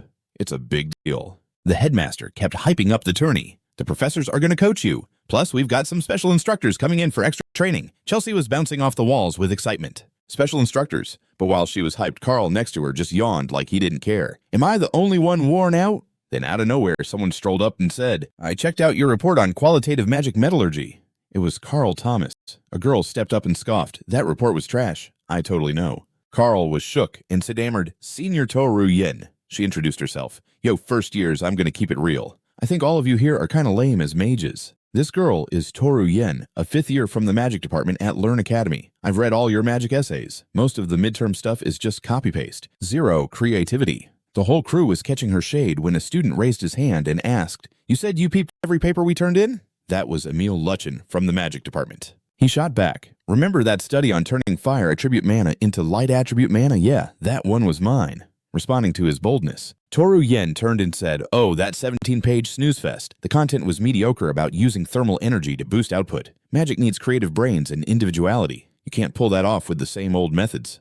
She kept talking nonstop, leaving the first years looking totally stunned and bummed. Just as the boredom kicked in, a handsome dude rolled up from the back and introduced himself. Hey there, I'm Lee Jamua from the Night Department, a 5th year at Learn Academy. He held up his Knight's badge and threw some motivation their way. A Knight powers through tough times and challenges by using pure strength. Training is key for Knights. I'm pumped to train with you until the inter-department tourney. Before this dope intro was even over, the students were all raising their hands and cheering. Yeah, senior. Then another blonde dude walked up and asked the freshies, What do you think is the main skill for a summoner? This was Untitition, a 5th year from the summoning department at Learn Academy. Celia said the skill to control spirit beasts. Untitition shook his head. Warren beside him added, What about crazy strength? Untitition was like, Not that either. Then he broke it down. The most important skill for a summoner is love. This totally out of the blue statement left the two of them frozen for a sec. The headmaster announced, All right, the top 50-year students of Learn Academy will be your mentors. Then he looked at Leo, who was still standing there all deep in thought. The headmaster asked, Leo, why are you chilling there? That spot doesn't belong to anyone. He was standing in a spot where no students were chilling. Everyone started to take notice. Leo calmly replied, This is the whole department area. At his bold statement, Toru Yen lost it. What, the whole department area? She scolded. Leo, are you out of your mind? Can't you see how many peeps are here? This is an inter-department competition. All eyes locked onto him. Celia shouted, Get back to the night department already. Chelsea reminded him, Yo, Leo, you're in the magic department. Don't forget. The headmaster stroked his chin, chuckled, and said, Haha, the whole department area. Ha, you're spot on, Leo. But being guided by a 5th year student from Learn is a rare chance. You ain't gonna waste this golden opportunity, right? He replied straight up. I didn't mean to say I don't need seniors' help. I just plan to attend all the classes like I usually do. That made the headmaster way happier. Haha, cool. Now let me ask you one more thing. His tone got serious. If you don't switch it up, I get that you'll be going solo against them. Right. He showed no fear in response to that threat and said, Chill, for sure. The students below started to chat about which department they should roll with for training. Looking at the first years, Toru Yen said to Gio next to her, We really should stick to magic research. Didn't he break down some magic that the founder of the constellation left behind during the trip? G smiled softly, remembering what Leo had said. I like Teacher G's class the best. Then he nodded like, Totally, definitely the magic department. G's eyes sparkled as he looked at him with great excitement. He thought to himself, standing tall, You definitely have the traits of a real knight. Professor Yura had grabbed him by the collar and warned him, As a 5th year, you gotta step up and train your juniors more. Her move made the other student standing behind him even more jittery with fear. But then the headmaster's voice rose. Toru Yen, checking out the first years, turned to Gio beside her and said, We gotta focus on magic research. Didn't he study some magic left by the founding legend during that field trip? G smiled softly, remembering Leo's words. Teacher G's class is my fave. Then he nodded like he totally agreed. For sure. Clearly the magic department. G's eyes lit up with joy as he glanced at him. He thought to himself, standing tall, Dude, you've really got the vibe of a true knight. Professor Yura had grabbed him by the collar and was giving him a lecture. As a 5th year student, you gotta step up and train your juniors more. Her words made the other student behind her tremble even more with fear. But then the headmaster's voice boomed, leaving everyone totally shook. He said, I've made up my mind. This year's first year showdown is going to be a survival match. news hit the headmaster's office and a professor was like, Headmaster, I'm kind of confused here. I thought this contest was all about building connections between departments and leveling up through duels. But a survival match is all solo vibes. This has never gone down before. The headmaster answered, as you all know, this year, we got a pretty special student. Right, Ain jumped in. You mean Leo Plav? The headmaster nodded. Yep, Leo Plav. At first, everyone was shook because he's all over the department. We thought he'd hit his peak soon, right? But nah, he's still crushing it in pretty much every category. So now the Academy Council is keeping a close eye on him. This left the three of them totally mind-blown. Ain said they want Leo Plav as a department star to be in the heroic history books. The headmaster gave a confirming nod. Exactly. The founding crew of Leon Academy are Xaringer and Tertia. They're the ones backing Leo. Those words from the headmaster made Gil ball his fists hyped up that if that happens, future generations could totally inherit Leo's skills and churn out a different breed of student. Before the three professors lost their chill, the headmaster cut in. Of course, at the end of the day, he'll still have to pick one department. Fast forward to the next day at the Academy Stadium. 8 students were standing in front of a massive ice block shivering and saying, "Why is it so freezing? It's like we walked into a freezer. What's that thing up ahead?" While students were still buzzing, Ain clapped his hands to get everyone's attention and said, "Yo, everyone listen up. I crafted this ice wall to teach you some key moves that'll help in both the inter-department tourney and the hero world takeover." Then he turned to Celia and asked, "Celia, draw your sword." He explained, "Think your fire can shatter that wall." She gripped her sword tight, and a fiery aura started to glow, wrapping her blade and herself. Her tone was super confident, like it was a piece of cake. Then she unleashed a cross-shaped slash right at the ice pillar. The impact blew up big time, sending dust and debris everywhere. Leo was watching her move closely from behind. But to everyone's surprise, the ice block stayed strong, not a scratch on it. This ticked her off. She thought to herself, "It's as hard as rock." Her teacher stayed in deep thought. The professor said, "The technique I'm teaching today is the hero's breath. It's based off the beastman's rare breathing style tweaked to fit human energy." He stepped forward, walking past Celia, drew his sword, and got a solid grip. The blade lit up like a firework. The professor was deep in thought. "Today I'm teaching you the hero's breath technique. It's based on the beastman's unique breathing style, but tweaked for humans." He took a step forward, cruising past Celia, whipped out his sword, and tightened his grip. The blade set off a blazing glow like whoa. Once he was ready, he swung a super powerful slash at the giant ice pillar, and it blew up. Watching that explosion, Duran squinted, thinking how mind-blowing the destruction was. So it's that breathing style that channels energy so intensely. The other students were just as floored, wondering how that fire could even be made. But Professor Ain is about that ice element, Duran reminded. The dude used to conquer dungeons. It's no shock that one of the hero abilities he picked up is fire. I nodded, thinking Duran was on point. It should remix with my innate ki. Way different from Celius. But thanks to the hero's breath, it got a major boost. Then he shouted to everyone, "Get to training."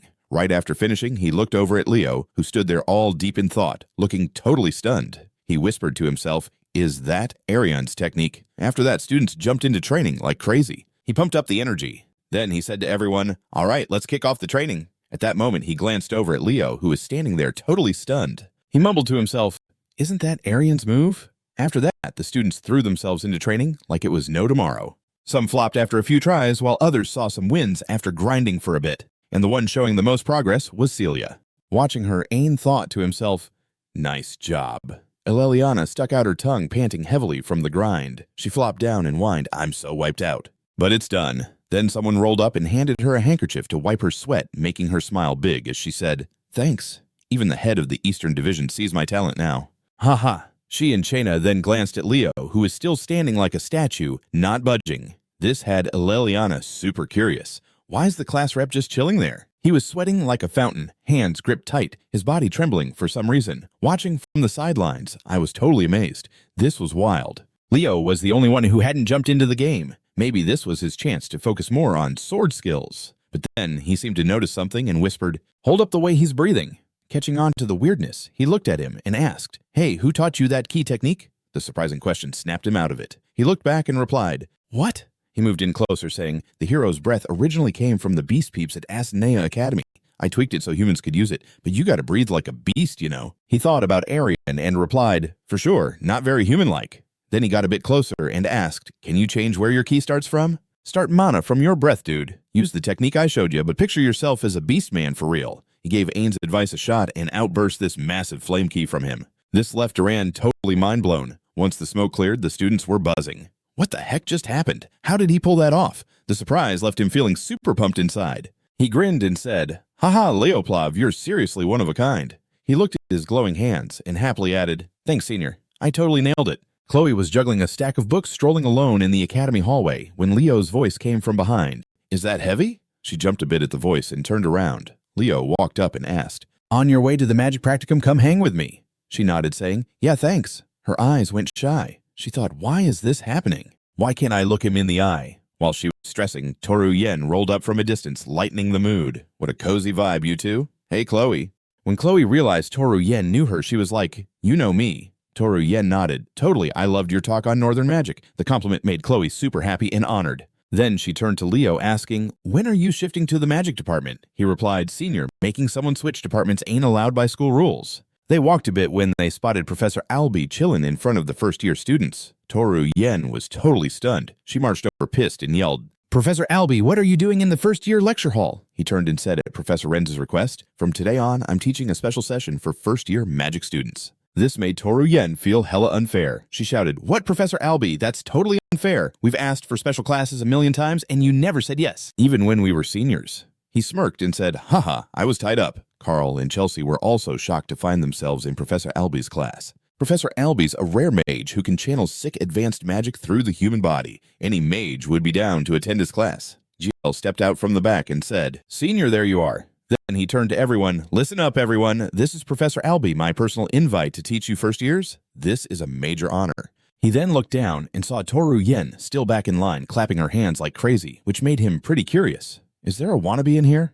He stepped up, grabbed Toru by the collar, and pulled her out of the line, scolding, "Come on, we still got to prep for the inter-department tournament." She was super annoyed and shouted, "Hey, I'm a first year. I want in on Professor Albee's special class." Once the chaos died down, Ali chimed in, "All right, let's kick off the special session. As you all know, my nickname is the Demon Eye Mage. But lots of folks also call me the Eradicator of Tartarus. That should give you a hint about the battles I've been through. So, what do you think is the most important thing in a magic duel?" Emo raised his hand, saying, "It's all about the mana right." He shook his head. "Nah, wrong answer." Next, Chelsea shot her hand up and said, "It's gotta be the casting speed." He glanced at the others. "Next." Carl chimed in, raising his hand and asking, "Is it the range of spells we can use?" After that, he turned to Leo and asked, "Leo, what do you think is the most vital thing in a magic duel?" Leo raised his hand and confidently replied, "Mobility for sure." Finally, someone got it right. Ali praised him for being spot on. Meanwhile, Toru Yen and Gil were busy prepping materials for the lesson. She muttered, "Chai, already knew that." Noticing her sulkiness, Gil switched up the convo. Ali was hyping him up for being super precise. Over at the side, Toru Yen and Gil were getting teaching stuff ready for the lesson. She grumbled, "I already knew that." Noticing her annoyance, Gil quickly switched topics. Yeah, so how about you just cast your spells quicker?" Emo, down below, asked, "Professor, can you explain mobility is important, of course, but ain't it kind of overrated in today's magic battles?" Didn't magic solve mobility already?" He followed up, "You mean like flight spells, right?" The student nodded, "Exactly." "Yep, you got it." Carl turned to Chelsea and said, "So flight spells are already a thing. Isn't that a win?" Chelsea nodded back. "That's true, right?" The truth is, Carl's flight spell, a levitation magic, created 10 years ago, is way easier to pick up than the OG astral travel spells and lets you move faster. It's a dope version that lets stuff fly. To show this off, I'll need Leo and Emo up here. Come forward. The two stepped up at the same time. Emo glared at Leo, feeling annoyed that a non-magic department student was in the way. Sensing Emo's bad vibes, Leo thought, "Have I been doing this school thing all wrong?" Albee turned around and asked, "Leo, do you vibe with Emo's opinion?" He just shot back, "Nope." This totally surprised Emio next to him, who yelled, "Wait, what?" Albee went on, "All right, you two should see how fast you can move. Let's settle this once and for all." Hey, do you guys have a magic flight gadget?" Emo nodded, "Yeah, I do." Leo shook his head. "Nah, not me." This got Albee's attention even more. He said, "Then use whatever you've got." "For sure, boss." He laid down the rules. "Head over to B City. Whoever gets there first wins." Hearing this, Emio was totally pumped. "Okay, then get ready to be my sidekick." As he said, that magic started flowing out of him, wrapping around his skateboard and making it float like no big deal. Without wasting any time, he zipped off and shouted, "Let's roll." He shot a look at Leo and sneered, "How can someone without a magic device even keep up?" Before he could finish, a lightning bolt struck Emio's spot, making him yell, "What the heck?" Carl was just as shocked. "Yo, Leo, what in the world are you doing?" Leo turned to explain, "This is a lesson on why mobility matters for mages. Messing with someone's movement is totally fair game, right?" His response made Albee grin and say, "Absolutely." Leo conjured up some magic and created a ring of fire under his feet. He slammed down hard, lifting himself higher with each step. Carl below was just wide-eyed. Is that aura? Can you even use that in magic class? Albie explained. Carl was thinking about the powerhouses he might face in the inter-department tournament. Those names were no joke from other departments. Carl just froze for a few seconds, totally zoned out. Emo kept speeding ahead on his skateboard, but it started smoking after Leo's move. He looked down and cursed out loud. What the heck, man? That thing ain't cheap, a sneak attack, not cool. Crazy ripples showed up in the air behind them. He turned around to see Leo had caught up, and he yelled in shock. You really caught up? Leo's eyes were straight up fierce as he charged ahead, without thinking twice. After a second of surprise, Emio snapped back and screamed, "Ice arrows!" He unleashed a barrage of ice arrows at Leo, but Leo just swatted them away like flies and closed in, hitting Emio with a sick blow that split the skateboard in half and sent him hurtling towards the lake. Without missing a beat, Leo summoned some phoenix wings and dove down to grab Emio's arm before he splashed in. The crazy speed left all the other students in total shock. Albie said, "See the one relying on a flight device lost. Once that thing didn't work, he was done for." Meanwhile, Leo soared over the lake using his astral travel magic. The flight device magic came from astral travel, but since it was all about convenience, it didn't have that fine control. So moving forward, you guys need to work on astral travel. Got it. The students below were super hyped and shouted in unison. Yeah, for sure. Everyone was making some progress, but Carl was the only one still stuck hanging upside down in midair. He just laughed and said, "Haha, guess I'm the upside down dude." Albie looked down at the students and said, "A first year nailing astral travel like that? Honestly, what do I even teach them any questions?" Leo stepped up and asked, "Yeah, Professor, can I get into the Academy's restricted library?" The request totally threw Albie off. What access to Learn's restricted library is way beyond a teacher's call. Not wanting to put Albie on the spot, Leo clarified, "I'm not asking as a teacher. I'm asking as a member of the Giron fam." He asked again, "Why do you want to hit up the library?" Leo replied, "I need to dig up a doc, something about a hero from history that's never been published." Hearing that, Albie pulled out a letter and said, "All right, I'll write you a rec letter. But to get into the library, you need the go-ahead from the Huron clan chief, my brother Altek Huron." Leo repeated the name softly. Altek Huron. "They call him the Infinite Mage, because he can cast magic without limits."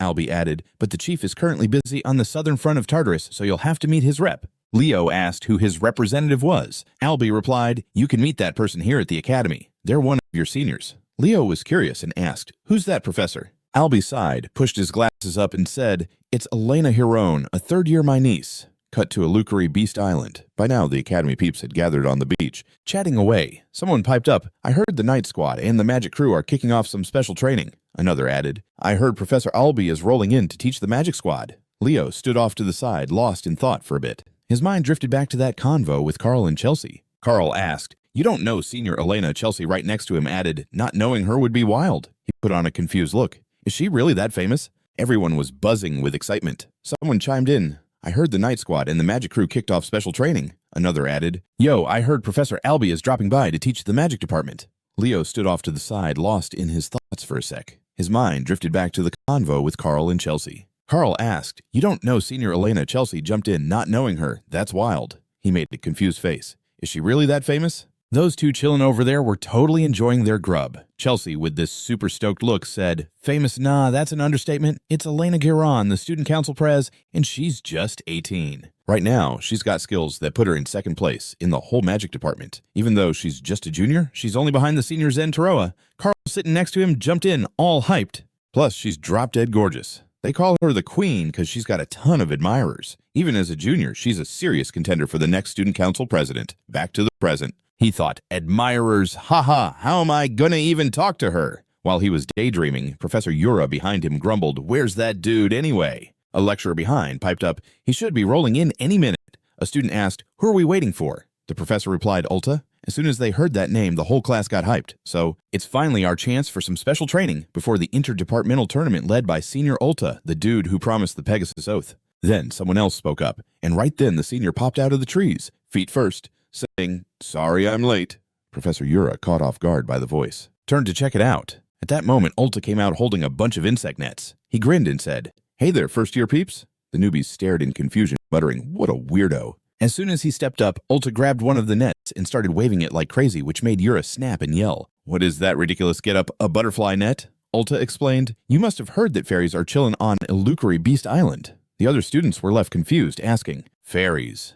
Imagining tiny angels like Kieran Leo squinted a bit, totally amazed. Ulta's words made Yura even angrier. She moved closer, her voice sharp. "So, you're planning to take the first years out to catch fairies?" He replied, all cheerful. That's exactly what we're doing. Yura's last bit of reason snapped. She remembered how infuriating training Ulta was. Just the thought of working with this crazy dude made her stomach twist. She shouted, fuming, I'm talking about you, you lunatic. How long are you going to keep acting clueless? We've got crazy prep for the inter-departmental tourney, and you pull this stunt. Seeing her rage, the lecturer beside her stepped in trying to calm her down. Please chill. But she wasn't having it, yelling, trusting you with training like this was definitely a mistake. Meanwhile, Ulta pretended not to hear Yura and turned to the first years saying, as summoners, you all dream of meeting the 3 awesome blood spirits, right? Want to see them? They all replied together, yes, we want to see them. Faced with the students' hype, Yura shouted, don't hype them up with some wild rumors. Then she took a breath and reminded Ulta, the tournament is super close. You don't seriously plan to go fairy hunting, do you? He put on this confident smirk and replied, no way. Fast forward to a few days earlier, Ulta stood in front of the students and asked, who remembers what I said about the core mindset of a summoner? Eliza shouted back, it's all about tolerance. Ulta shook his head, saying, nah, it's actually love. Not just loving the spirit beasts you've teamed up with, but loving all summoned entities. Becoming one with the spirits as zero harmonizing humans and spirits with nature. That's the real love of a summoner. His lecture had some peeps intrigued while others looked bored out of their minds. Leo watched him sighed, thinking he seemed a bit off, but he definitely grasped the essence of summoning. Yura summed up Ulta's point. What he means is we gotta train our vibes to get on the level to communicate with uncontracted spirit beasts. Ulta nodded. Even though it's a bit early for first years, we'll aim for that. Professor Yura went on, you'll chill on Illusory Beast Island for 3 days to join a special class. Ulta looked super pleased and added, I filed dorm leave for you all, so no worries. The sudden news shocked the students who yelled, what, no way? We were planning to go to Lamria this weekend. How are we supposed to survive 3 days here? Eliza sighed with interest and remarked, 3 days vibing with the Illusory Beasts doesn't sound too bad, does it? Then Ulta stepped up and handed each of them a net, making everyone jump in surprise and wonder. He explained, during those 3 days, summoning aura and magic are completely banned. You've got to survive in that forest using your own powers. This wild rule stunned the students as they shouted, what the hell? Ulta totally ignored their reactions, turned and walked into the woods waving, catch it in 3 days, try catching fairies with those nets. The students on Grey and Pearl Island were buzzing about how the forest was packed with wild beasts and spirits. Duran asked, Professor Yura, you didn't let him finish his sentence. Yura cut in. I said from the get-go that we're not like peeps from other departments. We summoners are those who vibe with entities that hold the power of nature. In that sense, we've got to adapt to nature and also learn to command it. That's why Senior Ulta talked about tolerance. How many of you have actually laid eyes on the true nature of a summoned spirit beast? So, like, has anyone legit made their own contract? Most of y'all probably got yours handed down from fam or snagged a spirit beast in class, right? Then she flashed a smile at the crew and said, catch you in 3 days. What came next was a wild ride of experiences in the forest for the students. Everyone had their own unique vibe. No two were the same. They all wanted to find a connection with their spirit beasts. Clutching some red fruits, muttering, these are wild fruits you can munch on. The summoning department's class was surprisingly intense like this. Out of nowhere, he heard a big shout, fairy! The cry snagged his attention, making him turn over to see who was hollering. He followed the voice. The sight that hit him was a student halfway swallowed by a huge flower. The student was thrashing about but couldn't break free. Some dude below laughed. Lame. You just dove in without realizing it's a freaky plant monster. Eliza facepalmed. Ugh, I feel so dumb for rushing in so recklessly. Right then, Leo spotted something on the monster. It was Kieran, now chilling outside and totally the mastermind behind these dumb pranks. He was fuming inside. Looks like the guy needed a wake-up call. Kieran was buzzing with excitement, flitting around the forest. He shouted, who's our next target for a prank? While he was all hyped, he got caught in a net. The culprit, Leo. Surprised to be caught, Kieran freaked out. What? No way, I got caught by a butterfly net. Leo walked up and said, Icy, I told you to chill out. He grabbed the kid, raising a hand like he was about to interrogate him. You think I came here to stir up trouble? Kieran put on a scared face and stammered. You got it all twisted. I was just checking out the weird stuff happening on the island. Leo asked, weird stuff? He replied, yes, something's super off here. After listening to his explanation, Leo figured it out and said, so you're saying the beasts here are getting all riled up, and you're trying to figure out what's causing all this, right? Spotting the skewer in Leo's hand, Kieran's eyes lit up. Excitedly, he said, exactly. So I thought the students could use some fun. But it kind of blew up into this mess. Leo shot back. You think I'm going to buy that? This is Purina's territory. She'd totally catch something like this. Kieran ground his teeth and said that Phoenix Fiora hasn't even been on the island. Honestly, this left Leo seriously puzzled as he asked what. Kieran explained. When we rolled in, everything was already like this. In the letter sent to the girl, it said, if you're reading this, you must have come back to Illusory Island. Fiora, I'm off to see the Oathbearer for a hot second. Kieran added, copying the message. She just left a note saying she was meeting the Oathbearer, he teased. I thought I'd get to see the Phoenix level up, but she's gone, huh? Fiora didn't even flinch, scanning the forest around, and then mentioned that the beasts in the woods were acting super strange. Then she caught sight of a pair of glowing red eyes watching her. Feeling some serious vibes, she let Kieran go and said, something's definitely off here. We gotta check it out. Feeling like he was about to be ditched, Kieran rushed after her, yelling, "Hey, wait for me!" After hearing Kieran's story, Leo thought to himself that Fiora, Purina's daughter and ranked second among the spirit beasts, would totally catch anything weird going on here. This was happening while Purina was MIA. Could it really just be a coincidence? He sent a mental shout to Fiora. "If you can hear me, hit me back." Not getting any answer, he muttered to himself that maybe she was too busy to sense his call. After sensing something, Leo tightened his grip, tossed Kieran onto his shoulder, and said, "We're going to find Fiora. I sense some aura coming from the west part of the island. I was just here to chill, and now I'm roped into this." Kieran whined, "Why's this gotta be my problem?" Meanwhile, over at a lake on the west side of the island beneath the crystal clear water were dozens of sparkling stones. Their glow lit up the lake's surface, creating a scene so magical it could give anyone goosebumps. Holding one stone up to check it out, little Fiora exclaimed, "So pretty it's sparkling," under the night sky with stars twinkling. The girl couldn't stop praising, so gorgeous, oh my." Then she popped the mana gem into her mouth and chomped down eagerly, pressing her tiny hands to her cheeks in pure delight. Suddenly a voice broke through. "What are you doing here?" Spotting someone coming up, the girl glanced over at the source of the sound. She said, Leo, this is a fishing village." He stepped closer and asked, "You've been munching on mana stones this whole time." Looking down at the lake, he thought to himself that where spirits and spirit beasts hang out, these formations tend to show up when their energies collide. The young spirit beasts and spirits soak these up to grow. So to stop overdoing it, this area's got restrictions. The girl looked all flustered and said, "When I was little, I learned that eating more helps you grow faster." Kieran, next to her, sneered, "With our epic spirit nature, we can totally level up without mana stones." He explained, "Even if they taste like fancy treats, they're just desserts." "But Fiora, don't tell me you scared off other spirits and spirit beasts just to hog this stash for yourself." Caught by the comment, the girl replied shyly, "Not that dramatic. I was just going to share with them." When Leo's comment hit the mark, Kieran chimed in, "For real? Are you a phoenix or a hog? You chased everyone away and are munching on it all by yourself." Hearing that, the girl shot back, "You called me a hog." Seeing the two kiddos starting to bicker again, he jumped in. "All right, chill out, both of you." Then he turned to the girl and asked, "Fiora, you mentioned something weird going down in the forest, right?" The girl nodded like, "Yep." "Yes, I felt some serious bad vibes coming from the island." He suddenly looked up at the sky, and a gust of wind sent chills down his spine. He thought to himself that this energy might be that beast eater he sensed before. He quickly drew his sword ready for action and said, "Kieran, Fiora, gear up." He fixed his eyes on the lake locked in focus and shouted, "It's coming!" As soon as he finished, a monster with a massive mouth shot up from the lake and lunged at him. But ready for it, he leapt back to keep his distance from the beast. The dark mage glanced at him and wondered, "I've been curious why the number of beasts dropped so fast. Turns out it was that Phoenix's fault last time. Guess we really are destined enemies." Leo Plav, spotting an old foe, got into a combat stance and grinned. "The grudge from our past lives is still alive." It wasn't exactly a chill vibe. The dark mage summoned a tentacle that struck straight at him while the caster yelled, seeming to signal the end of things. With his quick reflexes, he dodged to the side, avoiding the hit. The blow looked simple, but had insane power. It could easily smash through a giant tree behind him. The dark mage sneered, "I'm gonna crush you right here." Just then, he sensed something unexpected. From beneath the ground, two tentacles suddenly shot up and wrapped tightly around his legs, catching him off guard. A spirit beast. He hid a spirit beast underground. How did I not see that coming? Acting on pure instinct, he created a magical shield to protect himself. Not wanting to act reckless, the dark mage swung back, yelling, "Die!" He squinted his eyes like he was gearing up for something big. Sparks started flying around him, and then a massive eruption of fire energy burst out, generating a huge wave of power.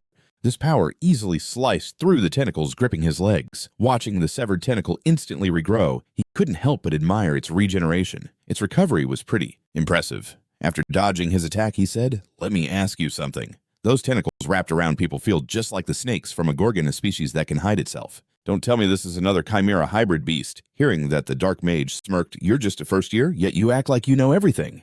Who do you think you are?" "Leo Plav." No hesitation here. He instantly took a fighting stance. Next to him, Fiora unleashed her bloodline power, transforming into a full-grown phoenix. Leo looked straight at him and said, "You heard me, didn't you? A first-year hero candidate." No sooner had he finished than Fiora's wings spread wide and beat fiercely once. Right after, he shouted, "Go for it!" And Fiora shot like an arrow straight at the opponent. The hit created a massive explosion. Before the attack, Kieran crossed his arms and said, "Haha, not bad for a little chick." After nailing the move, Fiora returned to her chick form and chilled on Leo's shoulder. He glared into the middle of the explosion and coldly said, "This isn't done yet." As the dust settled, the dark mage emerged from the smoke. Countless tentacles coiled around his body for protection. He gritted his teeth and said, "My spirit beasts have all been wiped out. You're gonna pay for that." Saying so, he conjured a magic orb with his hands and slammed it into the ground, shouting, "Show yourself, Death Slim!" From where he struck, a greenish slime instantly appeared and started swelling. On this side, Kieran and Fiora pinched their noses because the slime stank to high heaven. Kieran yelled, "What is that smell? What the heck is that?" He quickly raised his hand to create a gust of wind to block the odor. Looking at the creature in front of him, he marveled inside, totally not believing it. An advanced slime. The dark mage grinned smugly. "You won't dodge this attack." As soon as he finished, a voice suddenly rang out. "What do you think you're pulling on my awesome senior?" Dark clouds gathered above, and a massive lightning bolt struck the slime, instantly turning it into mist. This left Leo totally stunned. The newcomer was Ulta, riding a flying Chillin. The Chillin cried out, "Sorcerer of beasts, what the heck do you think you're doing?" Seeing his summoned beast defeated in an instant, the dark mage clutched the blasted body, grinding his teeth, and said, "My wild beast got wrecked so fast. So you're seriously the top dog from Lemur's summoning department, Ultra Region." Watching the winged horse hovering above, Kieran asked, "What the heck is that winged horse doing? Get down here. Look at that horse Pegasus. That spirit beast is on the same level as you." Yo Ulta was chilling at the top of the mountain looking down at those freaky monsters and just felt like something was off. He was like, "We gotta get rid of that nasty thing for messing up our world." The dark mage was grinding his teeth, thinking he needed to buy some time for his tentacles to bounce back. Then he called up that death slime again, ready to send the gooey monster at Ulta. Another bolt of lightning zapped down from the sky and turned that creature into mist, just like before. Down below, Kieran looked at him and said, "Dude, that thing is on our level." He broke it down, saying it wasn't that the Pegasus was super strong, but the summoner's vibes made it way stronger. With one chill hit, everything was sorted out. Down below, the dark mage shouted, "I've wanted to ask you this for ages. Perfect timing. This is about to get wild." He smirked and said, "How about I hit you with this move?" As he said that, a huge red magic circle popped up at his feet, and another surprise showed up in front of Leo. Right at that moment, Professor Yura appeared, glaring at the dark mage and yelling, "You think this is interesting when you're about to get wrecked?" She shouted, "Who the heck uses spirit beasts to make a chimera?" He didn't even care about what she was saying and kept on with his summoning. From that magic circle, a massive monster started to come out, and he was living for it. "Yo, come on, Cyclops." Once he finished summoning, he looked at Leo and laughed out loud. "What spirit beast do you even have? No way my Cyclops is going to lose that easily." Professor Yura was peeping at the spirit beast she summoned. Like, "That's just a rat." Kieran, hiding in stealth, was super confused. "Just a rat, are you kidding me?" He explained. "It's an omnivorous rat. It looks cute, right?" But then tons of other magic circles popped up, and hundreds, no thousands of rats got summoned. Yura pointed ahead and said, "They'll eat everything, not even leaving a bone." He was secretly impressed. That rat was tiny, but hella brutal. Now the rat army, thick like ants, rushed at the dark mage to attack. The swarm tore into the Cyclops, making it scream in pain. Next to them, the dark mage was freaking out. He quickly pulled out a scroll for teleportation magic from his hidden pocket, thinking, "If this keeps up, my beasts are totally gonna bite the dust." More lightning bolts showed up in the sky and slammed down right onto the dark mage's head. The pain was like intense fire through his body. He fumbled to open the teleportation scroll, gripping it tight, and without a second thought, he ripped it apart. Boom! His body teleported to safety. Watching from above, Ulta's side, clearly disappointed, saying, "Missed." After the intense brawl, everything went silent in the forest. The two turned to Leo and started giving him a hard time. Yura leaned in and shouted, "Hey you, why did you go into the restricted area?" He pointed to Fiora and said, "That's Fiora." She was munching on the mana stones from the lake. The professor flipped her mood completely and smiled like she just won the lottery. For our Fiora so cute. Ulta was feeling all warm and fuzzy inside because of what Leo did. He stepped up and said it was his love for summoned beasts that got him into the restricted area. Watching them make such a fuss, he thought it was too much pressure. Once everything chilled out, Professor Yura hopped back on her mount and said, "Seems like the beast mage wanted to mess with the mana stones. I'm off to tell Headmaster Callan right now." With that, she zipped up into the sky, leaving a message. "Ulta, be safe and keep up with your special training." He nodded and said, "For sure." Then he turned to Leo and asked, "Leo, are you the one teamed up with the Phoenix?" Glancing at Kieran next to him, he added, "You too." Kieran nodded. "Yep, that's me." He noticed the horse behind Ulta and asked, "Is that your Pegasus dude?" He was grinning at his little horse and said, "Iria, say hi to Leo." Iria walked over and gently said, "I'm Iria. Nice to meet ya." The dude bound to the Phoenix replied with a smile, stepped up and patted Leo's head. "Nice to meet you. I'm Leo Plav." Seeing Iria so happy, Ulta was shocked. Usually a Pegasus doesn't let strangers pet it. "Did you let it chill, Leo?" "You thought you could ride a Pegasus?" He shot back, "No way." He remembered back when he was Kyle, and how his first mount was also a Pegasus. Just thinking about it brought back memories. Ulta observed and said, "You look like you're not badly hurt. Keep up with the special training. And about the crazy stuff you pulled in that fight, I'll cover for you." He cheerfully replied, "Got it." He was thinking about how strong that beast mage was. His opponent in Leo Academy wasn't just any student, but probably some serious expert. A few days later at the training grounds, a student said, "First time all the students are gathered since the entrance ceremony, right? Not a single chill day." In one corner, Carl looked at his friend laying there like a zombie and asked how he was doing. "So how'd the summoning squad special training go?" He started crying and replied, "I'm totally drained." Ulta was digging up old memories. Looking at him, she said, "You look all right. Keep going with that special training. And about the anomaly you pulled in that fight, I've got your back." He laughed and said, "Yeah, I got it. About that beast mage earlier, the opponent at Leo Academy wasn't just any student, probably an expert for real." A few days later, at the training grounds, a student said, "This is the first time the whole crew's gathered since the entrance ceremony, right? There's never a chill day around here." In one corner, checking on his friend who looked out cold, Carl asked, "How was the summoning department's special training?" The dude cried buckets and replied, "I'm wiped out. I haven't even had time to clean up." Liliana rolled her eyes like she was searching for someone, then asked, "Hey, where's the class rep?" Carl said, "Aren't you the rep for those separate summoning groups?" Tough break. Seeing him trying to act all tough, Liliana spun around and playfully smacked Carl, making him yelp like crazy. Scene shifts to a tent somewhere. Just then, Leo strolled in from outside. The moment they saw him, someone said, "You made it, Leo." They added, "Now all the class reps are here." The girl with pale blue hair looked at him like he was awesome, thinking the rumored genius freshman was even cooler IRL. She suddenly felt like doing something more than just healing. This girl was Lil Lu Cheer, the sophomore summoning rep at Leo Academy, and the dude laid up in the infirmary. That was Hark Ligard, the fourth-year night rep at Leo Academy. He wasn't even paying attention to those two. He was scanning the room for someone thinking, "Where are they?" Then a girl came up from behind, lightly touched his cheek, and smiled. Oh, how adorable. This girl was exactly who he'd been searching for. Elena Garan, the one who could get him into Learn's secret library. She said, "You're the famous freshman rep, right?" She jumped right in with an offer. "Want to be my boyfriend?" Stunned by the surprise move, he froze for a few seconds, then gently replied, I gotta pass." She leaned in closer, stroked his hair, and said, "Why not? I'll spoil you rotten." He splashed her with a bit of cold reality. "'Cause you're too old." That comment hit hard, and she widened her eyes in shock. Then she burst out laughing to ease the awkward vibes. "You're one interesting dude." Outside, watching their chat, Lil Lucier thought, "Whoa! Leo isn't backing down, even against the senior Elena. For real, he's got that freshman rep vibe going on. Totally not basic. I need to end this right now." Outside, a super cute dude strolled in all chill and said, "Hey Elena, long time no see. How'd the mission go?" She let out a tired sigh and replied like it was no big deal. He burst out laughing. "Ha, I knew you'd be wiped." Then he strolled over to the guy laid out on the floor and called, "Yo Hark, time to rise and shine." Hark jolted awake at the sound of his name, sat up all groggy, and immediately threw out, "Senior, let's throw down right now." He grinned and said, "Chill, we'll battle another time. Okay, I'll spar with you later." From the back, Elena jumped in, shocked. "You just woke up and you're already trying to scrap that savage." He sighed all sarcastic as if to say people like her could never get the struggles of real fighters Elena Giron. She squinted, asking, "So you think I'm not legit?" He shot back confidently. "Is there another Elena Giron around here?" Feeling the tension, Lil Lucier started shaking with nerves and stuttered, Professors, if the seniors throw down here, it'll be a huge mess. They could seriously get hurt."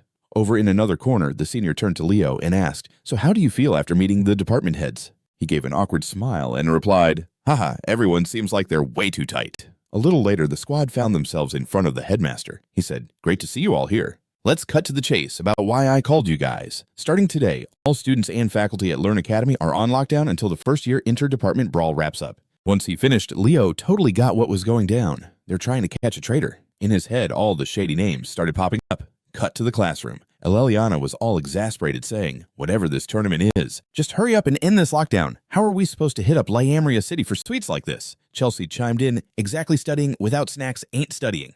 Hearing those girls all munching, Carl rolled his eyes and said, "You total devils." Just then, a guy barged in out of breath, shouting, "Big news, everyone. We got the combat venue locked down." Chelsea turned around curious and asked, "Where's it gonna be?" He replied, "Nigang." This made Chelsea super intrigued. Nigang, isn't that like a no-go zone? Carl started to mull things over. Nigang's a city down in the southeast known for getting wrecked in a single morning thanks to an explosion from the hero dungeon. After that, the dungeon got conquered, but because of the hero scar, it turned into this cursed land where no one can chill anymore. The pink-haired girl was thinking if heading to a spot like that was even safe. Chelsea confidently said that even though it's a no-go zone, it ain't too dicey. It's just that you'll run into some low-tier monsters, and the curse is everywhere. The blonde dude, all sweaty now, said even with her chill vibe, it sounded sketchy. Hearing that name brought back some memories, and he started looking up info about it. That place is where, back in my life as Elisenes, I took down the squad leader for the first time. He was in the library searching for details. The city of Nang is home to 5 major pits. Among them, where's Lake Erdiana. Somewhere in those waters is where the one who forgot Lena's vow is.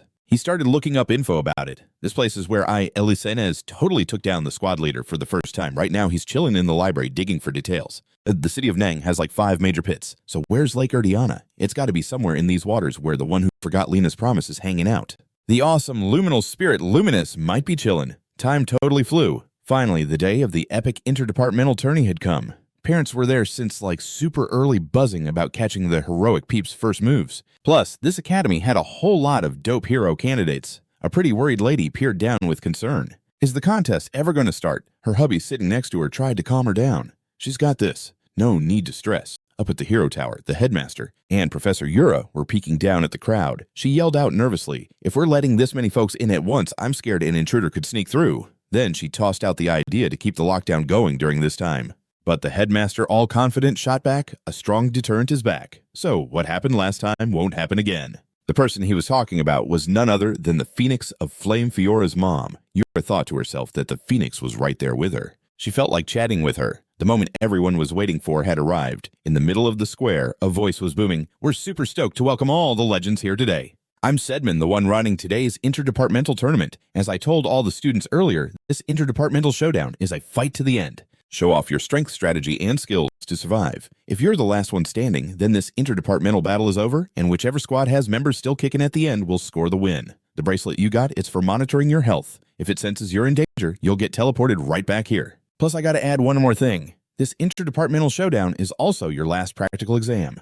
As soon as the professor finished saying that, all the students looked like they couldn't believe it. They yelled, "What?" The professor kept going. "Sure, it's about survival, but the final exam's a whole different game. If you just bail out to survive, your practical score is gonna tank. Everything you do will be closely tracked by the bracelet you're wearing. A student who gets knocked out early could end up with a better score than someone who lasts longer. So think twice about every move you make." Hearing the Prof, Leo smiled down below and thought, "Clever move. If you throw yourself on the line for your squad, your final score is gonna bomb." And just like that, the interdepartmental contest officially kicked off. Once he wrapped up his speech, a magic circle lit up under all the students' feet. It glimmered bright, and in seconds, everyone was whisked away to another spot. All the students found themselves stuck in midair, freaked out. They yelled, move it," and started using their magic.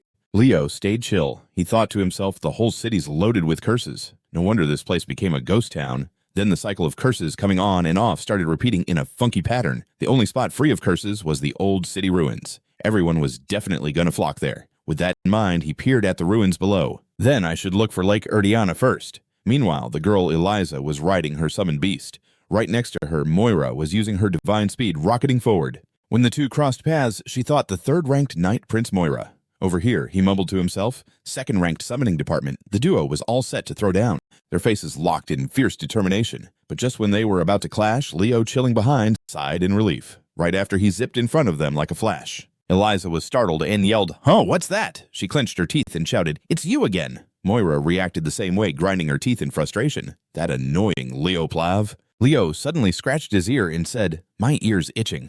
After zooming around for just a few minutes, he landed in a spot. He thought, from here, it's a 10-minute stroll west. Linus sealed herself off before getting wrecked. Is she still around? He checked the map in his hand and started sizing up the situation. Then he gave the ruined castle ahead a quick glance. A bit surprised, thinking, a chaotic sensory curse. I'm cool with it, but tons of folks are going to struggle. While he stood there zoned out, the girl, Chania, popped up out of nowhere and called out loudly, "Young Master Leo." He was totally shocked by her showing up. He quickly shoved the map away and turned to ask, "The ruins are in the opposite direction. Are you tailing me?" She said, "I've got something I gotta do." He asked, "What's that?" She put her hand out, took a fighting stance, and challenged, "Let's throw down." He was surprised by her challenge, but began focusing his energy to get ready. He asked again, "Why the sudden challenge?" She replied, "From the first time we met, I've been dying to see how we match up Class President Leo." No sooner had she finished speaking than she vanished from her spot and dove down from above. Linus locked herself away before getting wrecked. Is she still kicking it? He stared at the map in his hand, trying to piece it all together. Then he glanced at the ruined castle ahead, slightly freaked out, thinking, a sensory chaos curse. I've dealt with this before, but a lot of others are gonna have a rough time. While he was lost in thought, this girl Celia popped up out of nowhere and shouted, "Young Master Leo."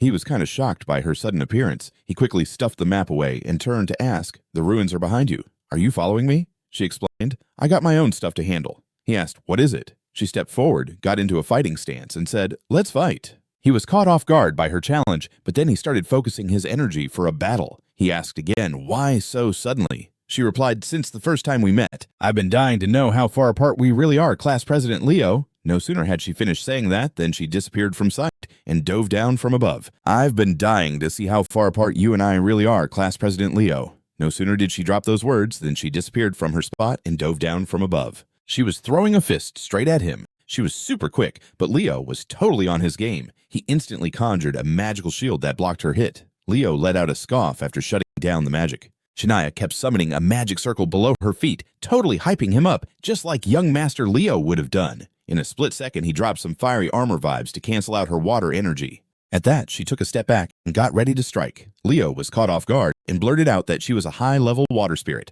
She quickly called on a spirit, then shot her hand forward, commanding it to attack Leo. Leo, being a pro, started channeling magic into his palm. Before long, he conjured a wall of fire to block the incoming strike. He totally got what she was up to. These hits were just bait. The real move was exactly what Leo had thought. Right after he wrapped up his protective magic, Celia charged in with a fist prime to deliver a knockout punch. Boom, boom, two massive powers crashed into each other, and it felt like the world was about to break. Dust was everywhere. Rocks and dirt collapsed. The pressure from the chaos sent Chensa sliding across the ground, nursing her arm, eyes locked on him. She thought to herself that he even had a counter from that tiny gap. Another surprise attack probably wouldn't cut it. She heard the hype. Different from her usual water spirit vibe, Celia the water was always a force that flows. "But you're being way too stiff right now," Leo said in this super icy tone, then grabbed his sword and charged at her to attack. Realizing Leo's strike was dangerous, she gritted her teeth, knowing taking that hit straight on would be risky business. But at that moment, Celia had no other choice. She quickly threw up some protective magic to block Leo's swing.